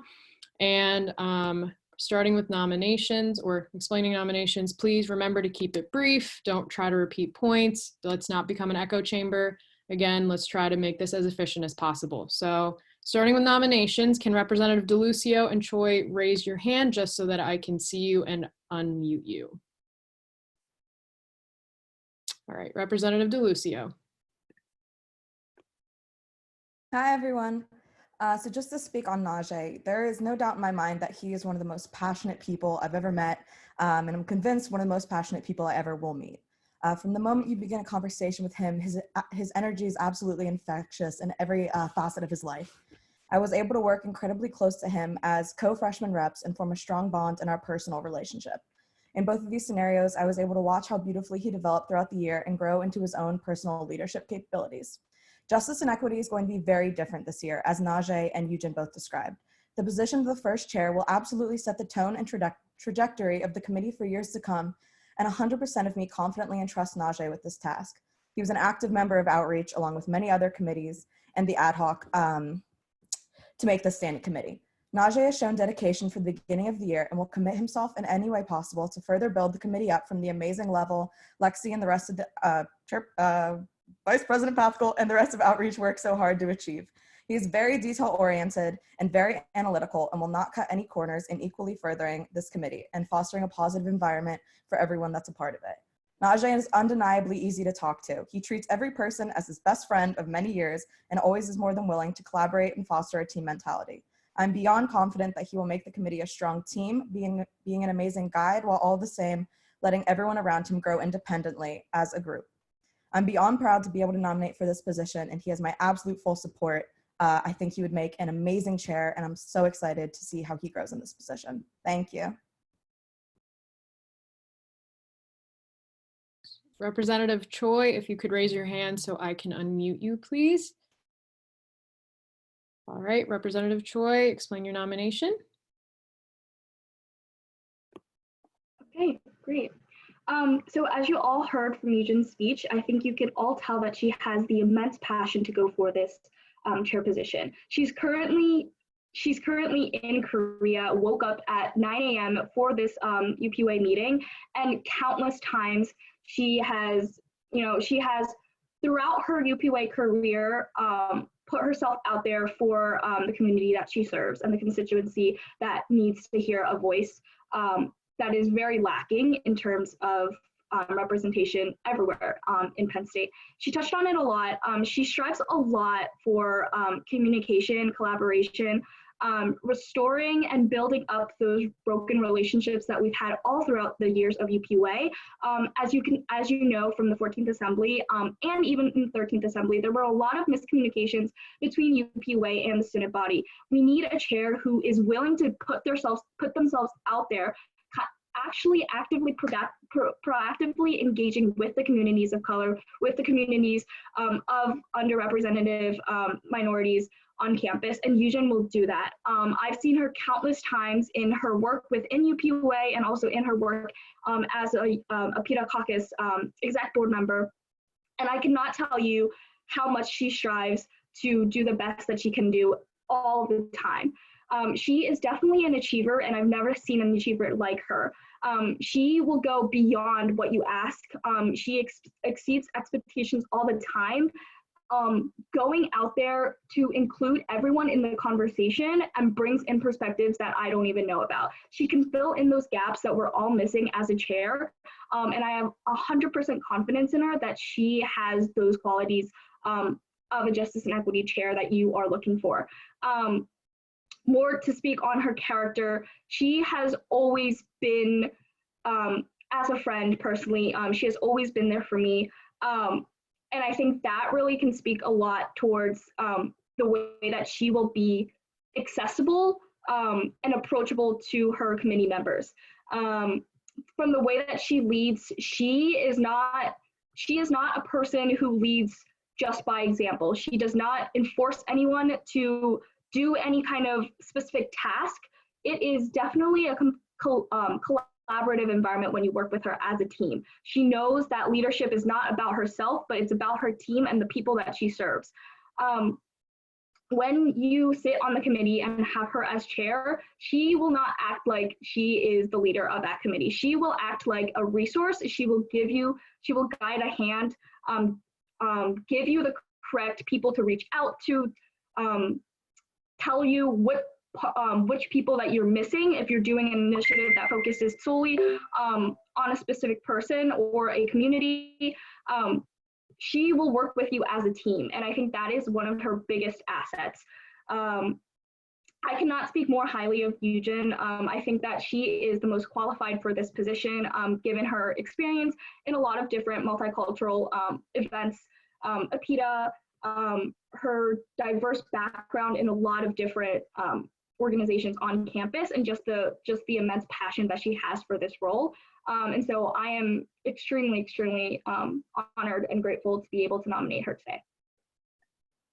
All right, we can move into general discussion now. Please raise your hand in the participants tab if you would like to speak.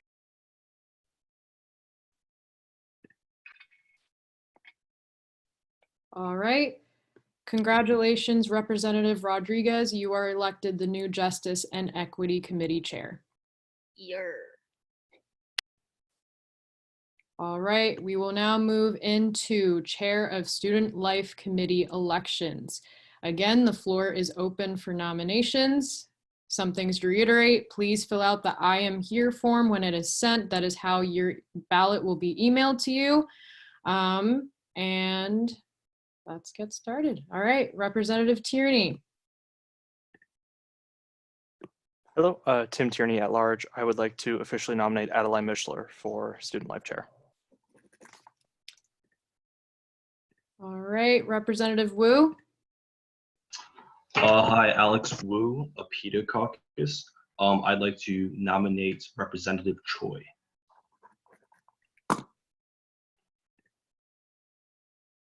And that's my bad. Can Representative Mishler and Choi please raise your hand so that you can accept your nomination? Representative Mishler, do you accept this nomination? I accept. All right. And Representative Choi, do you accept this? Do you accept this nomination? I accept. All right. So I will put you two in a breakout room. Just give me 1 second.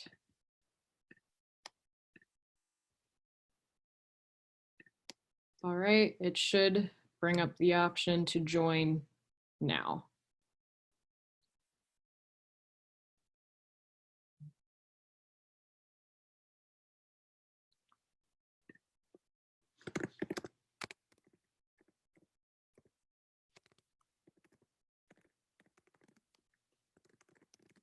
All right, so I'm going to invite Representative Mishler back in to speak.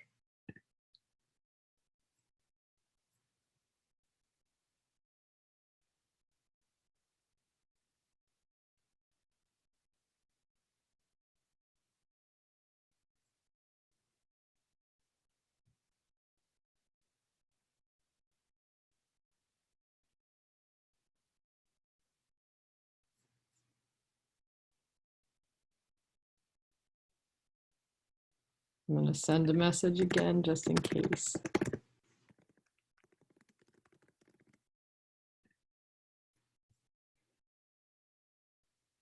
Again, please take a second and fill out the I am here form. There's an added question for some extra flavor. Hi. All right, Representative Mishler, you will have 5 minutes to speak and 10 minutes for questions. You may begin when you are ready. Thank you. So 5 minutes to talk about me and the Student Life Committee just simply is not enough time. I want to talk a little bit about what I've done and then what I would do as a committee chair. I've got to lead 2 of our biggest programming weeks, which is such a vital part of student life, the programs that we do to make sure that students are having a positive experience here at Penn State.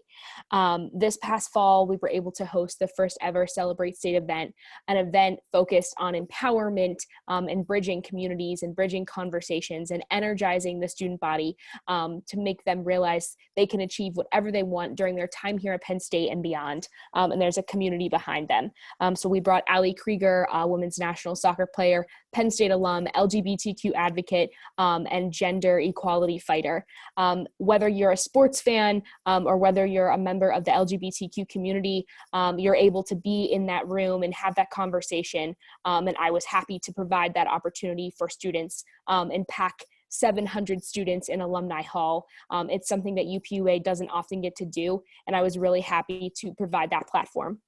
And then I chaired mental health and wellness efforts, where I get to lead a strategic roundtable discussion with so many university offices and officials, everywhere from CAPS, Counseling and Psychological Services, to the Center for Sexual and Gender Diversity, to health promotion and wellness, fostering these conversations, asking tough questions about mental health and how it affects different student populations, and how we can strategically address it here on our campus, and then taking that feedback and that response, and then actually putting it into our actions in the UPUA.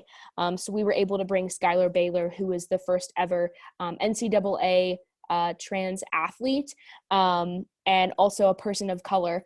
A conversation that we were hearing is communities were saying, UPUA is willing to have tough conversations, but never really put them at the forefront of what their advocacy efforts are. And being able to do this in mental health, bridge those conversations, and then bring communities that, aren't just UPUA into a room. There's nothing better than looking around at your programming event and seeing that it's not just UPUA representatives, it's students from all over this campus coming out to connect and engage. And that's the greatest thing we can do as representatives. I'm happy to answer more questions about things that I've done in the Student Life Committee, because I could go on and on for days, but I want to talk about some of the things I would do as chair. I think starting the committee off with sessions where we collaborate and where we engage and where we set, some goals that we want to achieve as a committee.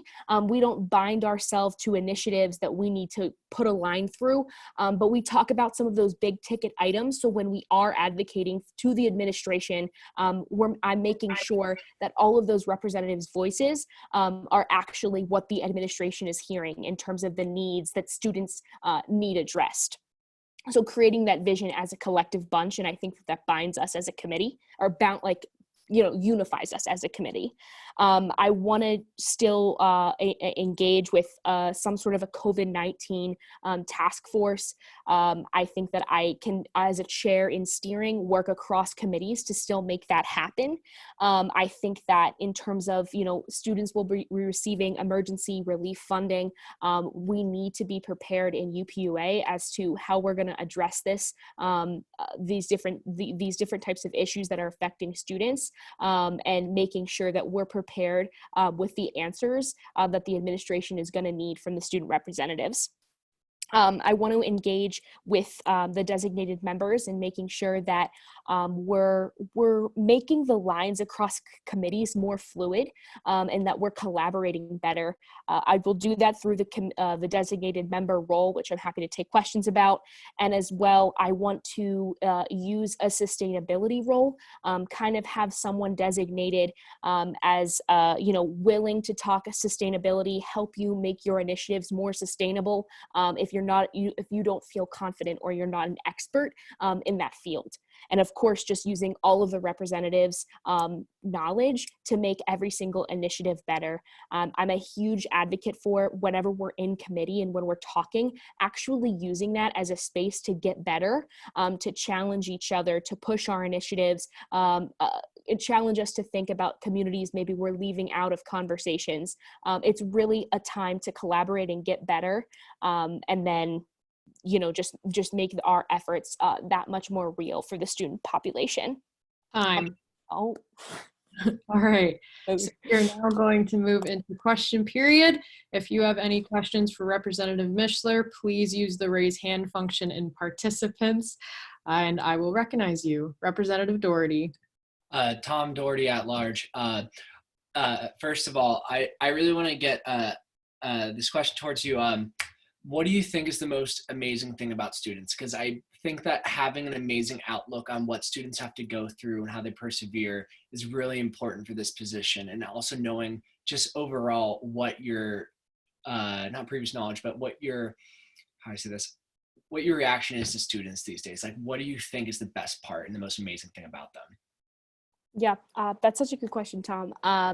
I really, again, and I've touched on it earlier this evening, is the stories that really create us and really forge our Penn State experiences.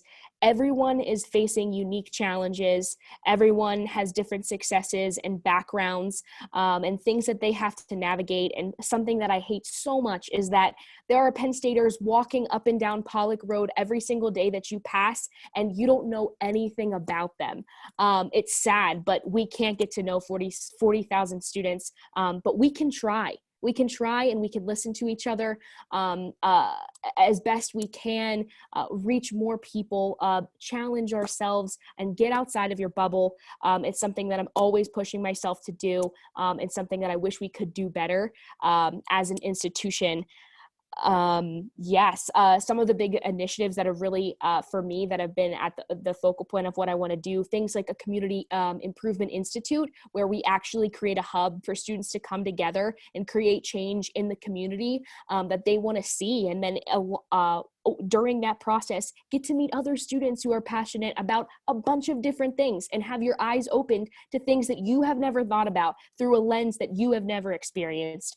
And that's what I mean when I talk about blurring the lines across committees. And I think although we face unique challenges during this COVID-19, we can use them to, we're not going to be bound to strict meeting times. So I would love to see maybe blended committees getting to meet, so Student Life can talk to Gov about a community improvement institute, so Student Life can talk to facilities about free feminine hygiene products, and Student Life can talk to AAC about Lion Link and how we can make it better and reach more students. All right, so Representative Tolliver. Blake Tolliver, Black Caucus. What aspect of the campus would you change the most in order to improve the safety of students on campus? Yeah, that's a great question. I think that students should be allowed to, speak their mind and also feel protected and safe when people kind of threaten their safety. I think that we've had issues in the past with different people, who aren't necessarily students out publicly, pushing different agendas. So, free speech has been an issue, and I think that it will be in 2020 as well. So making sure that we're taking more of a stance as an institution, standing up for our students and making sure that people feel valued and safe here. It's something that we're going to have to look at in the election year. And again, I think that cross-committee collaboration will be the most important part of this, because although governmental affairs will be addressing this issue, Student Life can bring an interesting and fresh perspective by saying, we've engaged with different communities, different students across different communities, and this is how they're affected by this, and this is why you need to keep it in mind, and why it's important to take firm stances as an institution to protect its students and make them feel safe always. All right, Representative DeLucio. Hi, Adeline. So I was just wondering, working on so many programming weeks, you've definitely worked closely with setting up a lot of tabling and handing out resources. However, from my time in the past assembly, I've noticed that a lot of people find tabling to be ineffective when engaging with the student body and mental health and wellness, SFAP, those kinds of weeks. So do you have any ideas on how to restructure, or maybe just how to better reach students throughout these times of the year? Yeah, that's a great question. And any opportunity you can reach students, you should definitely take advantage. I think during Mental Health and Wellness Week, we've noticed that tabling maybe isn't as effective, or we can just sometimes not approach students in the best way. So we limited our tabling efforts while still keeping them there, because as I touched, it's important to reach as many students as you can. So if you can reach one student, that's a successful day. But making events where people actually have a space and a forum to talk and collaborate and get to know and listen to different perspectives and struggles and experience that students are facing. One event that we had, the Art with Impact event, was actually a workshop where students watched a film and then responded to it and what they felt and what they related to and what they've never experienced before, very open and honestly. And the room was packed full with 120 people that I had never seen before and maybe will never see again. But that's always an amazing experience because they got in touch with the UPUA and they might be able to connect with us and our resources in the future. So I'm always happy to see that. And I think that those different types of events intrigue students and they want to come out and they want to connect with people. All right, Representative Reynolds. Thank you. So I would say one of the things that I personally am really looking forward to trying to change with my time in the 15th Assembly is working on consolidating student resources and making it more available so that everybody is able to easily find out what exactly they can get involved with if they're interested in leadership or volunteering services or research opportunities, et cetera. So do you have any plans on bettering the connection between students and the resources that Penn State offers? And how would you go about that?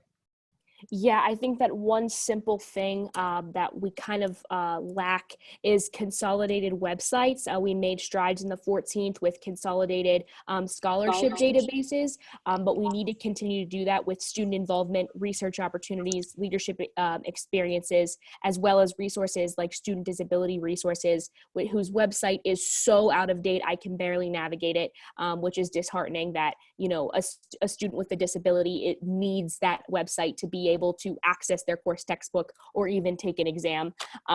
So making sure that I think just first we can update our websites and then work towards a consolidation. UPUA also has a list of websites on our website. I think we need to do a better job expanding that. I think that the UPUA could serve as a platform where students could go for these different types of things that you're talking about in one central hub. And yeah.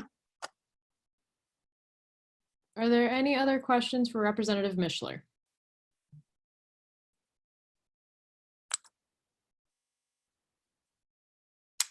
If not, I'm going to close the floor for questions. Representative Mishler, if you could go back to your breakout room, it should be an option at the bottom.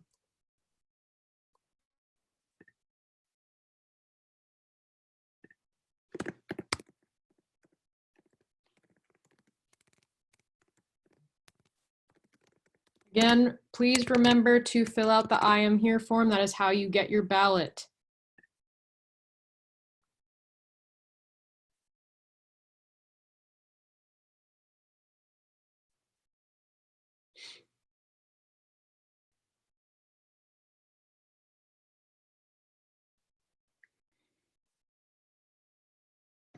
All right, Representative Choi, are you here? Yes, I am. All right, you will have 5 minutes to speak and then 10 minutes for questions. You may start whenever you'd like. All right. So, hello everyone. It is almost 2 a.m. and this is the third time that you're hearing me speak, and I promise that I hope that this is the last time. But I am running for the Student Life Committee because of my previous work in student life has really made me more passionate about this role. And for me, my platform is a lot focused on the aspect of remote learning. So obviously, I don't know if your professors have been telling you, but my professors did tell me that there is a very high possibility of continuing remote learning until fall. Right, and so I think that it is imperative to address the resources that we have on campus in order to help students be more adaptable to this environment and also make them more successful. So for me, my biggest initiative that I really like to achieve as chair is to create a consolidated website with all of the personal, financial, and academic resources that Penn State has to offer.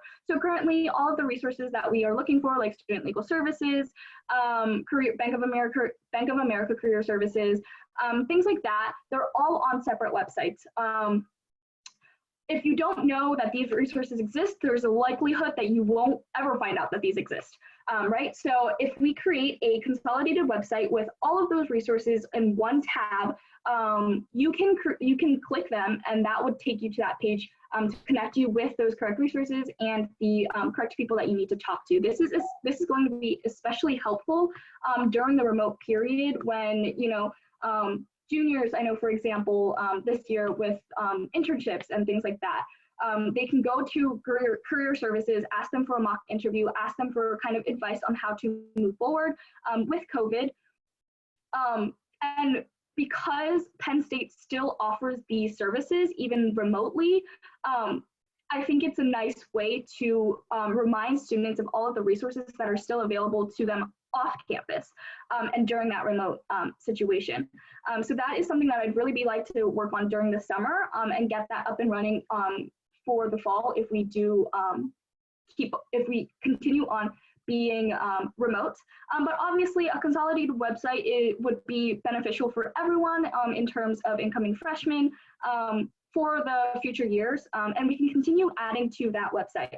A big goal for me is collaboration between the committees.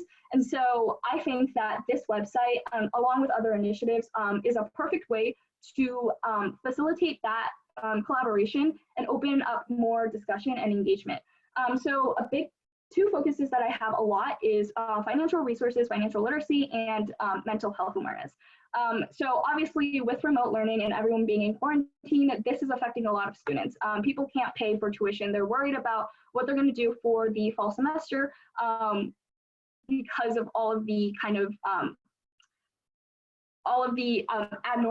abnormalities that is currently going on with the world. So if we create I know Academic Affairs was creating a scholarships database, and that would be very facilitated, like that would be very easily translated into the consolidated website. But also working with students, with representatives, part of that committee and the chair to help with, to push for policies that really would benefit that online learning experience. Another thing for kind of collaboration, I'm seeking to work a lot with the newly formed Justice and Equity in regards to all of the like equitable resources that we can kind of accomplish both on campus and off campus. Like, oh, I'm blanking, but I'm blanking. Collaboration between the committee could be to address like the discrimination that's happening on campus, and not just in regards to COVID. Obviously, there would be a lot of UPUA students, international students coming back from their homes and experiencing a lot of that at this university. So working along with that chair to kind of address that issue. A lot of that has to do with the stigmas that are like deeply ingrained in POC communities. My underrepresented communities deal a lot with that.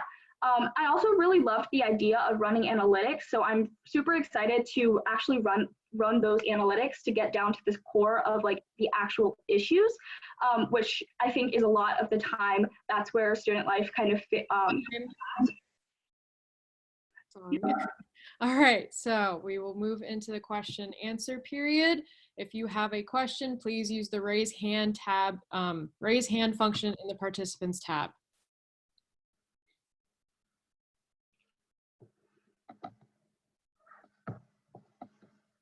All right, Representative Richardson.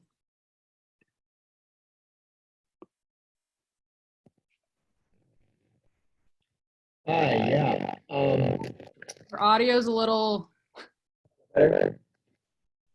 Your audio's a little like a little wacky right now. Can you hear me? We can hear you. It's just very like, I don't even know how to describe it. Like I didn't.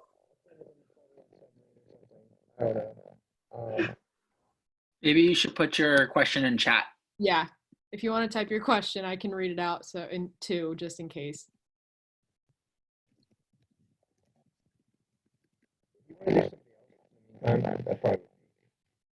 I could not understand you. I'm sorry, man.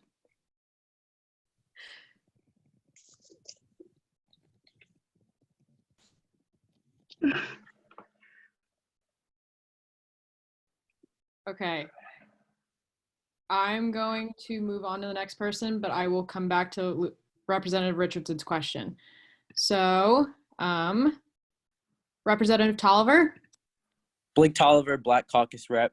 I know I've asked this question before, but I'd like to ask it again. In terms of student life and admissions, How do you plan on going about getting greater outreach to students of color in honors programs such as Schreier Honors College, Millennium, and Paterno Fellows? Yeah, so I think this is a great question. And I think a lot of it, I think going back to working with justice and equity and also that outreach within the own committee, definitely reaching out to SMART, I think is a fantastic opportunity to get more students involved. And I think just as you can tell within the assembly, we are lacking a lot of representation, like not just in assembly, but otherwise like on campus. And I think student engagement and interaction is the best way to increase that.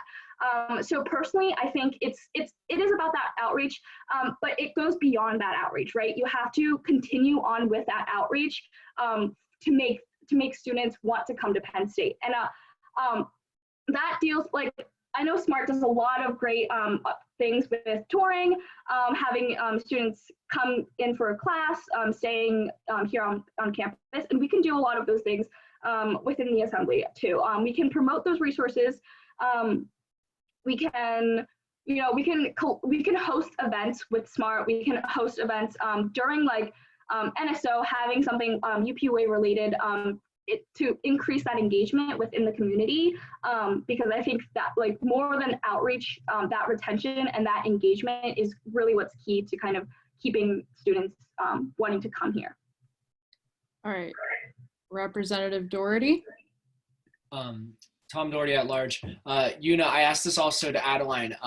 Being student life chair, it's really important to have a really great outlook on what you think's the most amazing thing about students are. Like, what is it that makes them and students and what embodies the Penn State student? So I was just wondering what your views were on that. Yeah, I think coming from a perspective where I originally did not want to come to Penn State, and then when I came to Penn State and I stepped on campus and I went to my first class, I was absolutely awed by the passion and the pride that all Penn Staters have.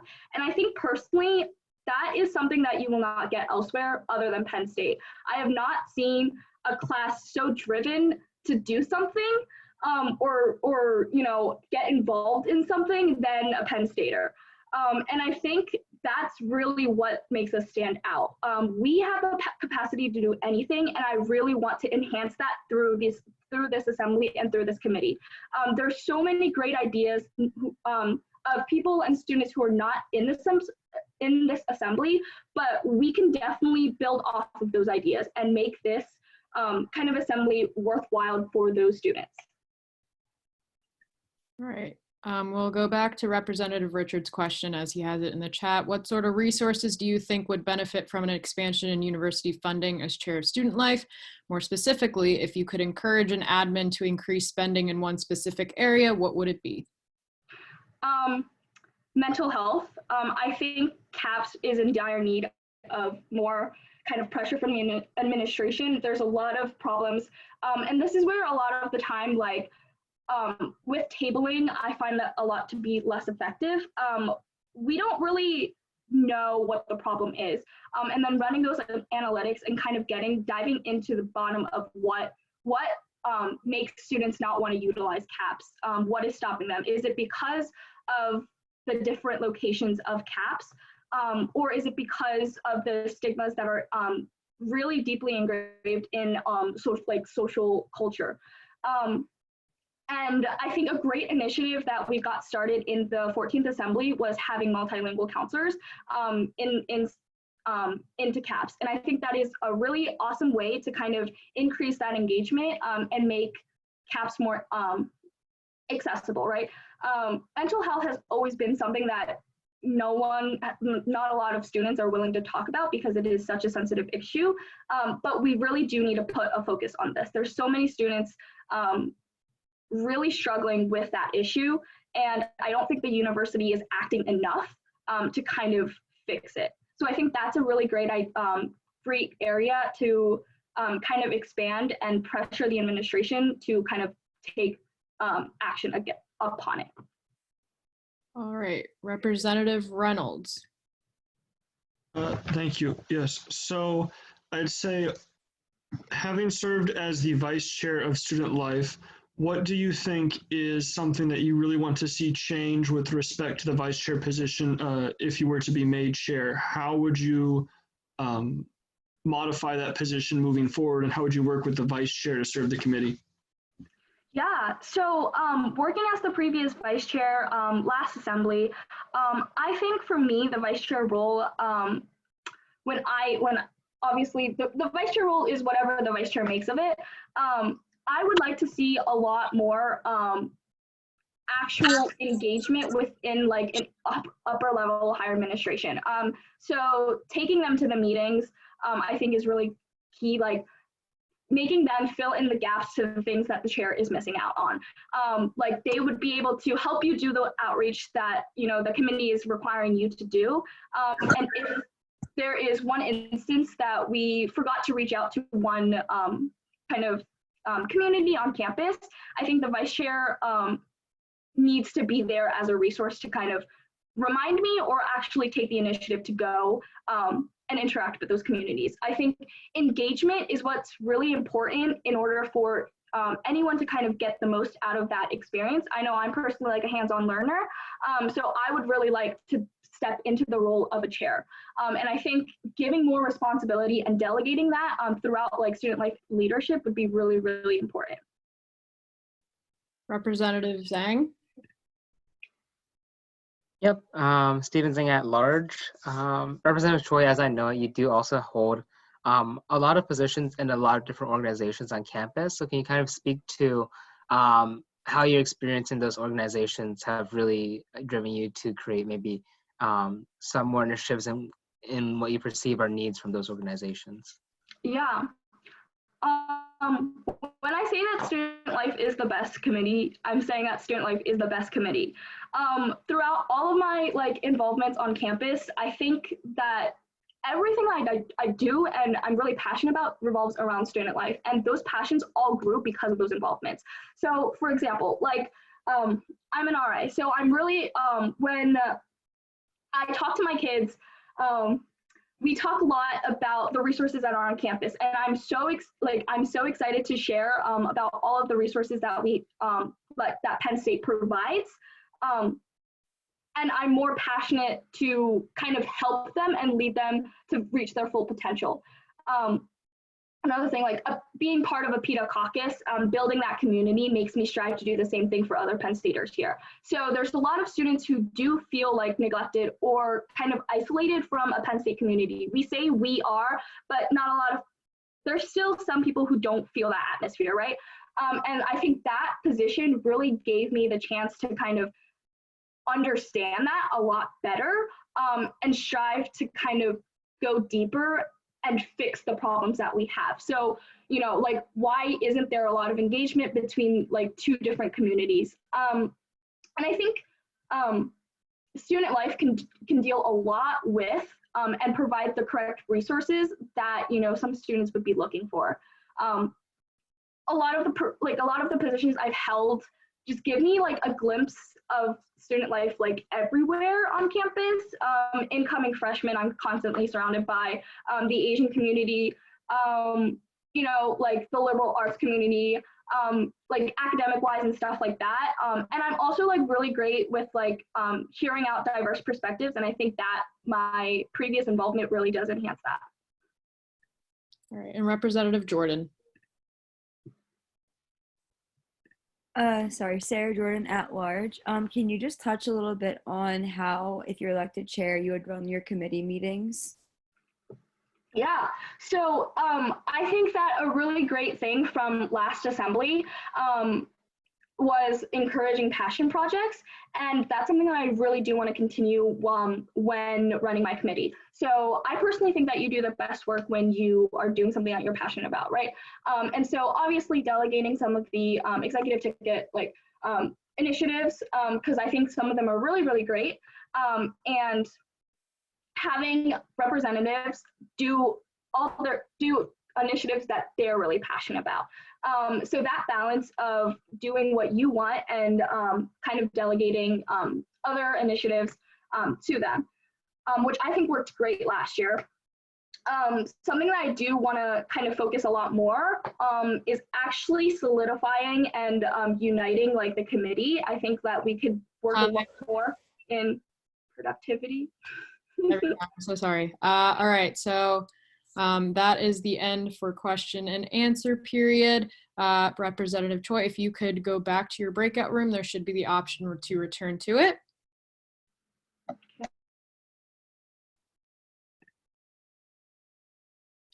All right.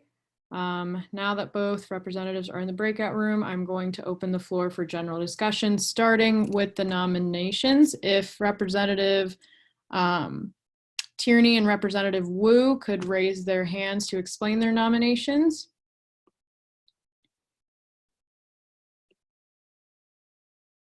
All right, we'll start with Representative Tierney.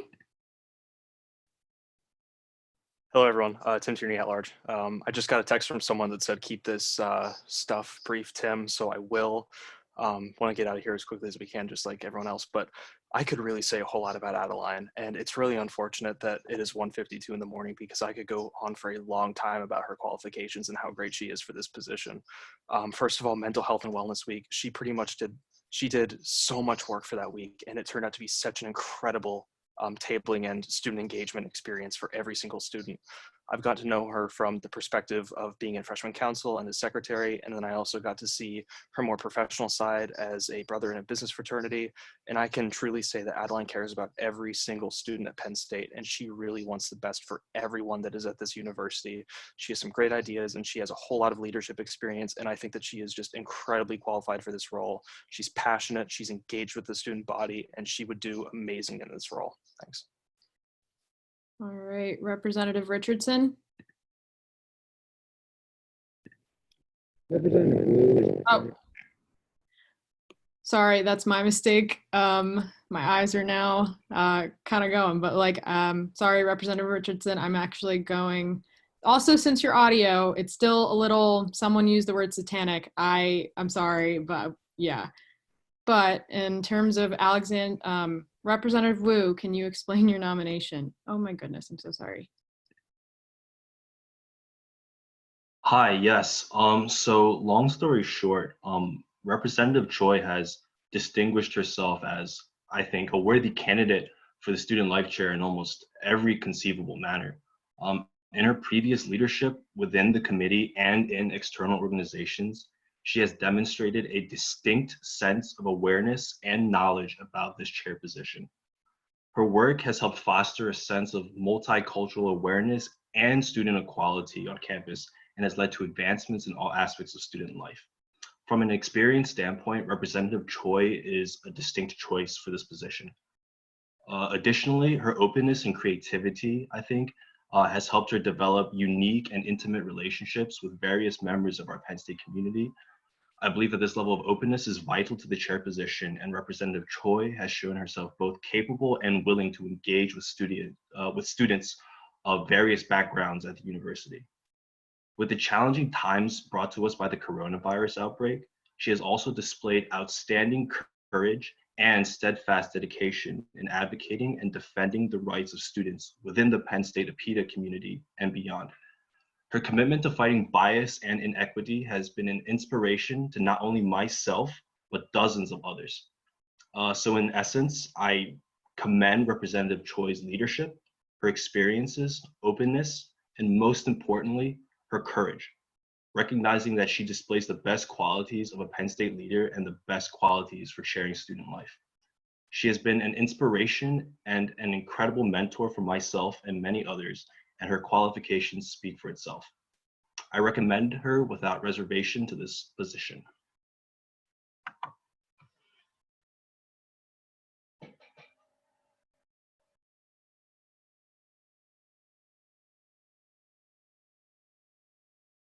All right. Congratulations, Representative Mishler. You are the new student chair of Student Life Committee chair. All right. I see in the chat there is a motion. Representative Klipstein, if you could raise your hand so I can unmute you. Never mind. The motion is to move the legislation to next off the agenda, but I've been told by the de facto parliamentarian that I have to wait for the legislation to come up. So we'll wait until then. Okay. All right. So moving forward, we will be going into confirmation of Chief of Staff. For this, we will now move to line item B. Chief of Staff, Rachel Tromansky, can you raise your hand so I can just have you on cue?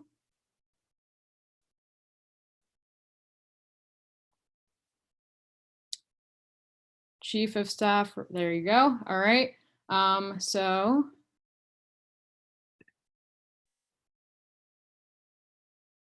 Hey guys, can everyone hear me? all right. Yes, we can. You will have 5 minutes to speak and 10 minutes for questions. You may start whenever you'd like. Great, thank you. Well, I just wanted to say hi, everyone. It's been great hearing from many of you during tonight or this morning's discussion. It's really great hearing all the nice things you have to say about each other. But I wanted to take a few minutes to introduce myself to you if we have not had the pleasure of meeting already. And at the end, I'll be happy to answer any remaining questions that you may have about my ability to serve as your Chief of Staff. So here at Penn State, I am a junior studying philosophy, political science, and women's studies. I've always been very grateful for my education and the purpose I found in learning about the world around me. Early on, I discovered the benefit of learning outside of the classroom and got involved on Penn State's campus. I served on the State of State's executive board, and by the end of my first year, I rejoined as the community engagement director. Then along came my pal, Mr. President Zachary McKay, and he informed me about a newly formulated group called Lion Caucus, which is an organization that helps students advocate with their legislators about the needs of Penn State. This past year, I had the enjoyment of serving as their vice president, where I chaired the advocacy committee and helped grow this organization across the Commonwealth. Over the past few months, I also had the pleasure of serving as the director of outreach for the UPUA 14th Assembly. This was an incredible opportunity to learn about programming, finances, and the somewhat background roles of the UPUA executive. I found my home in the executive branch because I was able to facilitate the work done by many of you representatives. As director, I oversaw the planning of World Cultural Week and facilitated daily organization and efficiency in the outreach committee alongside Vice President Pathical. I decided that if I could make tasks or event planning easier for the UPUA and in turn the student body, my work could have a ripple effect on participation, engagement, and the overall perception of the UPUA. Now, getting back to the position that I'm excited to begin officially serving in, hopefully after tonight's meeting, I wanted to provide a brief overview of the position for those who are not familiar with the Chief of Staff. It can be broken down into 3 different categories. 1, maintaining the UPUA's finances. 2, overseeing all programming events, and 3, helping to maintain the efficiency of the UPUA.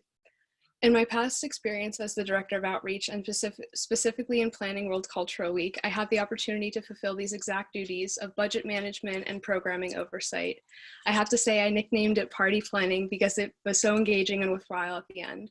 I have the utmost confidence that I will be able to carry out the duties and responsibilities of the Chief of Staff with organization, efficiency, and great enthusiasm. I hope tonight I gave you a better idea of who I am as a person, because I believe that this human connection is extremely important for this role, and especially at this time when many of us are feeling disconnected from one another.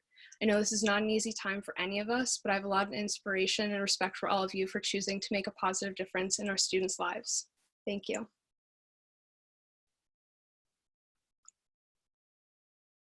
All right, we will now move into question and answer period. For those who have questions, please raise your hand by using the raise hand function in the participants tab.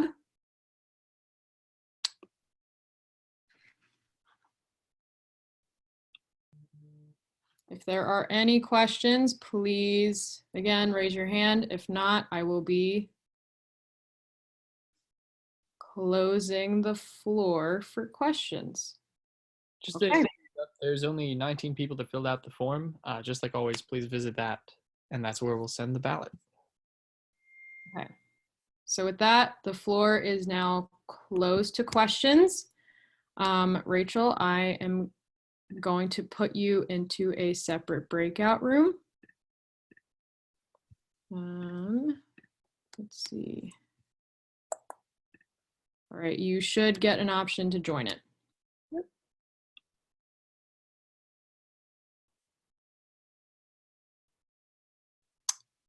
Alrighty. Is there any discussion on Rachel Tromansky as confirmation for Chief of Staff? Please raise your hand in the participants tab if you do.